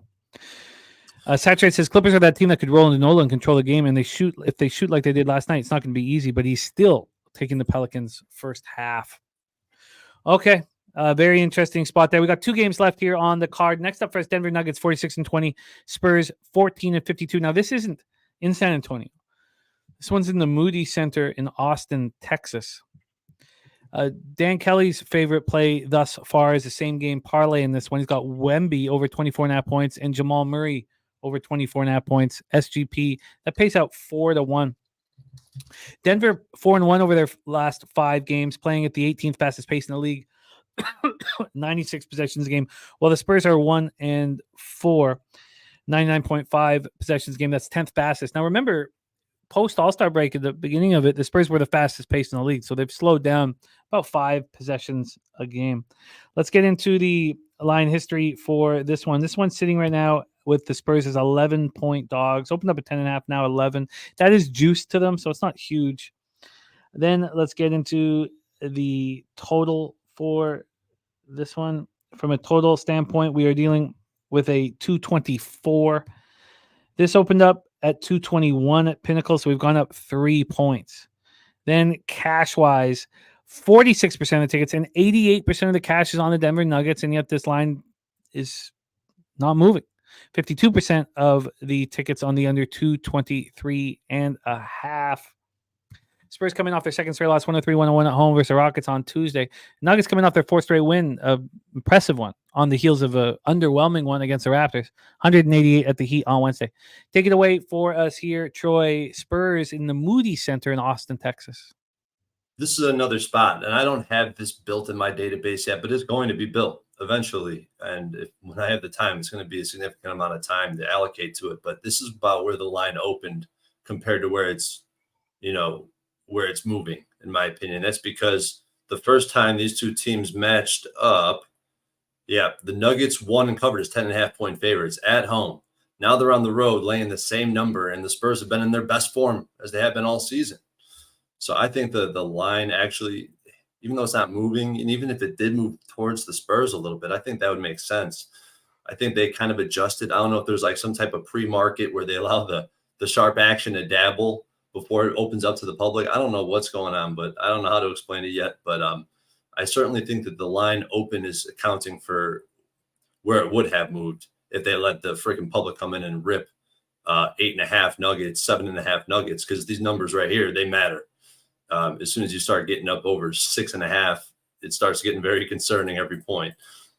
And to be perfectly honest, this Nuggets team, this is my kryptonite. This is my damn kryptonite. I can't get this team right.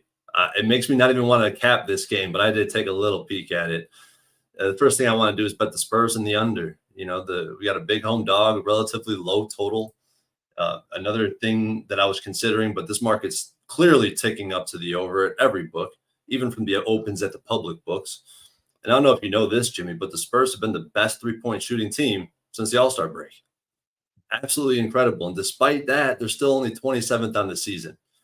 But they've covered 8 of 11 since All-Star break. I kind of wanted to be on the Spurs here, but this is the first time, I'm not going to be getting involved in this game. I just know that mentally I will not be in a good place if I lose, if I back the Nuggets or I back the Spurs, and I don't want to gamble on it. The Spurs are in a good place right now, but Jokic picks and chooses when he steps up. And going up against Wemby that first time, he went for 39 points, 11 boards, and 9 assists. Held Wemby to 7 of 17 from the field. You think he comes back with the same effort? I don't know. That was the first time. And they didn't cover by much, right? They only win by 2 points that game? They won by 12. 132-120. But the only reason why that happened was because everybody rested in the fourth, and the Spurs put up 36 in the fourth. They outscored the Nuggets by 11. It was domination in the first half. But does Jokic care now? That's the question, and that I don't have the answer to. Is he going to step up here in San Antonio against Wemby? Probably. If he does, well, then the Nuggets' first half would be live. But they're coming off a game where they beat the rematch of the NBA Finals. We've seen what happens when they're not locked in. We just saw it against Raptors. So I've got to sit with this spot. I can understand the concern. Darius Moore saying the under in this game is the best bet. Spurs, Denver, under 222. Satcher says I want to take the Nuggets first quarter every game, but he's not doing it here. And the Nuggets on the road laying more than 2 possessions this season. They're only 1-5 ATS, and they win by 5 points on average. I mean, they definitely this is a letdown spot. It has the Spurs written all over it, but I know Jokic will put it in my ass the minute I bet against them.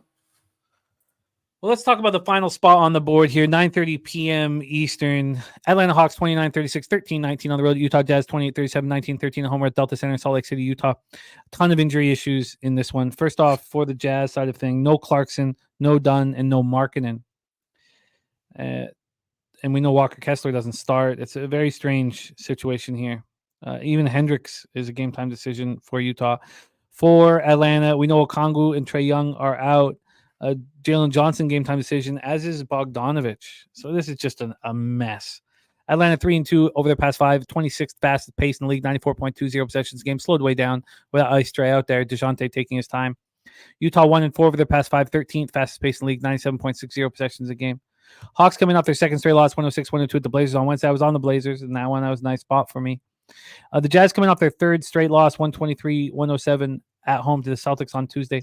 They have a rest advantage, and I just don't see at all what any appeal from the Hawks. None at all. Jarek White says still taking Jazz money line. Billy Briz says John Collins revenge game. There's Polo this, Polo that in the house. Also, Dunkaroo 28-28 in the house. Let's take a look at the line history here for our final spot on the board. It's our 44th game that we've capped today.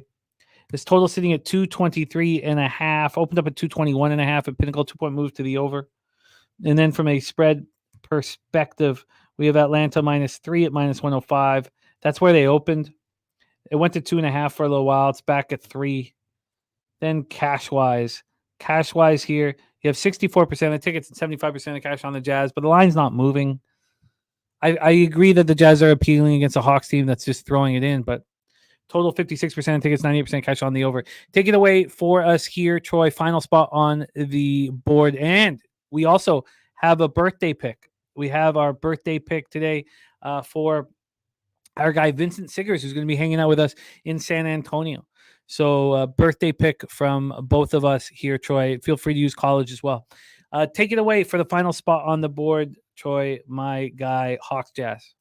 I'm with you, Jimmy. This is really hard to find interest in this game. Jazz clearly entered the tank as the past few weeks, maybe since they made that trade. And are the Hawks the least profitable team in NBA history? They might be. I don't know. But they certainly seem like it. And this is funny. All my notes right here, I'm not even going to read them because it's all about tanking. Like, I'm trying to cap how hard these teams are going to tank, or if the Hawks and if the Jazz are tanking. I don't want to get into it. The injury report makes things harder, but the line functionality, in my opinion, suggests the Hawks are the right side. And if you look at the tickets and the cash flow in this spot, how could you not? I mean, that's what's drawing me into the Hawks at this point. At home 2 weeks ago, I know we're talking about different rosters. The Hawks won by 27 as 2-point home favorites. Now they're on the road and they're laying 3, and it looks like it's going to be moving more. And usually in that market, a road favorite. And if you notice, if you look at my action, a lot of times I'm on road favorites between 3 and 5. I love that market, especially when the market's moving their way. And this might fall into that category. And if it comes 9:30 and I get clarification that Bogdanovich, Jalen, Johnson's playing, and looking at no Markkanen, no Clarkson, no Dunn. I think Chris Dunn, those are key pieces to this team.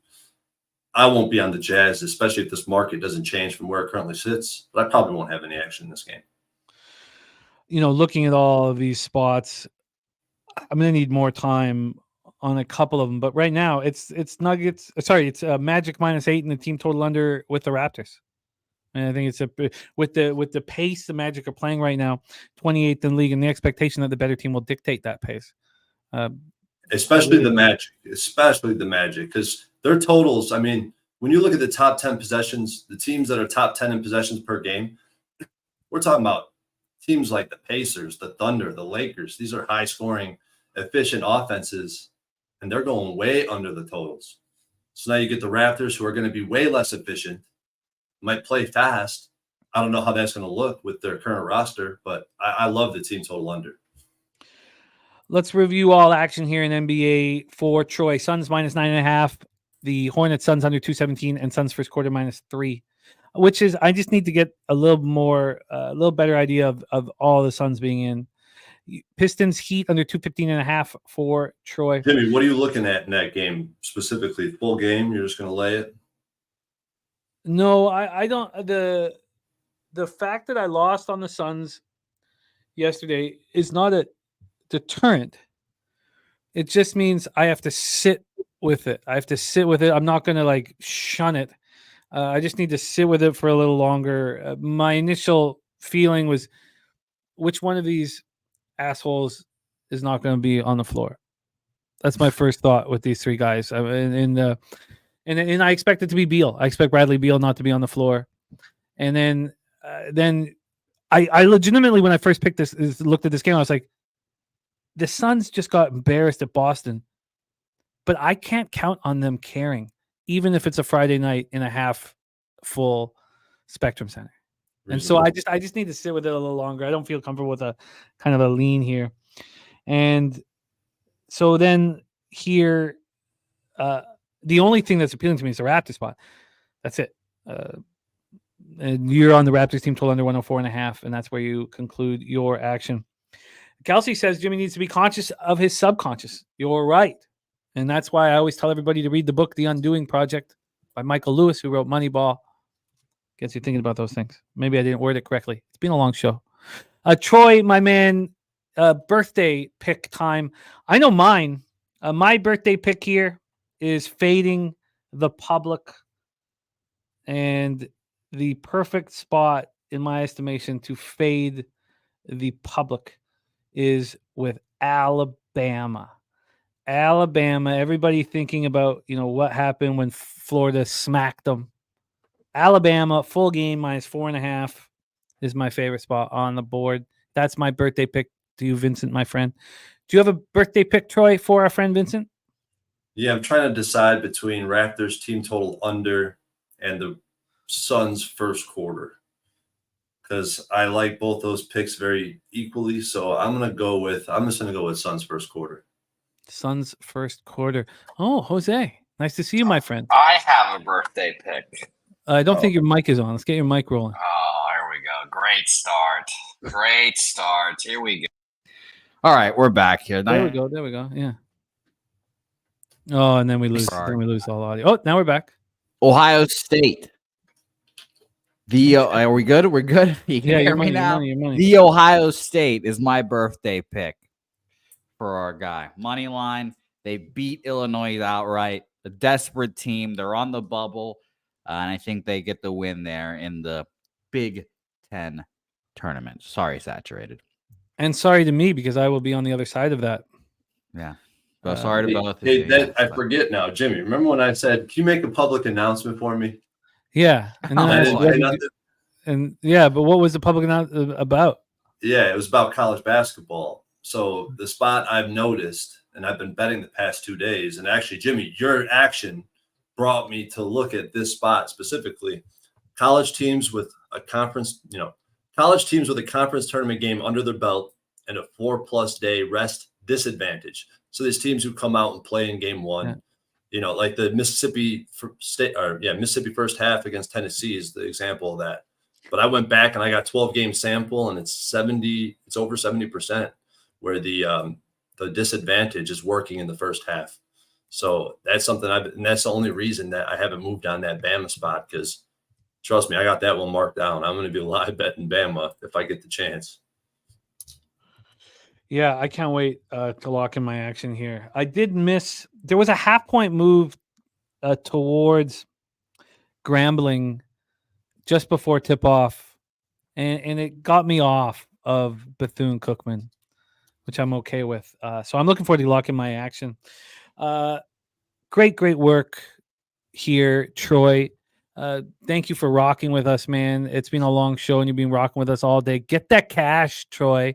And I can't wait to rock finally after all the work we've done on screen. I can't wait to hang, man, when we're in San Antonio. I'm looking forward to it, man. Really looking forward to it.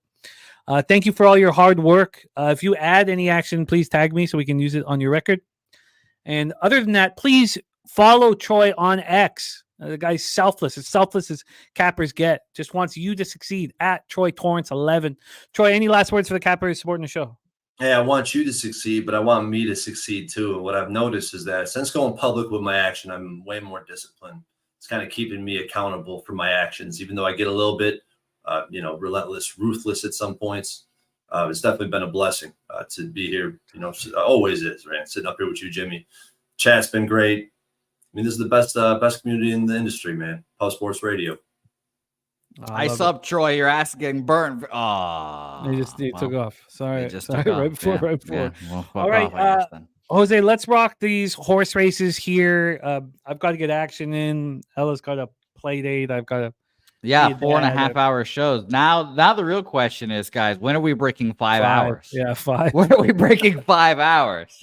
That's when the real games begin. So that'll be fun. But yes, of course, we have 3 heats, 63 members. Appreciate all you guys. You guys know the deal at this point already. We appreciate you guys. $50 on the line, and of course, we can't wait. $50 for we can't wait to do this races in person. Yes, it'll be fun when we do it in person here. Jose, you do the first 30 seconds. I'll close it up and we'll flip it for each race. Please let everybody know who is in this race. That's a great question. And Kelsey, but let me answer, Rez. Yes, Troy, Rez, that favors Florida in the first half. But don't forget, Florida just destroyed Alabama. Alabama's not going to forget that. But take it away, Jose. I'm going to bet Alabama after this as well. So shout out to you. And thank God for Bayer Leverkusen yesterday as well. Bet them last night as well, or I guess yesterday afternoon. But I'll go over this list. Saturated, I'll address your challenge at the end of this or these horse races. I'm not putting 5 units on it, but I'll address that challenge. It'll be fun. Race 1, Philly Eagle Flyer, Mike M. Justin McKelvey, as some people call him. Some people call him that, Jimmy. Chosen One, Preston Ekdahl, Coin, Randall Sheffield, Fernando Mendoza, Rude Boy, Dutch Boy Fresh, K. Wolf, Vincent Ramirez, Kelly McGinnis, Subhuman Gaucho, Ricky Levine, Ron Crawford, Nunya, Craig Wilkinson, Director 97, Crystal Craig, and Juan Ruiz. I feel like Arya Stark just listing off these names. So shout out. And by the way, my computer's on 7%. So let's hope we can make some of this last a little bit. We're off and racing in San Antonio. We're going here. Randall Sheffield, quick out the gates. Justin McKelvey out there as well. Juan Ruiz, Ricky, K. Wolf, Dutch Boy Fresh, all in the mix. Look at Mike M, the 2-horse. Wow, look at his jockey. Blonde hair on that jockey. Some pigtails as well. Wow. Oh, no. Mikey. Oh, no, Mikey. Oh, moving boy, backwards Mikey. now, Mikey. Oh, no, Mikey. Jimmy, take it away here. Dutch is in the lead. Dutch Boy Fresh with Atreyu up front. Dutch Boy Fresh trying to make a move here on the leaders. Here comes Philly Eagle Flyer up on the outside. There's Ron Crawford. Ron Crawford moving in the wrong direction. Sorry, Ron, for you. Philly Eagle Flyer, though, trying to get home with it. Trying to come home with it. K-Wolf also trying to come home with it. Who's got late pace? And that person's name is Craig Wilkinson. Oh, no. Here comes Preston Ekdahl. Preston Ekdahl making a big move, but it's doing going. Here comes going out of nowhere. Out of nowhere. Wow.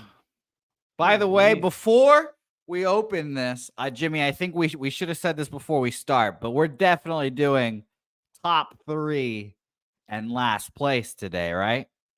Oh, I forgot. Yes, top 3 and the last place will be moving top on. Top 3 and last place advance to the final round. So let's find out. This is going to be a fun one here. What a run by Coin there. Late Coin, pace. man. Let's see it. By the way, Director 97. Oh, in the finals, Director 97. We know what thoroughbred handicapper and jockey extraordinaire he is. 2 championships back to back. So he's in the mix. Coin, Ricky Levine, and Preston just get pipped right at the end there. Now, who's last, Jimmy? Who's last? I'm sure everyone's asking, who is last? Maybe this is Justin. Maybe this is Justin's ticket in. Who is last? Oh. Philly Eagle Flyer. Philly Eagle Flyer moving on to the second round. Let's get this second round up. And Adam, I'm antsy to get my action in, trying to stay cool and calm and collected.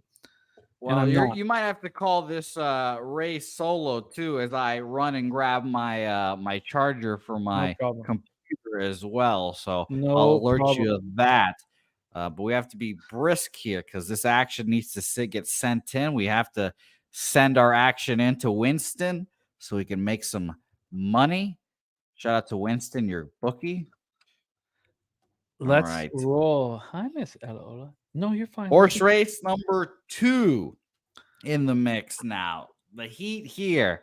We have Jeff Slaughter, Devil Dog Ruth, Billy Briz, Gerald Jones, Chris Boggin, Bo Jackson, Joey Harb, Jimmy the Bag, Kent Davies, Big Show Picks, Reds Mob, Smoke and Mirrors, Iron Eagle, Dabby Cab, myself, Connor Mack Picks, Big Scott 510, Joseph Thompson, Rico Lopez, Fat Wally, and Ricky Bobby in the mix here as well. What a heat we have here to go here, Jimmy. It's gonna be a fun one.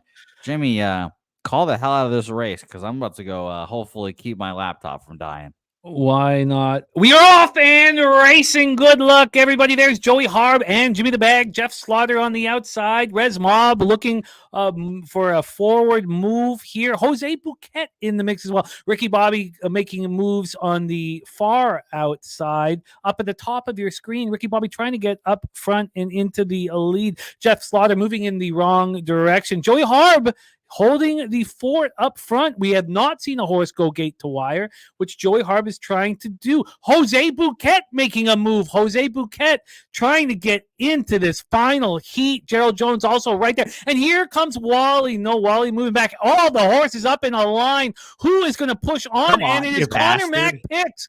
Push, you bastard. Making a move here. Is there any late run from anyone? Back if you're gonna fall. Late runner. Is C-Mac just gonna take it home?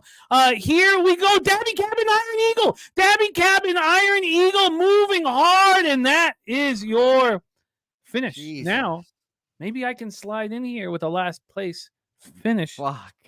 Let's see. All right. Let's see it here. Let's write down these lovely names. Shout out to our top three here. Iron Eagle. Dabby Cab making an appearance for the first time, feeling like in this entire history of these races. Devil Dog Ruth in here as well. Now, as you mentioned, Jimmy, who's in last? Who's in last? Don't see my No name. Jimmy. Oh, there's Jimmy the Bag. 14th. Who's in last? Who's in last? Big Show. Big Show gets on to the finals. Big Show, congratulations. I'm glad that we reward incompetence on this program as well as glory. Glory and competence. I like it. Yes, we'll do a full review of action here. Let's get to this final two races. And look at that. Grambling running. Yes, Nunya, that was, well, let's get it home for you. Can't wait to run with Nunya down in San Antonio, baby. Yes, and by the way, guys, just a reminder, two reminders. One, we won't know what you look like, so please introduce yourselves. That's a big thing. And secondly, if you want me to pick up you up at the airport, DM me on Twitter. I'm already compiling a list of things the people I'm picking up. So yes, please go ahead and DM me.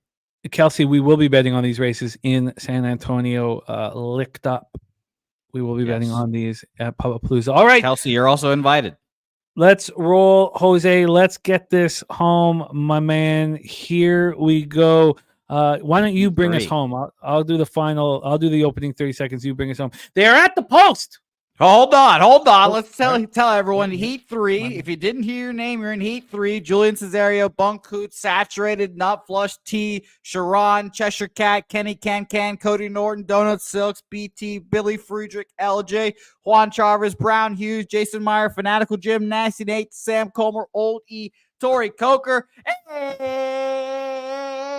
they're off. Off and racing. Kenny Can firing out very comfortably, as is Turan. Big T making a move. Billy Friedrich also involved in this one. Nasty Nate's horse has no-showed his entire career. Does Nasty Nate have a run in him? Here comes Old E. Old E making a move on the outside. Old E moving forwardly with Fanatical Jim. We are looking with 5 horses in a line here. Friedrich, Fanatical Jim, Old E, Tron Morris, and Nut Flush Allen, and Eldorado Custodian with late pace. Let's see, Jose, take us home here. Oh, boy, this is going to be a tight race here. We're all bunched up, and the battle for last place is interesting, guys. Don't forget the battle for last is interesting. There goes Brown Hughes falling. Will he get it? Old E in front. BT, Old E. Who's going to claim third? What a bunch. 7 seconds left. T coming from the outside. Who's down at the bottom? It's Julian from nowhere. And Glory and Cheshire. Wow. Oh, my Wow. gosh. And yet again, Nasty Nate's no-show in effect. Well, Julian Cesario, who will be with us in San Antonio. Cheshire Cat second. Kenny Can third. And now, will this be the perfect opportunity for Nasty Nate? yes. I Let's did see. not see his horse nary one time. I did. I saw it moving backwards. So this That's what I is going to saw. be interesting. This is going to be Oh. interesting. Oh. Oh. God. Can't catch a break, that guy. Juan Chavez moves into the final heat. All right, $50 up for grabs. Nasty Nate's going to lose it, man. I can just man. imagine him just He's going to losing. kick my ass when he sees me. He's going to think I'm fixing these races against him. It's as if you are offering Nasty Nate water. That's as if, it is. or drinking water. Either one here. All right, let's get I in- can't wait for some poor fool to do that this Pullapalooza. Someone offer Nasty Nate water and see what happens. Oh, please. It's a danger. It's a real danger. This It is a danger. It's a health hazard. the finals here. Jose, you open the first 30 seconds. Give us the names for the final heat, and I'll close up the final 30 seconds. This is a heat of glory here. We've got Philly Eagle Flyer, Coin, Director 97, He can't win. He can win his third Ricky time. Levine, Iron Eagle, Dabby Cab, Devil Dog, Ruth, Big Show Picks, Julian Cesario, Cheshire Cat, Kenny Can, and Juan Chavez. Are you rooting for anyone, Jimmy? Yes. I'm rooting for Kelsey. Okay, fair enough. And we're off and racing here. Kelsey, all you have to do, become a gold member, PSR gold member, and your horse will be in here too. We're off. We've got it all bunched up to start this race right now. 45 seconds left. Julian Cesario, Cheshire Cat, Devil Dog, Ruth, all in the mix here. Remember, first place gets paid $50 here, Jim. $50 American dollars. American dollars. Who's going to take it home, Jimmy? Who's going to take it? Who will be $50 richer? Can Director 97 win his third race? Unprecedented Oh my gosh. in these parts. And Director 97 moving forwardly here. A line of 3 horses up front with Cheshire Cat and Dabby Cab. Dabby. A few steps away from glory, but here comes Coin. Coin is moving forwardly, trying to get in. There's not seconds left. Does Coin have enough space to get home, or will Dabby take care of business? Here comes the show. A third win for Director 97. God. What a Wow. beast. This guy. Fucking A, man. Wow. His third win. My God. Wow. Fuck me. What a This guy's like the fucking Patriots. That's a dynasty. It's a fucking dynasty. It's a dynasty. Excellent work, Director 97. $50 richer. Please email pupsportsradio@gmail.com. Let's review all action here on this 4-hour. Jesus. I got to get out of here. 4-hour, 36-minute show. Let's review all action here. We start with the Jets first period -0.5 for Bobano in NHL. He's also on the draw in Kings, Blackhawks. I'm going to be hammering the Saturday card. That'll be it for me. Then Bobano got his card started with a winner with Michigan State +8. Of course, I took UTEP first half like an ass clown when they won outright and lost the first half. Bobano moved on the over 141.5 in Mississippi State, Tennessee. I don't know if that caught there. Bobano's on the over 136.5 in East Carolina, South Florida. I think that one got there. The over 133.5 in Wisconsin, Northwestern. That went down to 122 right off the hop, and I could have moved on live. I thought I was going to move on Bethune-Cookman. I did not, but Bobano did. I came close. I planned on doing it, but that last little move away from it took me off. Then Bobano's on the over 146 in Wichita State UAB. That's 40 minutes in. He's on South Carolina +8 in the over 143.5 in South Carolina Auburn.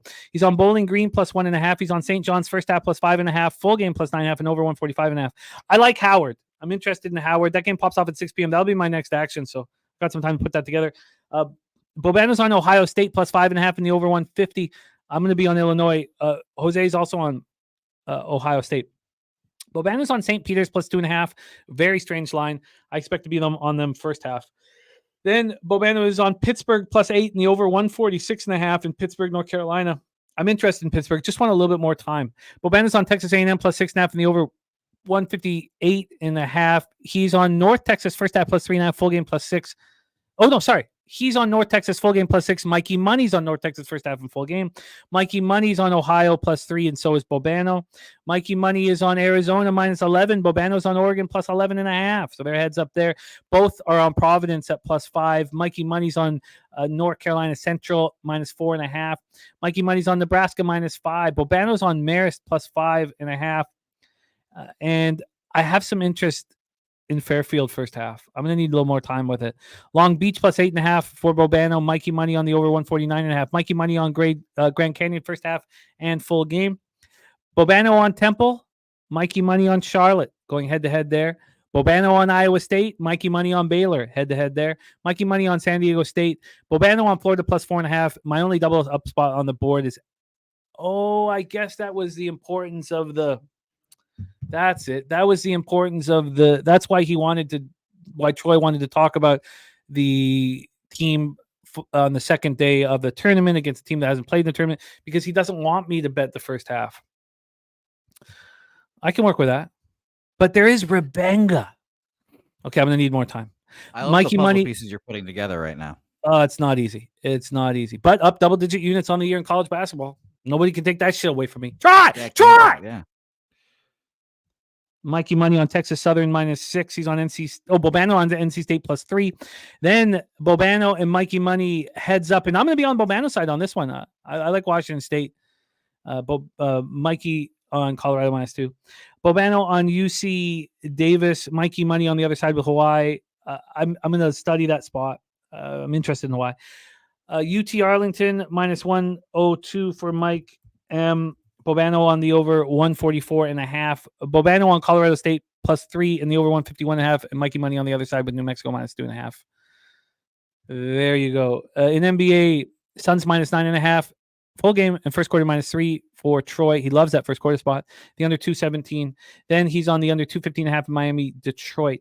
He's on the Raptors team total under 104.5. That's all of his action. I like both the Magic -8 and the team total under, but I'm going to need to drive Ella to a play date before I can get this action in, which does cause it's fine. Everything's fine. Just stay calm. Everything's fine. That is our show. Kelly McInnes with me on Washington State. Kelly McInnes, Jarek White, Nunya, Kelsey, Gerald Jones, Philly Eagle Flyer, the Dapper Capper, Nasty Nate said it's drinking water while he's drinking tequila. Those are the rules. That's fair. That's fair. That's fair. Saturated, Old E. Thank you guys. Res Mob was funny today in the chat. I loved it. Kong's Clips.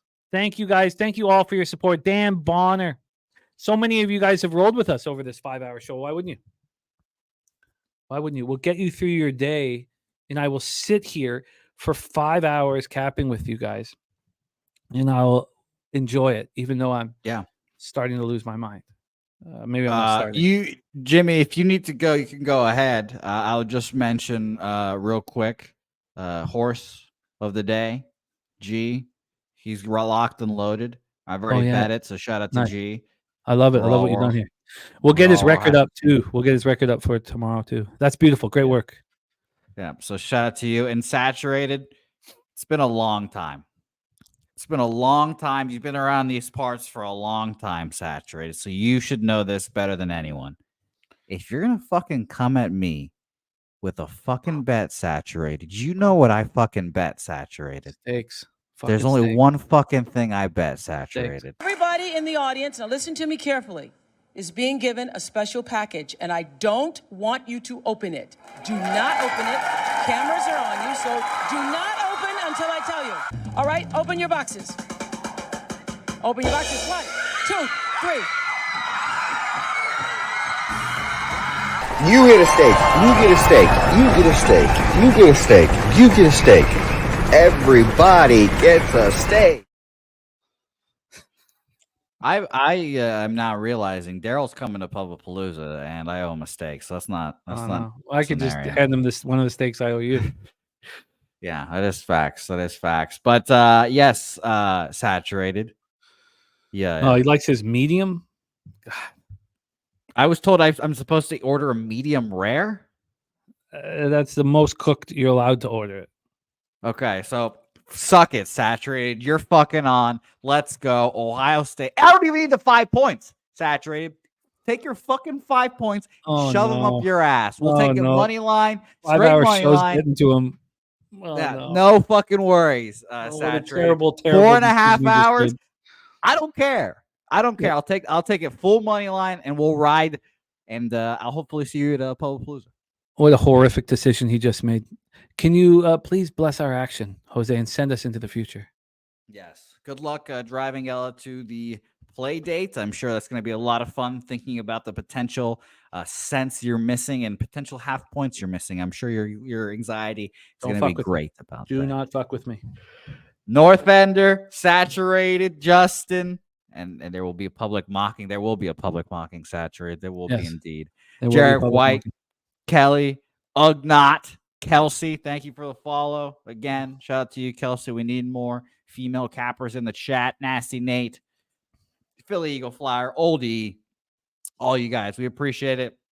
Joey, thanks, guys, for watching. We'll be back here very soon. The next time you see Jimmy and I will be in person, I believe. No, we have a show Tuesday. Well, that's you and Pete. I mean, you and me will be on Thursday morning, 11 a.m. Central.